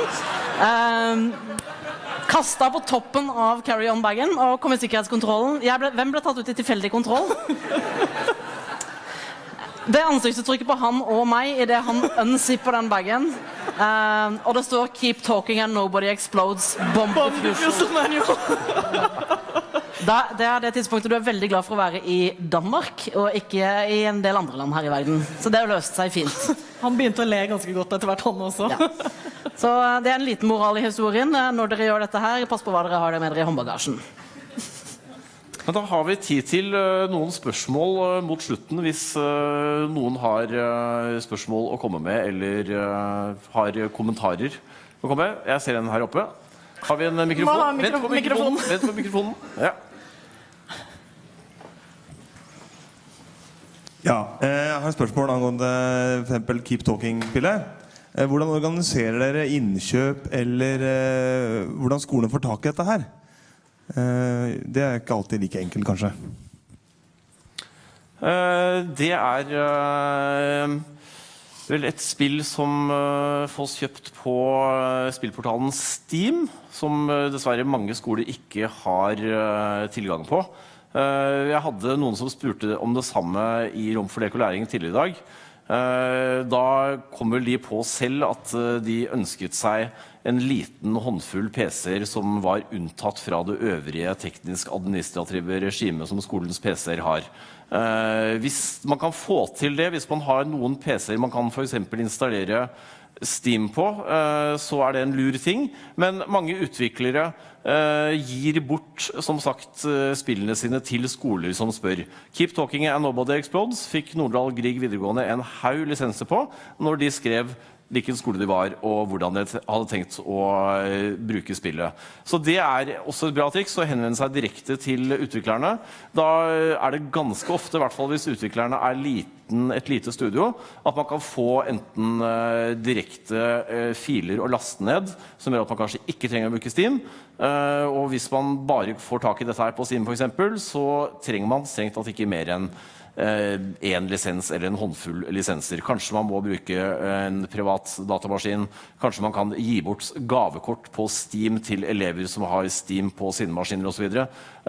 Så det finnes måter å kjøpe inn dette her på, men jeg tror ikke jeg vil anbefale skoler å bruke Steam i stor skala, for det blir innmari mye administrasjon med e-postadresser og forskjellige kontoer og passord. Men hvis man for eksempel kan ha en liten bunke PC-er og kjøre Steam på og ha maskiner som er unntatt tekniske administrative regimer, så det bra.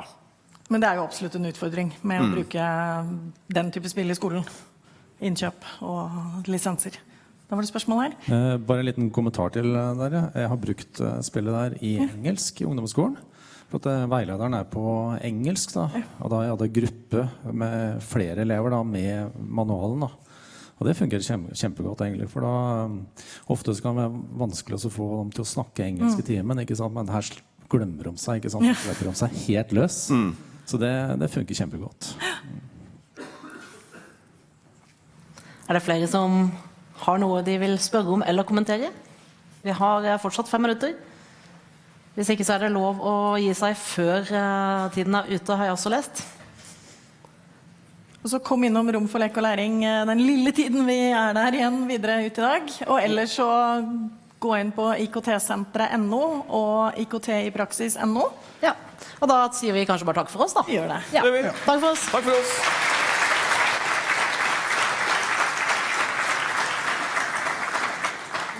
Det med masse tid til over, så greier. 5 minutter til overs. Forbruks oss. Strålende, her har du mikrofon. Ja.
I'm standing here with Dr. Pram. You haven't had your presentation yet, but it's coming out later today, and it's called Own Your Own Learning with the Learning Navigator. What do you mean by this?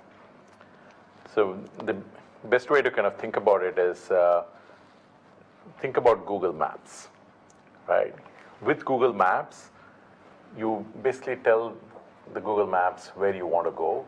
It knows where you are and then gives you a path to go from point A to point B.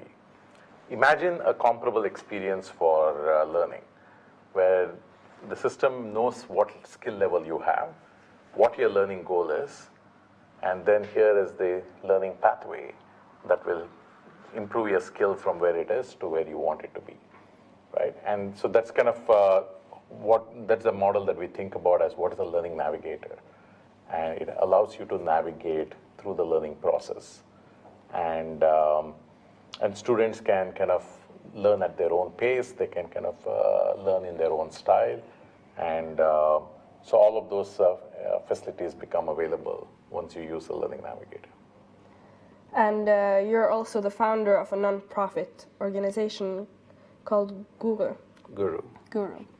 Can you explain to us what that is? So at Guru, we are a non-profit organization with a mission to honor the human right to education. We are developing the Learning Navigator that will be available to everybody in the world for free on the guru.org site, right? And our objective is that we want to reach every student in the world who wants to learn whatever they want to learn and provide a navigation experience so that we work with teachers and the teachers kind of provide their students the Learning Navigator so that their students can learn the way they want to learn. And you have also previously worked for Google and Yahoo. Yeah. And how do you go from such a huge commercial company to a non-profit organization like Guru? So the kind of work that I'm doing at Guru or what I did at Google or what I did at Yahoo, they're similar. Since we do engineering. We work with other people. Like I had worked on Google News or Google Maps. So when you work on Google Maps, the work I did was to focus on the engineering part of it. But there were other people who did all the cartography, all the satellite imagery processing, and all of that stuff, right?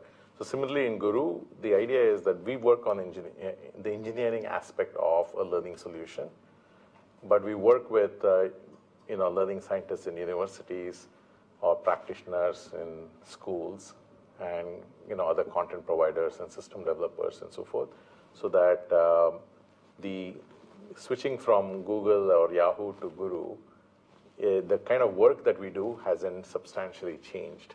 What is different, of course, is the size of the company and the resources you have, and all of that is different. And that we are able to kind of manage at this point because we have a lot of grant support from big organizations like Google, Cisco, Gates Foundation, Hewlett Foundation, and so forth. And so as things are somewhat the same in many areas, and in few areas where they are different, we are able to manage. Yes. And in Google, you worked on Google Maps and on Google Translate. And as a student, many of us believe that Google Translate is one of the most useful tools when it comes to education in foreign language. Was that one of your intentions while developing this tool? So, to be honest, it wasn't about education and education use that we were focusing on. We were just looking at, the World Wide Web has content in so many different languages, and we didn't want people who don't speak English to not have access to it. Or if there's a great article in Norwegian, then people who don't speak Norwegian shouldn't be shut out of that article. So our focus, or my focus at least, was how do we make the entire web available to everybody, right? And the education as a particular vertical was not the main intention. The intention was make the entire web available to every citizen, regardless of which language they spoke. And that's kind of was the genesis of our work on Google Translate. And how can you use your experience from Google and Yahoo and in your current work with Guru? So one is clearly, like I mentioned, it's about engineering systems at scale. And there are 1.4 billion people in the world. So if you are building a learning navigator for 1.4 billion students in the world, if you're building a learning navigator for 1.4 billion students, then all the experience of building systems that scale massively becomes important, and that experience from Yahoo and Google is particularly relevant. The second piece is, if you look at all the different applications that we have worked on, whether it's news or maps or translate and so forth, in each of these applications, we are not domain experts. Since it's not like I know cartography or I know journalism or any such aspect of it, but it's about our ability to work with people who are the experts and then kind of build the right engineering system. So that's kind of been the big focus for us. And it's the same thing with education. Education is an extremely vast space. There are a lot of people who are doing phenomenal stuff. And it's our ability to kind of work with each of these experts in their verticals and kind of fold that back into and reflect that within a system becomes critical. And that's kind of the experience I had working at Yahoo or Google. Well, thank you. That was all. Thank you very much.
Velkommen. Velkommen til en sesjon om visjoner om framtidens læring. Adoptiv læring. Og hjertelig velkommen til Kristoffer Henriksen, som er fagsjef i digital fagsjef i Gyldendal undervisning. Takk skal du ha. Jeg skal begynne rett på sak. Folk har kommet inn. Lisa, hun vet at hun ikke er dum. Men samtidig så har hun en oppfatning om at det er sånn omverdenen ser på henne. At hun er litt treig i nøtta. Og hun får en del ekstra hjelp på skolen. Hun er satt i supergruppen, som alle vet egentlig er treigegruppa. Og hun begynner kanskje å tro litt på det selv, det som måten omverdenen ser på henne. Kanskje har de rett, kanskje skulle hun gi opp de planene hun har. Moren hennes er lege, hun har drøm om å bli lege selv. Begynner å miste selvtilliten på det. Og vi vet alle hvilken vei hun er i ferd med å gå nedover nå, brolagt med dårlig selvtillit. Tenk om det var et verktøy som kunne se Lisa, som så hva hun egentlig evner å gjøre, så det som resten av verden, også ikke læreren hennes, helt klarer å fange opp. Som kunne se hva hun trenger hjelp til, hva hennes individuelle behov er, som er ulikt alle andres. Og det er et verktøy som vi har forsøkt å lage. Og det er egentlig bakgrunnen for at jeg står her nå.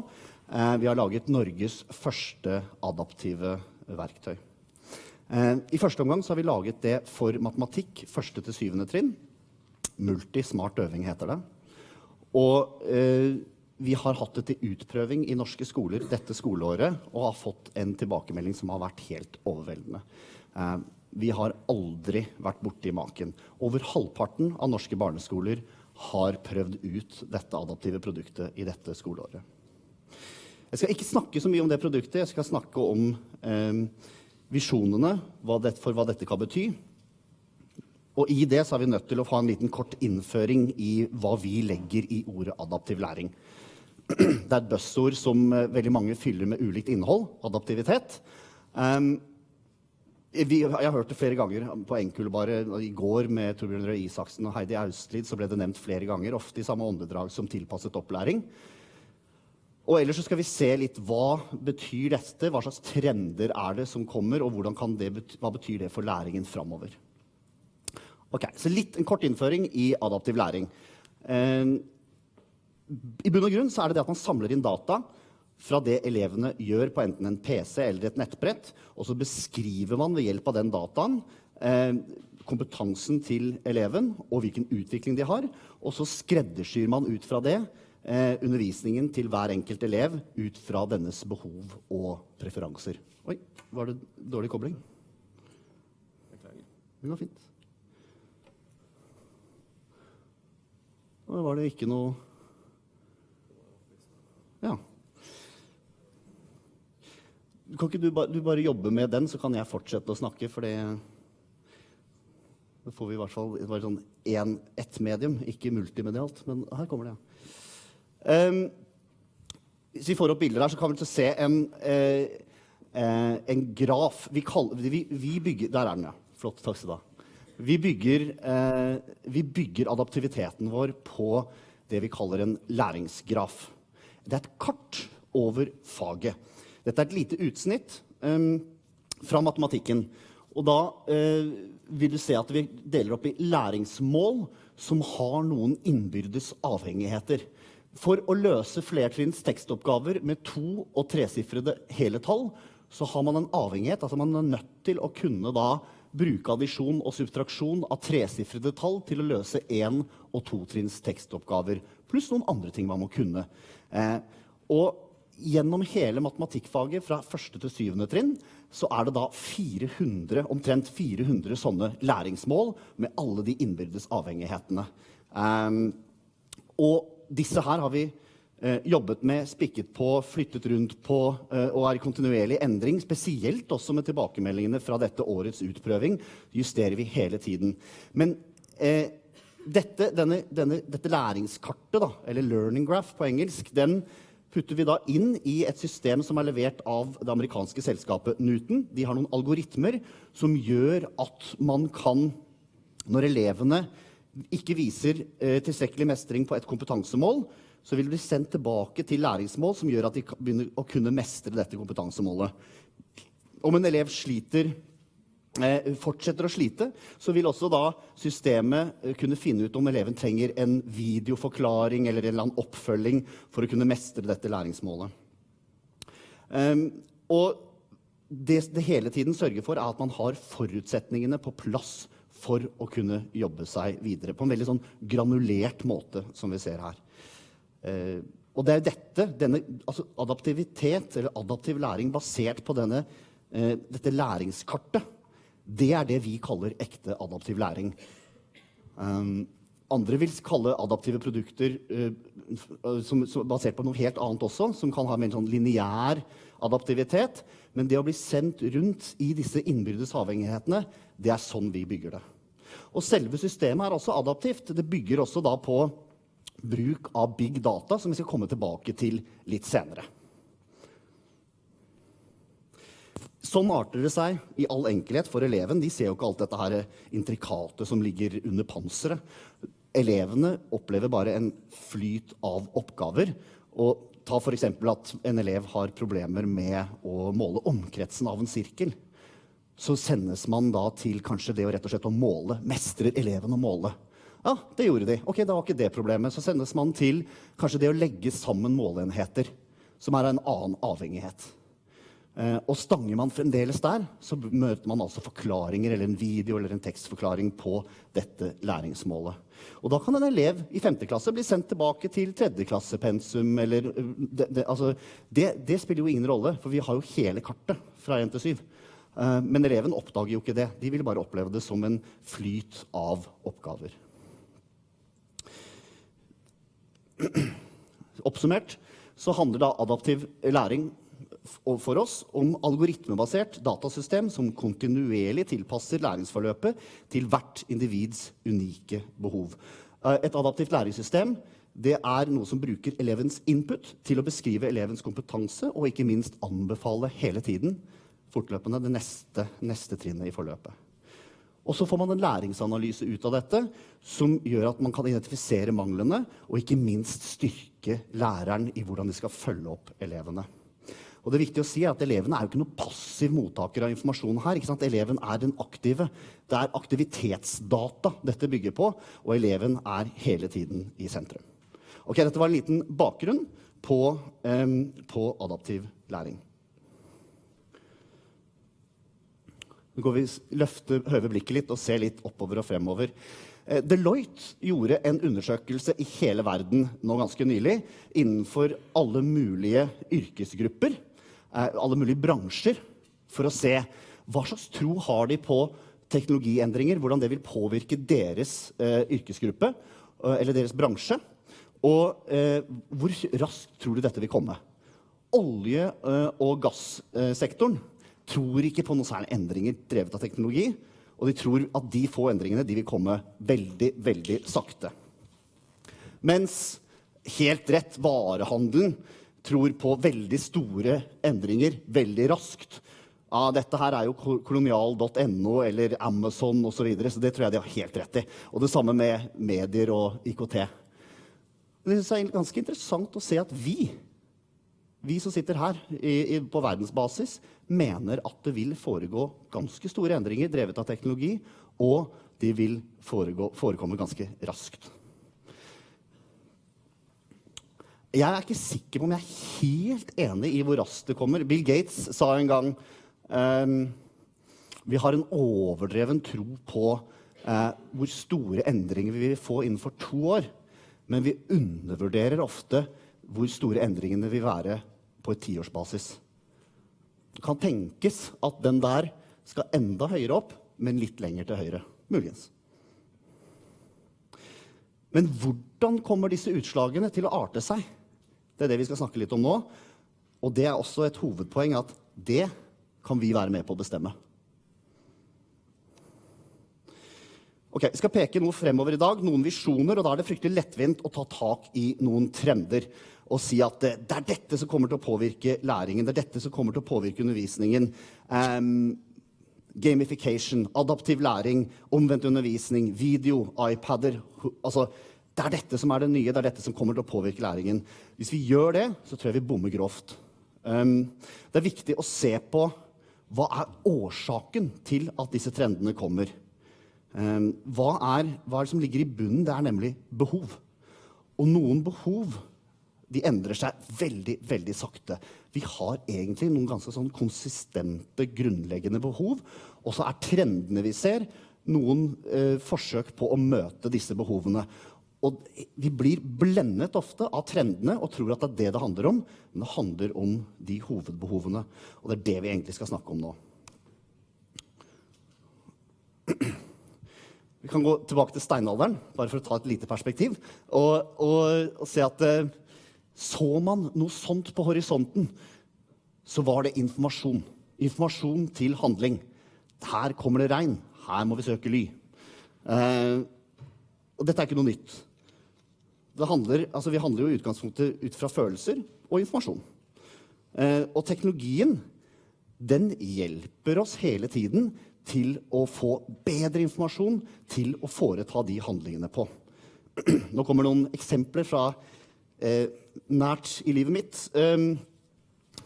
i den trenden som vi da beskriver for datainformert handling. Min favorittapp, kan jeg røpe, i hele verden, Google Maps. Jeg synes det helt utrolig. Var på vei, Kristi himmelfartshelgen forrige helg, så var jeg på vei til hytta i Kragerø, og så tar du opp Google Maps, og så ser du at på E18 forbi Holmestrand, så det helt rødt. Det kø. Ok, superinformasjon. Så den blå prikken, det meg da. Jeg må innrømme, jeg tok den screenshoten mens jeg kjørte, det jo ikke helt bra, men ikke sant? Kjørte forbi køen og kom på E18 når det var passert køen etter Holmestrand. Helt nydelig informasjon til handling. Det litt spooky jo hvordan de samler inn den informasjonen. Hvordan vet Google at det rødt der, eller at det kø der? Det jo på grunn av sånne som meg, som har på Google Maps på telefonen. Og så ser de alle som har Android-telefoner eller iPhone med Google Maps, så ser de da at de har en viss fart, og så ser de at plutselig så senker farten seg. Og det, for dem, det betyr kø. Og de har mye mer raffinerte metoder enn det etter hvert, for de ser de kan anslå tiden på dagen og sånn, og det såpass at de faktisk kan, de ser at det noen som beveger seg, mange mennesker som plutselig beveger seg litt mer enn gåtempo, men ikke en bil og ikke en sykkel. Da kan de forstå at her det et løp på gang, det sentrumsløpet. Og da kan de gi den type informasjon, for folk har selvfølgelig med seg telefonen når de løper sentrumsløpet. Så da gir de den type informasjon, så får man det som trafikkmeldinger at, oi, unngå sentrum i dag, for eksempel. Litt skummelt, det sånn det foregår. Og det jo ganske fint når det funker sånn da. Ja. Trafikketaten gjør det på sin måte, at vi får data basert på deres målinger til å agere etter, og til å forventningsstyre oss, og så videre. Og det ting som vi tar helt for gitt. Det nesten litt teit å ta det opp, for dette bruker vi bare hele tiden. Det liksom bare sånn sjekke yr. Skulle på hytta igjen, ser at vi trenger ikke å ta med regntøy, fordi det blir ikke noe regn, ikke sant? Sånn handler vi hele tiden etter den dataen som blir samlet inn, og som informerer oss. Jeg må nesten ta et Google Maps-eksempel til. Og det var i går, i Trondheim sentrum, står der og tenker, jeg har vært godt med en fiskerestaurant, skriver fiskerestaurant inn, og der kommer alle fiskerestaurantene rundt meg opp, for de vet jo selvfølgelig hvor jeg også, ikke sant? Så kan jeg bare klikke på den røde knappen på Ågot Lian, og så kan jeg ringe Ågot og si, har du ledig bord? Helt nydelig informasjon til handling. Eller om vi skal på en fest, eller en konsert, eller en tilstelning, så ser vi på Facebook om flere venner skal dit, og da det mer attraktivt å gå og sånn. Dette noe vi bare gjør helt naturlig hele tiden. Det noe vi forventer, og det lite trolig at vi snur. At vi sier at nei, dette vil vi ikke ha. Dette her har vi ventet oss til ganske godt. Samtidig så det veldig mye som forsvinner hele tiden av data. Og det egentlig sånn vi begynte med smart øving, altså det første adaptive produktet. Vi fikk lærere som snakket om alt det som ble produsert. De kom til oss og sa, det blir laget, elevene produserer så mye i skolen i dag, som bare går til spille. Kunne vi ikke samlet opp dette på en bedre måte og hatt et grunnlag for å bedre se hva de trenger, drive tilpasset opplæring? Og da har det altså vært litt sånn tendenser i skolen til at de som er interessert i å få data, det ikke alltid lærerne, det ofte skoleeier. Skoleledere og skoleeier. Og det har blitt ofte liksom mer følt som en sånn mer arbeid for å rapportere slik at skoleeier skal få kontroll og innsikt, se over skulderen og så videre. Det har ikke vært veldig sånn positivt rundt det å samle inn data, men det jeg helt overbevist om at det kommer til å snu. Vi ser det nå, at dette snur. Når det blir enkelt nok, når det blir så enkelt som Yr eller Google eller noe sånt, når du slipper å punche, og du som lærer får god informasjon til å handle ut fra, da kommer kravet og presset fra lærerne også til å få denne dataene. Det helt selvfølgelig. Ta noen eksempler bare fra vår utprøving, for det de på en måte, det jeg har å vise til egentlig. Skal vi se om vi kan få på en video. Hvordan en lærer opplever det når de får læringsanalysen, informasjon. Her kan jeg se hele klassens nivå på det emnet som vi holder på med, måling. Og da det lett for meg for eksempel å se, hvis det veldig mange som ligger litt dårlig an her, så kan jeg justere min undervisning, sånn at jeg får med meg flere. Ja. Man vil ikke bort fra det. Her bare kjapt et annet eksempel. Det kan være veldig stort. En stor endring jeg har merket at jeg forbereder meg på en annen måte. Jeg sitter ikke lang tid i forkant for å finne oppgaver som kan passe 3 ulike nivåer. Det gjerne det vi prøver å dele i. Men nå det å gå inn i klasserommet, og så det å få en større veilederrolle. Så jeg bruker mindre tid på forberedelser i forkant, men jeg bruker mye mer tid med ungene. Læreren. Google Maps for læring. Nei, altså men det å få den type informasjon, det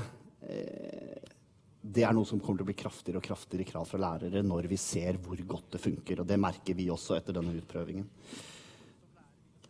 Skal vi til en annet hovedbehov. Masaiene, de hopper høyt. De danser og ler og hopper, og det veldig gøy når de holder på med det, men det også blodig alvor det de driver med. Og de har en side av sin historie som ikke alltid de liker å trekke fram, men sånn det. De overlevde en god del med å være kvegtyver. Og for å kunne rappe kveg, så må man hoppe høyt over gjerder. Og det handler faktisk litt om det. Og så handler det om å bli sett på som litt større for skremmende dyr og så videre også.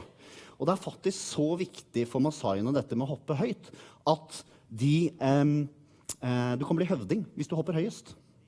Så dette handler ikke bare om dans og spill, men det handler faktisk om mat og makt.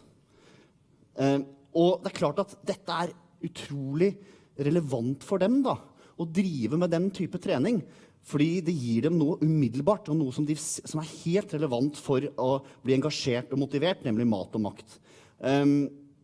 Teknologien hjelper oss med å gjøre ting mer og mer relevant. Og den store trenden som gjør noe med det kaller vi for personifisering. Det liksom relevans på steroider på mange måter.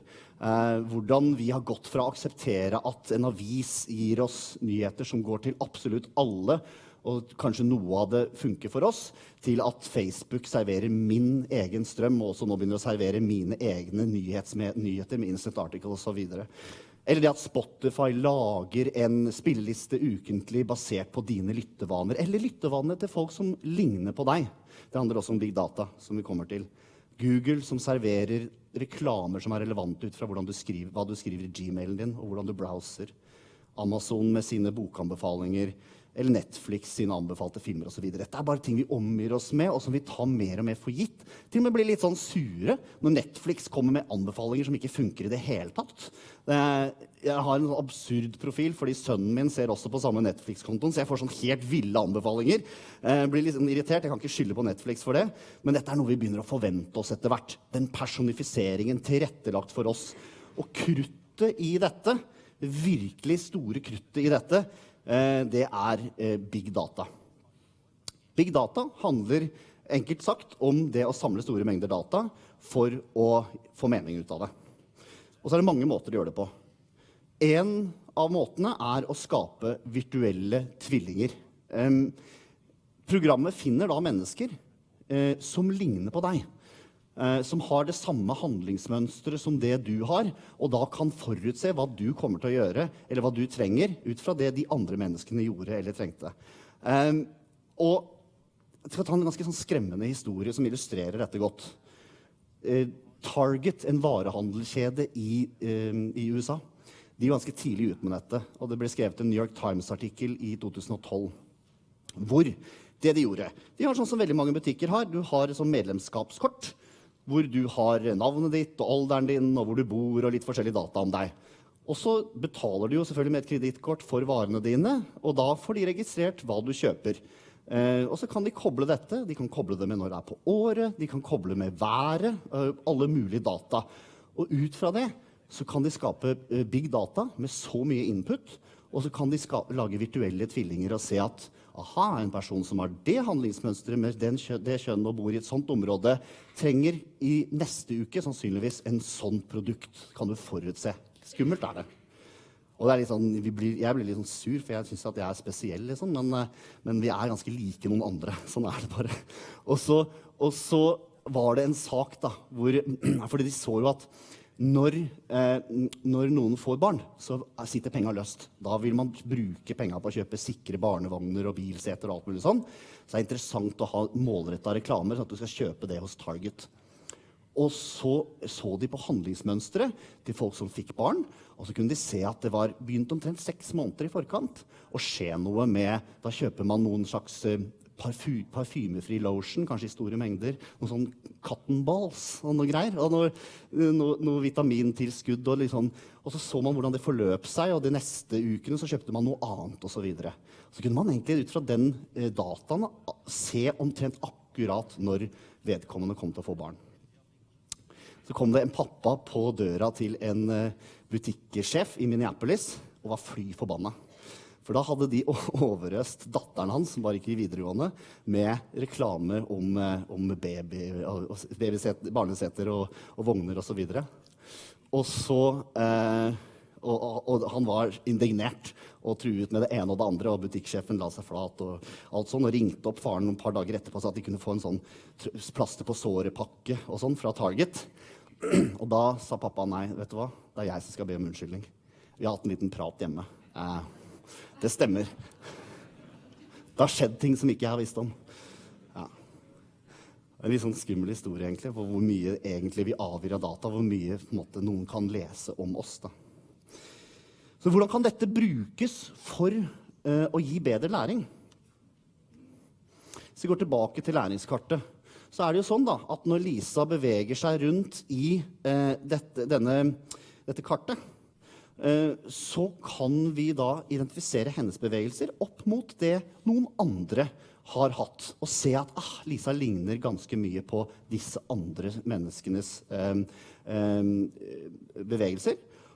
Og Minuten, som da står bak maskineriet her, de har da 10 millioner brukere rundt i verden. Og det klart at da vil handlingsmønstre til elever i Brasil og USA og Tokyo og hvor som helst kunne informere hvordan Lisas neste bevegelse og hva hun trenger som det neste læringselementet. Man kan forutse hva hun trenger ved hjelp av big data. Og resultatet forhåpentligvis en personlig tilpasset opplæring, at hver enkelt elev ligger da i flytsonen mellom mestring og utfordring. Et par eksempler på å se hvordan big data oppleves når det ute i bruk. Oi, det kommer kanskje ikke opp den, kan vi se. Jeg skal bare ta en escape her. Se om det var der. Der var vi. Blir veldig motiverte. De jobber mer med lekser, hjemmearbeid, enn det de gjør ellers, fordi de synes det er gøy. Elevene blir også motiverte fordi at de slipper å gjøre oppgaver som er for lette eller for vanskelige. Oppgavene er tilpasset deres kompetanse og gjør at de kan strekke seg litt. Dette her er adaptivitet, det er big data som ligger bak det, av den opplevelsen. Og det fine med det er jo at det blir bedre og bedre, det er selvforbedrende, hele systemet. Men hvis noen er som meg, så synes de det er et lite ubehag her. Det er noe med den dataen som er ganske sårbart og litt skummelt, synes jeg. Derfor har jeg lyst til å gå litt ut av det som egentlig er tematikken og snakke litt kort om personvern, rett og slett, for jeg bare synes det er så viktig at vi snakker om det. Fordi flere og flere aktører beveger seg nå inn i et landskap hvor man begynner å samle inn data fra elevene, og det er så viktig at vi tar dette på det dypeste alvor. Og det sentrale i dette, det er at elevene er de som eier sine egne data. Hvis man lar det styre alt, så kommer man ganske langt. Og det har noen konsekvenser. Man må selvfølgelig ha en databehandleravtale med skoleeier eller skolen, og de igjen må ha avtaler med med foreldrene eller elevene hvis de er myndige. Og vi skal kun bruke elevdataene til å bedre læringen, og kun til det formålet som er skrevet under på. Med andre ord, ingen må være redd for at man selger dette til Target, for det er sånn, disse dataene. Og de skal være grundig beskyttet i systemer som har ordentlig datasikkerhet. Anonymisert, det sendes anonymiserte data til serverne til Newton i Irland. Ingen aner hvem som har de dataene, hvilke elever det er som står bak de dataene, for det er helt anonymisert, men for å kunne trekke ut av disse big data-effektene. Og vi har fra start hatt en dialog med Datatilsynet for å være helt sikre på at vi gjør dette på riktig måte, og bygget det på en måte som er privacy by design. Mange synes at dette er dritkjedelig å snakke om. Det er kanskje det, men det er så viktig. Og vi i Gyldendal ønsker gjerne at flere snakker om det. Lærere, skoleeiere, skoleledere, aktørene i bransjen må snakke mer om dette. Det snakkes nesten ikke om. Så hvis noen har lyst til å snakke mer om dette, så kan de gjerne komme til oss. Vi ønsker forum som tar personvern, som har det som tema, og så videre. Jeg ser at jeg kjeder noen nå, så jeg går videre. Men det er viktig å snakke om. Ok, tilbake til adaptivitet. Og da er det noen områder som vi kan se at det kan fungere utrolig godt. Hva med våre nye landsmenn? Tenk på det med flyktningstrømmen og innvandring ellers. Det på en måte spektret av bakgrunner som kommer inn og skal lære seg norsk. Altså, du må ha norsk og samfunnsfag, introduksjonskurs, når du kommer til Norge. Men bakgrunnen kan være at du er en professor på 60 år, eller en analfabet på 40 år, og kulturforskjellene, språkforskjellene, enormt variert. Og det er et perfekt område for adaptiv læring.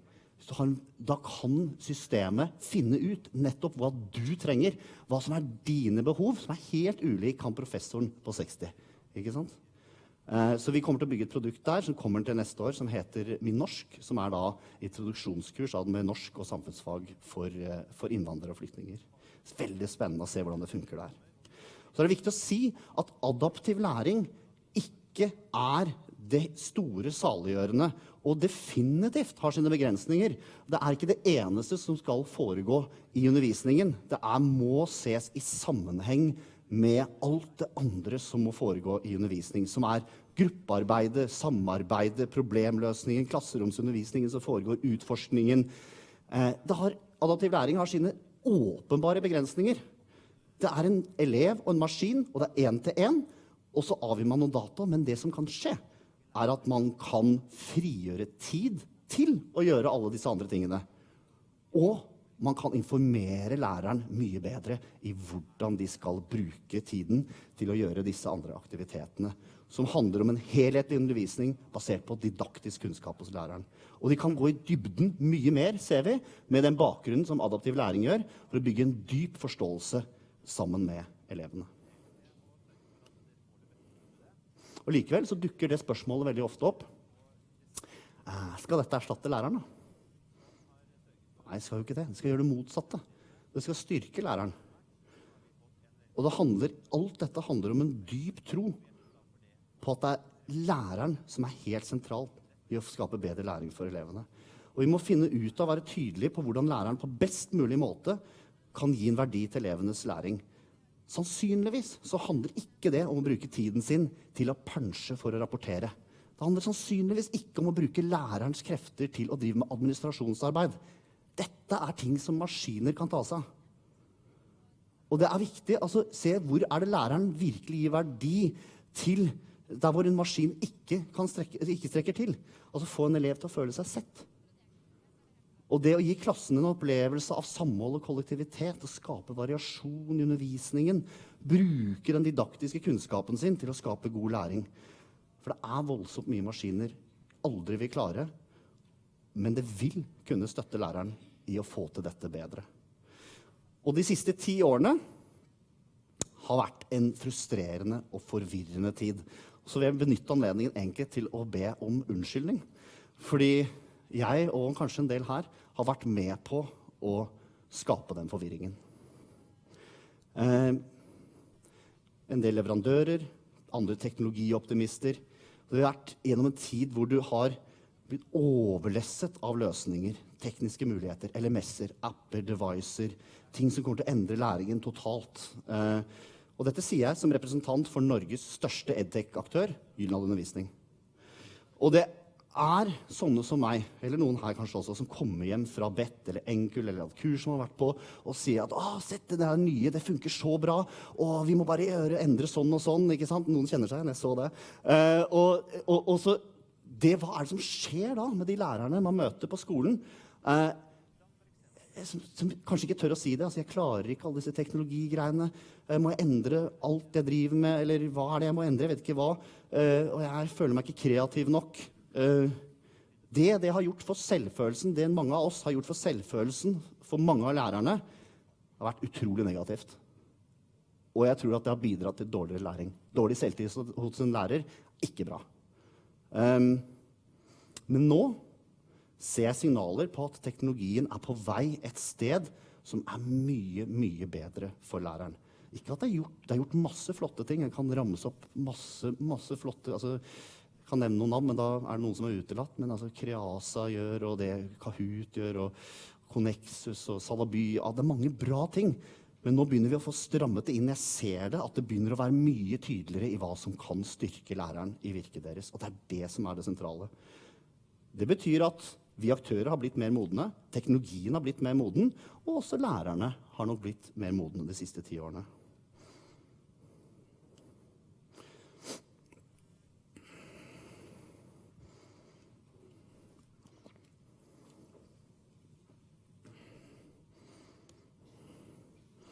Så hvis vi da tar det som en tidslinje, og så ser vi, der er det bare langt tilbake i tid. Og her er vi nå 2016, altså om 10 år. Så har vi da sett på utgangspunktet noen behov. Informasjon til handling og relevans, en relevant trening. Så har vi sett på hvordan disse behovene har blitt synliggjort i forsøk på å møte dem med datainformert handling, her representert ved Google Maps, eller personifisering ved hjelp av Facebook. Og så har vi sett på hvordan kan vi bruke kraften i dette til å bidra til bedre læring. Jo, nemlig informasjonen gjennom læringsanalyse, som styrker læreren, og også eleven, det har jeg ikke vært inne på, men det er altså et interessant element. At eleven som ser sine egne data på riktig måte også kan være veldig bra for blant annet metakognisjon. Det er gjort interessante studier i Australia på det. Og også det med adaptiv læring som en måte personifiseringen i hvordan vi kan bruke den type datakraft som Google og Netflix bruker til å skape bedre læring for elevene. Skreddersydd læring. Og her er egentlig det som jeg synes er hovedpoenget, at det er ikke adaptivitet som er det viktige her. Det er tilpasset opplæring. Eller relevant trening. Det er åpenbart at teknologi kommer til å støtte bedre differensiering og relevans på alle mulige måter, og en av dem er adaptivitet. Kanskje det er den kraftigste, vi får se. Men vi er bare helt i begynnelsen av å se hva adaptivitet kan gjøre. Men om noen år så kan det være helt andre løsninger som vokser frem. Så vi forsøker å løse de samme grunnleggende behovene.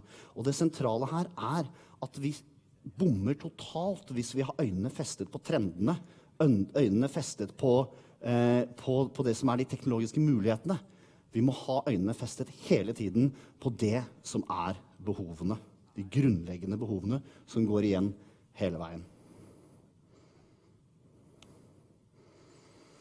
Da er det til slutt en sånn appell til lærere om det som har preget de siste 10 årene i alt for stor grad i hvordan teknologi har blitt tatt inn i skolen i form av det jeg sa i sted med den type teknologioptimisme som har helt naturlig nok fått noen negative konsekvenser i skolen, men også den sparer pengebiten også, troen på at det er noe digitalt som da skal effektivisere og kanskje enten få ned det pengene man bruker på lærerkrefter eller på andre typer ting.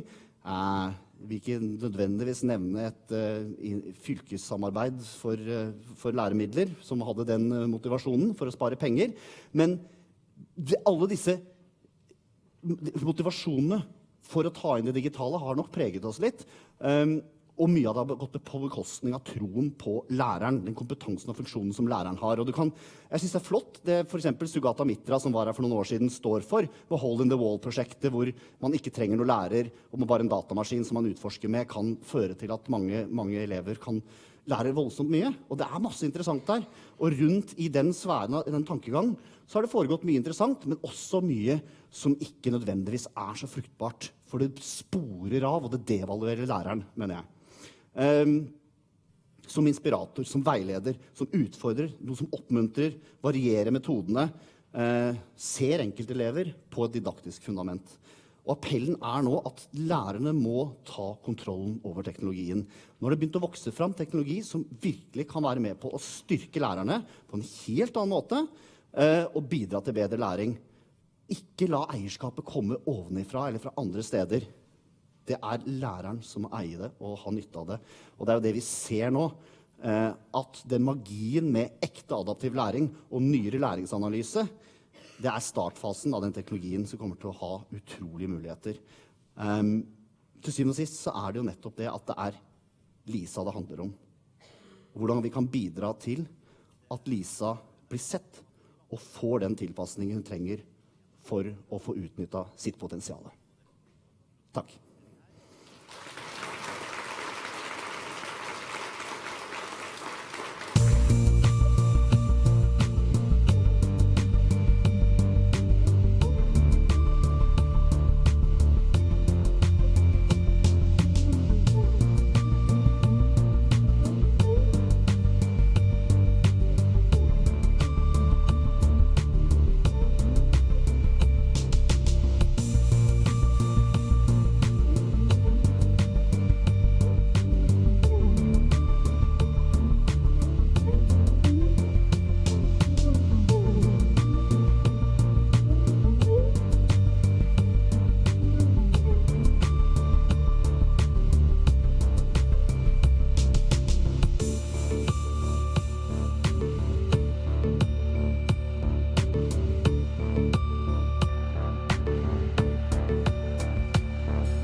So, today I'm standing here with Jim Knight, and you're just finished with your presentation. That's right. Can you tell us what you talked about? In essence, what I was trying to say was we're educating young people into a rapidly changing world. You know, I've been in my country in the UK, I've been the schools minister, I've been the employment minister, and I've seen the gap between what people have when they leave school and what they need in the labour market. And that gap, to an extent, I think, is widening because technological change, globalization, and longevity is changing the game in terms of how things will be for young people. So, you know, I went to school with the promise that if I worked hard and got a good degree from a good university, I'd have a job for life with a nice final salary, pension, and pay off my mortgage and all of that. And that's over, really, I'm afraid. I'm now on my fourth career. Young people now, you know, a child born today has a over 50% chance of living to 105. So they'll have a 60, 70-year working life when they need a lifelong relationship with education. They need to have the resilience, the character to start businesses, to close them down, to start charities, to close them down, to work in the freelance economy, to do things very differently to how it was when I left school over 30 years ago. Education hasn't changed enough, and it needs to, in order to prepare people for that future. But what can the schools do to protect that? I think schools themselves can change. Schools largely are in the image of what was needed for an industrial era. As robots replace not only the manual jobs, but also the intellectual jobs, start to replace some of the professional jobs, then what is really going to be of a premium are social skills, empathy, creative skills, all the things that are the essence of being human, because robots can do the rest. And we don't have a school system that's really that human. To some extent, it's a bit too factory-like. To some extent, it's just trying to get people to pass tests, to be able to sift them so they can go on to the next level. It's not really bringing out their humanity, and that's what schools, I think, need to change to really focus on. And emphasize the arts, emphasize collaborative working, change the way that we assess so that we can assess collaborative effort as well as individual effort, so that we can assess that sort of performance outcome, not just recall. Recall's irrelevant in the age of Google. But why is that so important, to have that human skill? Because of that competitive pressure from robots, from technology. You know, I don't subscribe to the notion that technology is going to take away all our jobs. As long as we chase after a more utopian model, there'll be enough work. You know, if you think about the way the planet's changing due to climate change, think about migratory pressures, we think about longevity and all the care needs that creates, there'll be enough work. We just need to find the economic model and the way of doing it to make sure that everyone can get their fair slice of that. Also have technology come that far that we can see robots doing the same thing?